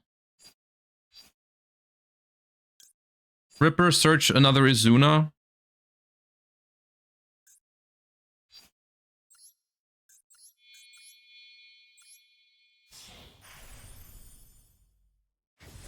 I guess Ankh just wants to play lower to the ground. Yeah. This is it's very much a personal preference, not a, I think this is better.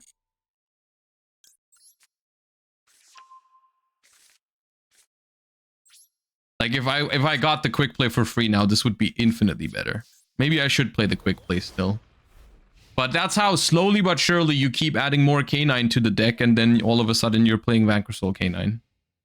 And that's not something I want. But it might be better.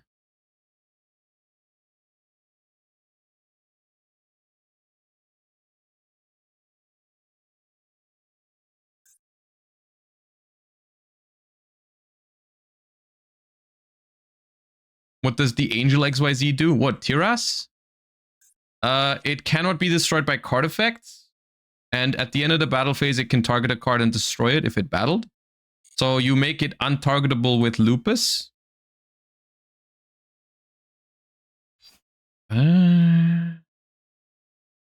Seems like they care about Ripper.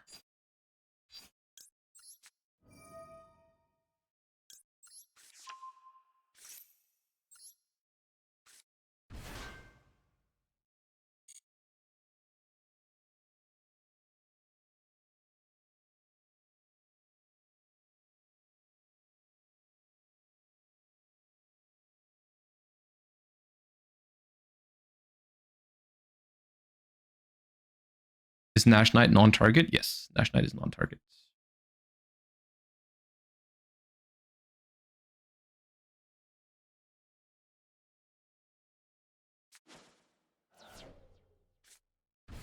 Oh, I did not expect that.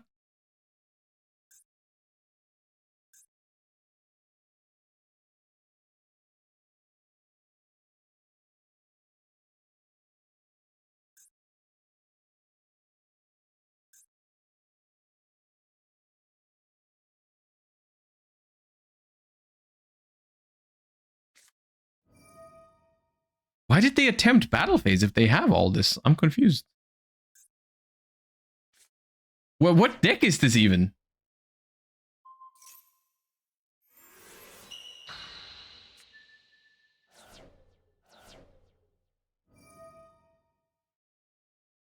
Why did you use a graveyard effect? Now I can Azuna and Lupus. Tenpai? Yeah, but like, why does Tenpai... Dude.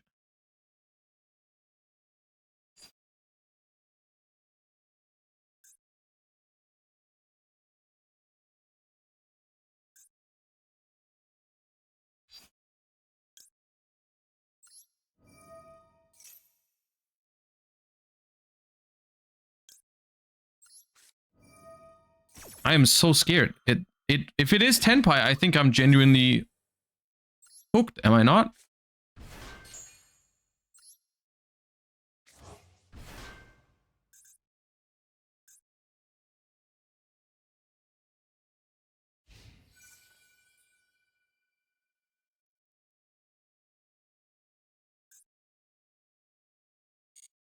I think I'm cooked if it's Tenpai.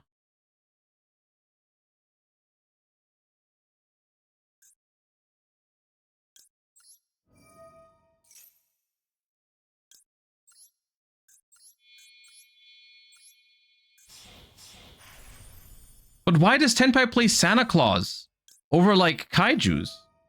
Because it's small? And you can like run into it with Chundra?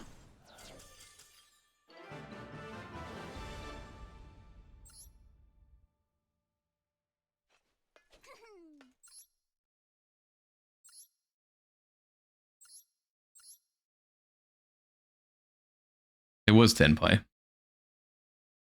This is the most random ass Tenpai list I've ever seen in my life. Dude, everything is a one of. Nah, they're trolling. I got hit with one of Nib with 2 of Imperm. 1 of Santa Claus. Oh man. I would have been so pissed if I lost to that. I would have been so pissed if I lost to that. New player probably. Maybe they just got all the Tenpai cards at 3s and now they're working on getting all the staples. Yeah, sure, maybe it's that.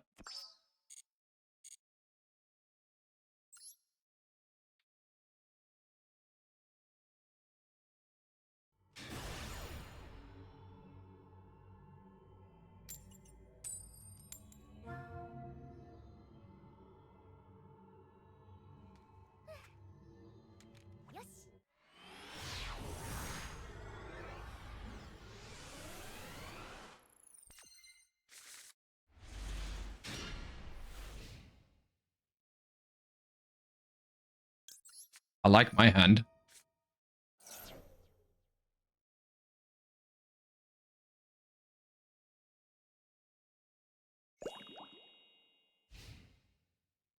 Will you try Sky Striker this format?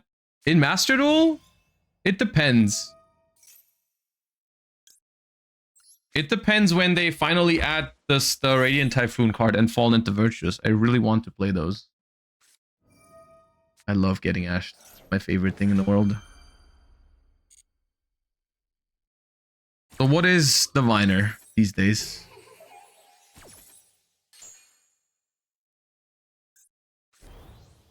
M Knights.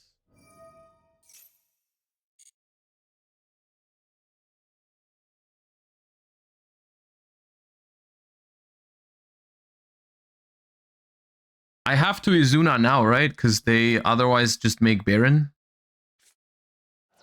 Oh, nice. Tearlaments.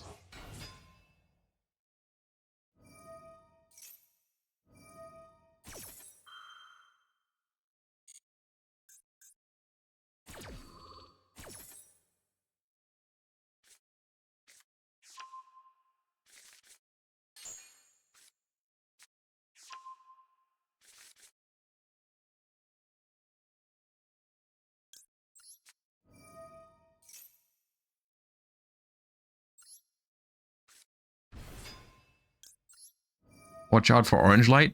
What am I going to do if all my cards get negated by Ash and Orange Light? What is there to watch out for? Watch out for Called by the Grave and Ash Blossom when you're playing against a combo deck. Yeah, I should have watched out for that. That's my bad.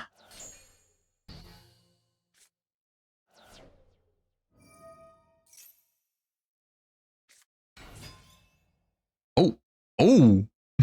Hold up. Watch out for Holly Soup plus Fire Dark, though.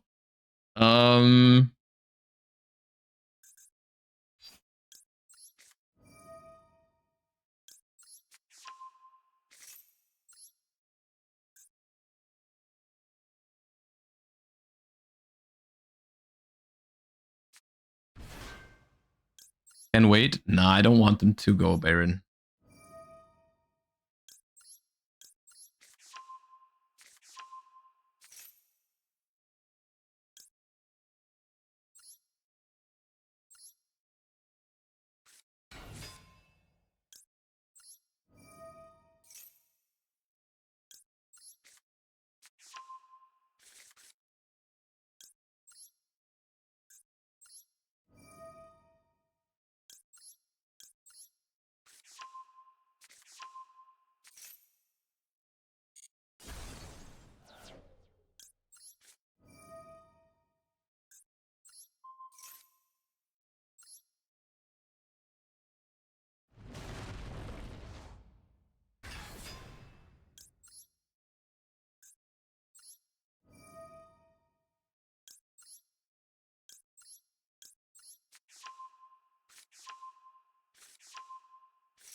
You're the villain in this game? Yeah, I'm the villain for trying to take part in the game, right? Because I'm sure their turn would have been totally fair after they ash and called by my two hand traps.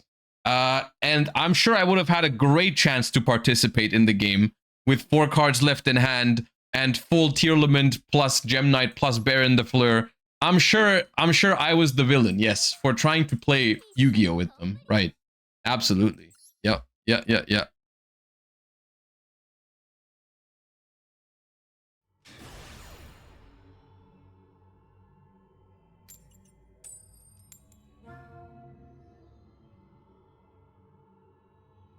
I'm the villain because I popped 2 of their cards with Raisin and Caesar. I'm the villain.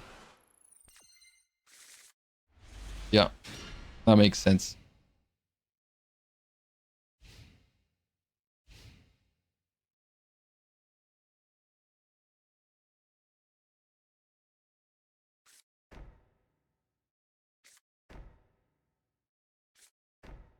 Okay.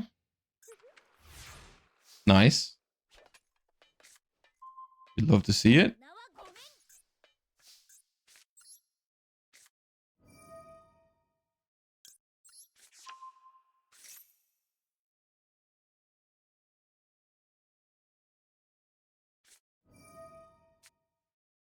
No.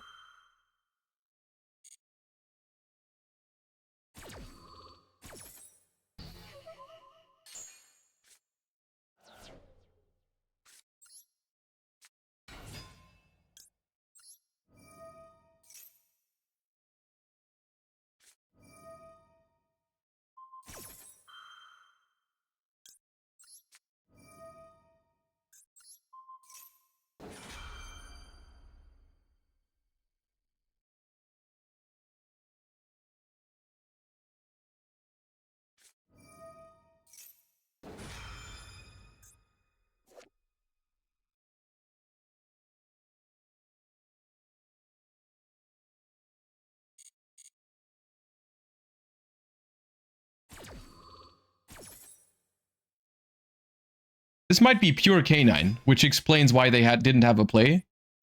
This is unfortunate because the deck is going to look really bad here, which is genuinely a shame because it's really cool. Pure canine is a cool deck, but no one is playing it because it's better to use them as combo slop enablers and hand trap negation.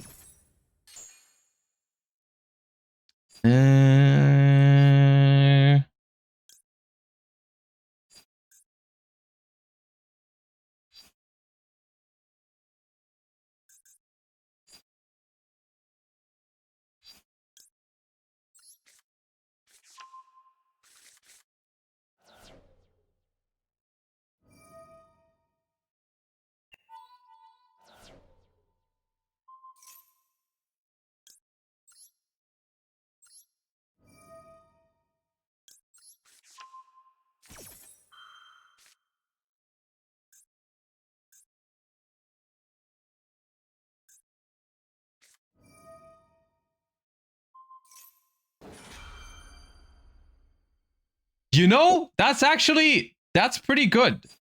I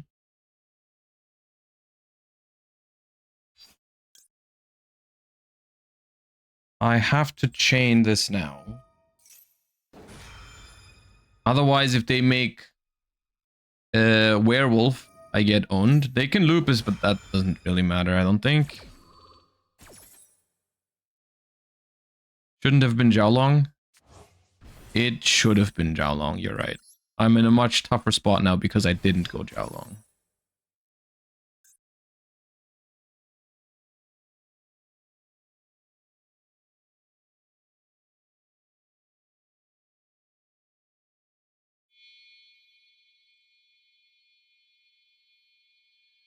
Now they have to go Ripper, I think.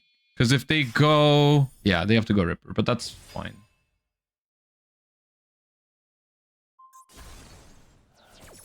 Goodbye, Caesar. It was a good attempt.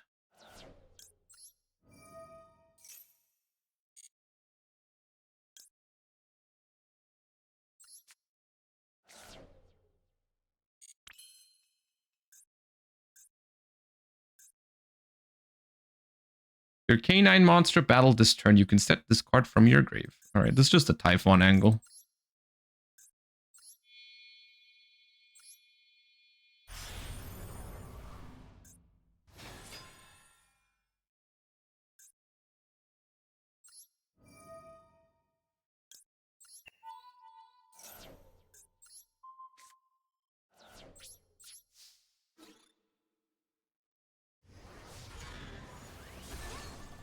They can reset the quick play spell now, but they have no play to go with it. And they can't even top deck... I guess they can top deck Noroi, but I have Ash for it. That's the only one card play, because Lantern doesn't work. Can Lantern target Exceeds? I don't think so. I think it says level 5. Target a level 5 non-pyro canine, yeah. I thought that was Noroi for a second, but...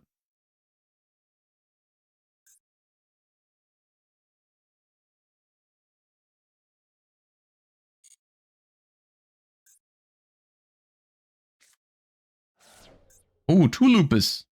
Okay, well, it's not live. Yeah. Well, that's pure canine for you.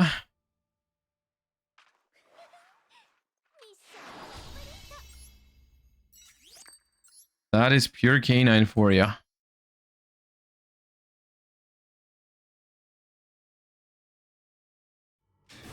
Check deck. Yeah. We can look. I mean, yeah.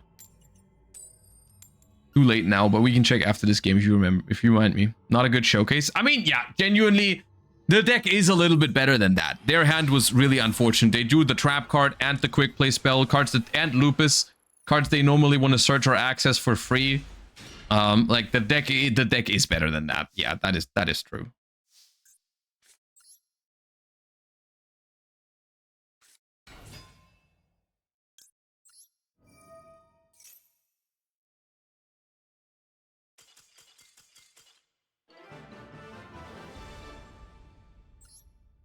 What can I say? I opened Raisin. That good.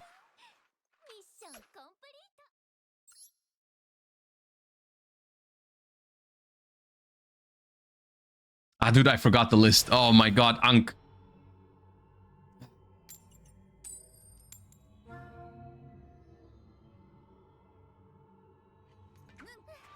Isolex, thank you for the 6 months. Welcome back. Also, Polar Bear WE, thank you for the first time Prime. Appreciate you. Welcome, welcome.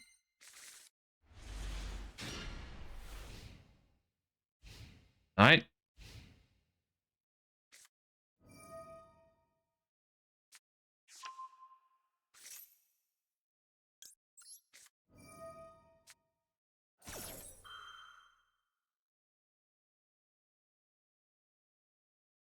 Low key.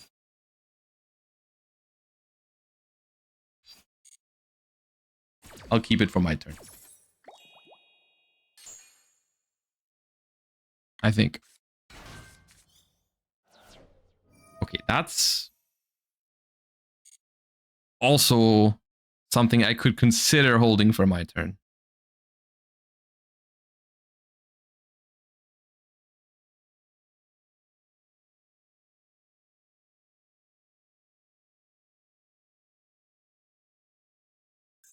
Yao Long in hand, Holy Su in hand.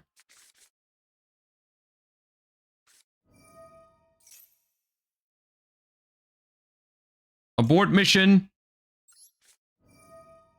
Now we do it now.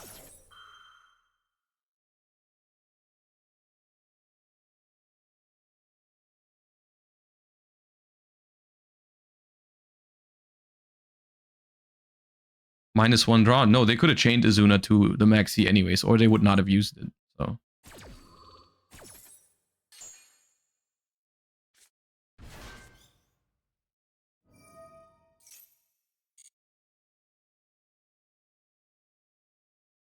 This is still not that good.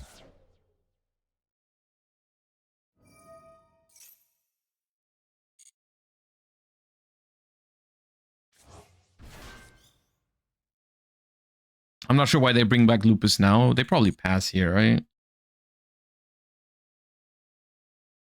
No, 2 more. Okay, then.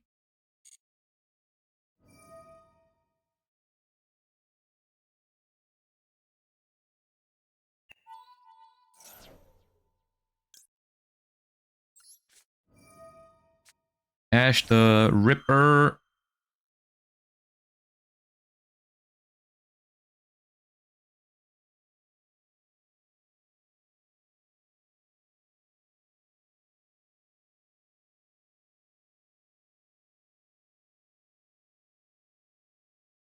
You let me negate the Ripper. Okay.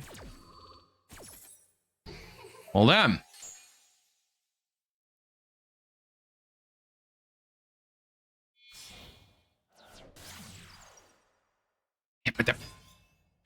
Bro, you're in too deep, and I'm drawing only Charmies and normal summons.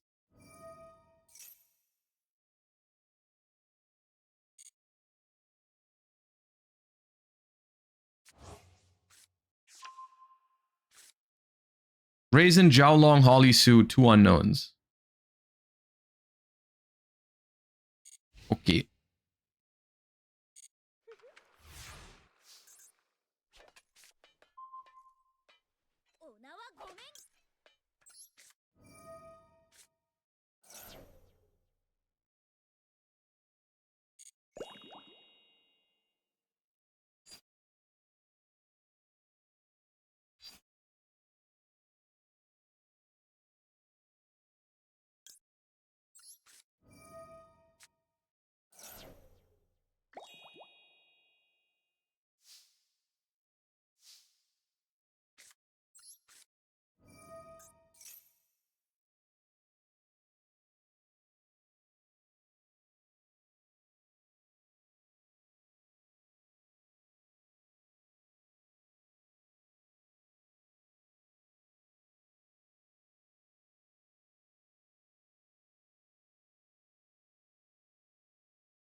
I think it's the... I think...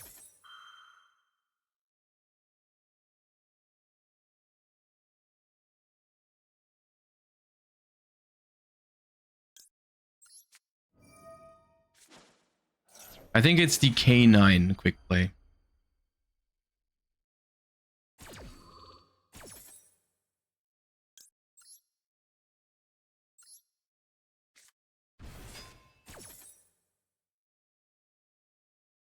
Why do you have a check mark next to your in-game name?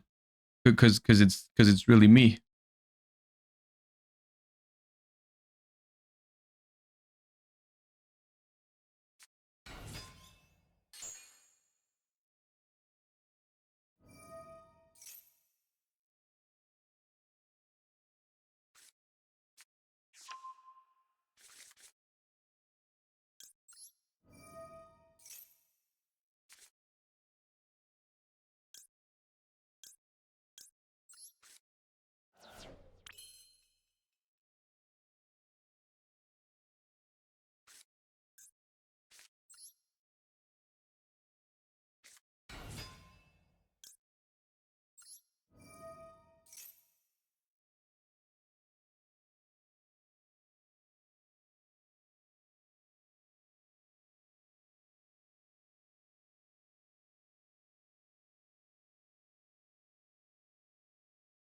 But I'm really me too. But then you should have one as well, in my opinion. I would give you one if I could.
sucks I drew Lupus, because they can stop it with that.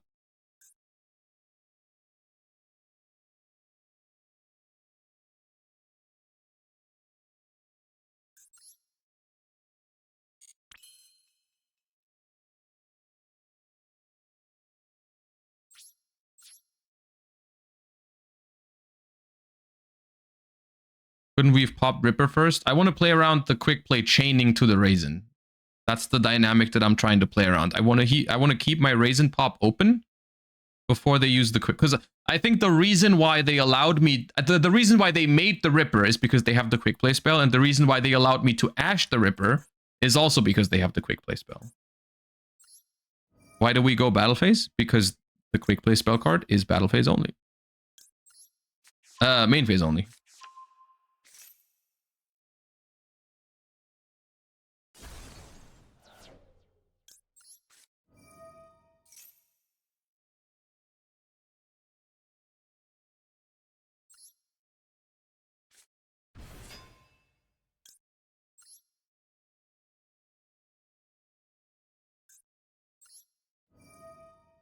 I was going to... My original plan was to turn Caesar into defense and attack it, and then attack this. But if it's the trap card, then I'd explode. I cannot do that. Why did we Lupus first then? Because I forgot about that. I did not play perfectly this turn. Because there's a lot of options I have.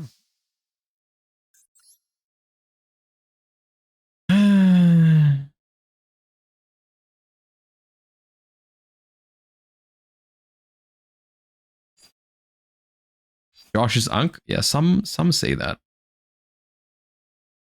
Some really do say that.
This way, because the Caesar is face down, it still gets destroyed. But it doesn't get banished. Maybe I should have left it face up. But now I'll just save my own field. This also outs the rock. I have rock on my board. I add back Jiaolong.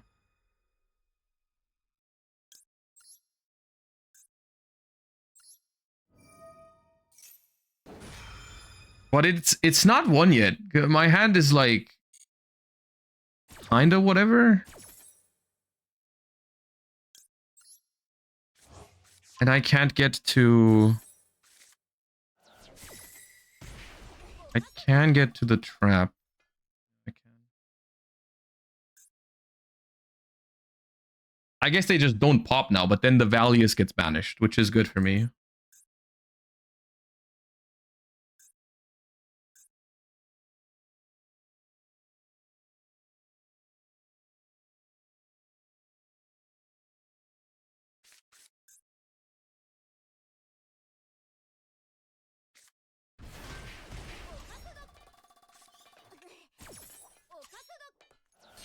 Oh, they didn't pop. Okay, goodbye, Valius.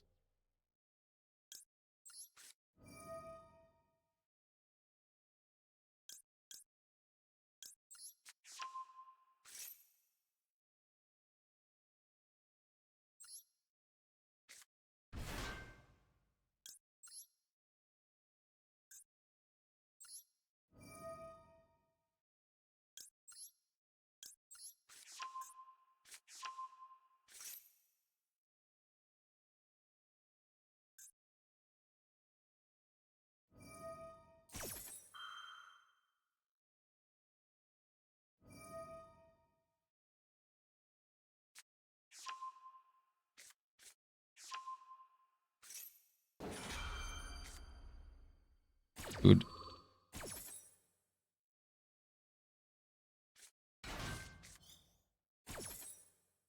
That is a good pickup.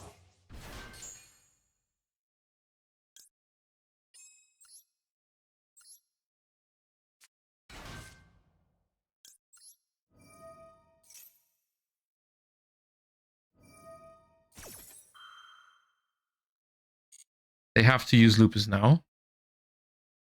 Yeah. Play. Unfortunately, I can't bounce it because I can't use both effects in the same chain. And I need to activate Mad Love here because I need the trap card. I definitely need the trap card.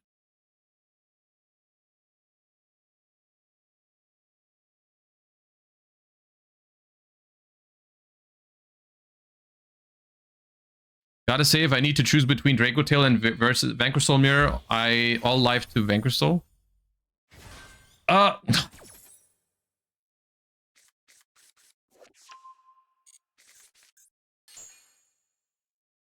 Okay, dude. No target.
I know Rock is coming back, but they can potentially force it early.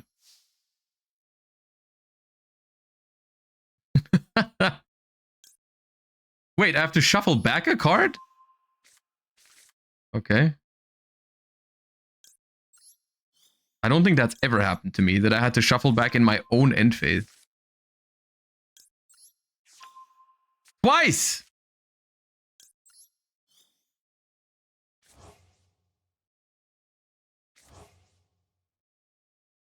And this card.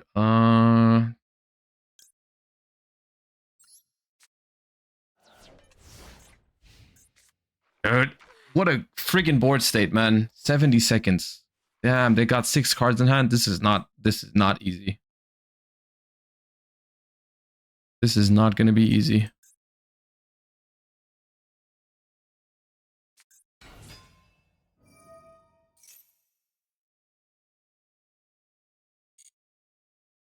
Raisin in the column that I care about the least, probably.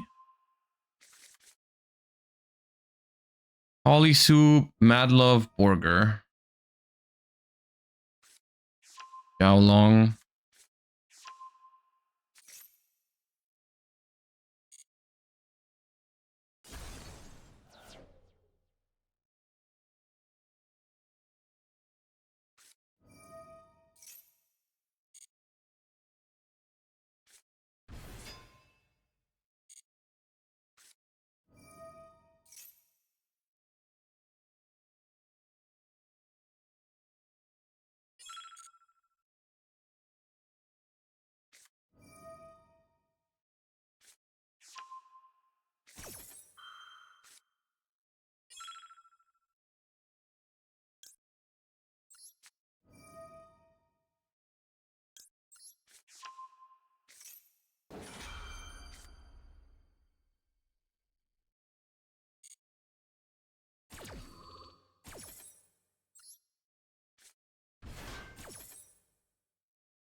Is it just me or is the game lagging? Because we have so many things going on.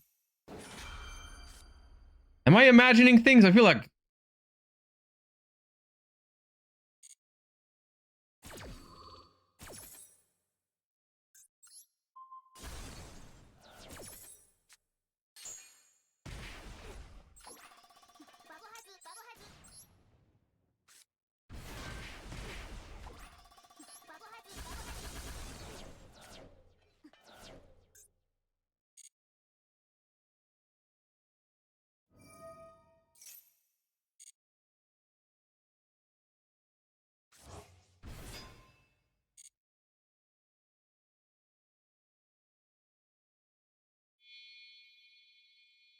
GG.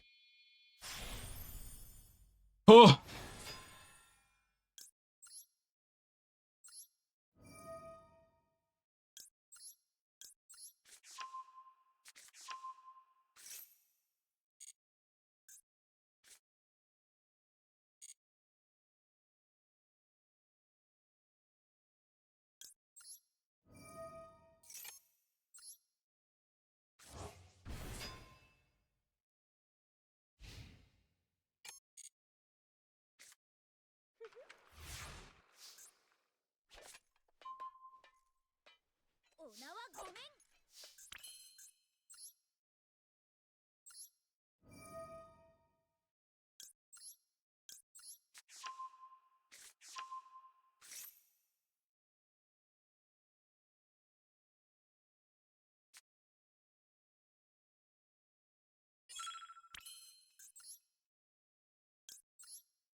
GG's.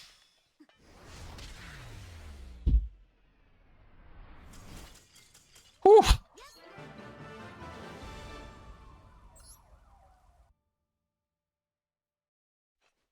I love Vanquish Soul Mirrors, man. The less K9 involved, the better. As long as it's just Izuna and Lupus that are showing up, it's fine. Okay, which was the deck you wanted to see? This one? The pure K9? Yeah. Yeah, I mean, what can I say? I got no beef with pure K9, really. No issue with it at all. Pretty cool deck, actually. If only the deck had like it should lock you into rank 5 and rank 9. Period. That's what it should do. Because that's all it does. I guess Zeus is also, it should definitely lock you into Exceeds, I guess. Most of the good K9 cards should lock you into Exceeds. Like Lantern, Noroi, Jokul should just say you can only Exceed summon for the rest of the turn. And then we would not have any of the problems. But yeah, this deck's cool. Can't really say much about this the specific list, but okay. Yeah, we had a rough start with like 2 or 3 losses, but then, you know, we came back. It's doable to do well with pure Vanquish Soul. It might not be as good as the super high ceiling K9 build, but at least it's possible. So I'll play it because I like it more. All right, gamers, it's been my pleasure today. Thank you all for tuning in. We did a little bit of both worlds. We did some TCG. We did some Master Duel. I hope you enjoyed today's stream. I will probably see you tomorrow, but it's not 100% because I'm like my sleep schedule is pretty fucked right now. I'm staying up late to prepare for the YCS and everything. I might be too tired tomorrow, no promise, but I'll try to go live tomorrow because it would be the last stream before the YCS. Maybe it's gonna be a little bit later than usual. I'm thinking, yeah, maybe I'll just go live a little bit later than usual. So if the stream doesn't start at 12 tomorrow, I'll let you know on the Discord server as always. There, I'll make an announcement. But if you're here at the usual starting time tomorrow and I'm not live, then it's likely I'll be just a little bit late because my sleep schedule is pretty doomed right now. But yeah. Anyways, thank you all so much for tuning in today. I'll find someone to rate real quick. Hope you enjoyed the stream. Hope you have a wonderful rest of your day. Thank you all so much for all the support, as always. I'll send you guys over to Mr. Farfa. And then I will likely see you tomorrow for a little bit shorter stream than usual. But should probably happen. I got some things planned, some content lined up, so I'll probably try to go live tomorrow, but yeah. All right, gamers, it's been my pleasure. See you tomorrow. Bye-bye, everybody. Peace.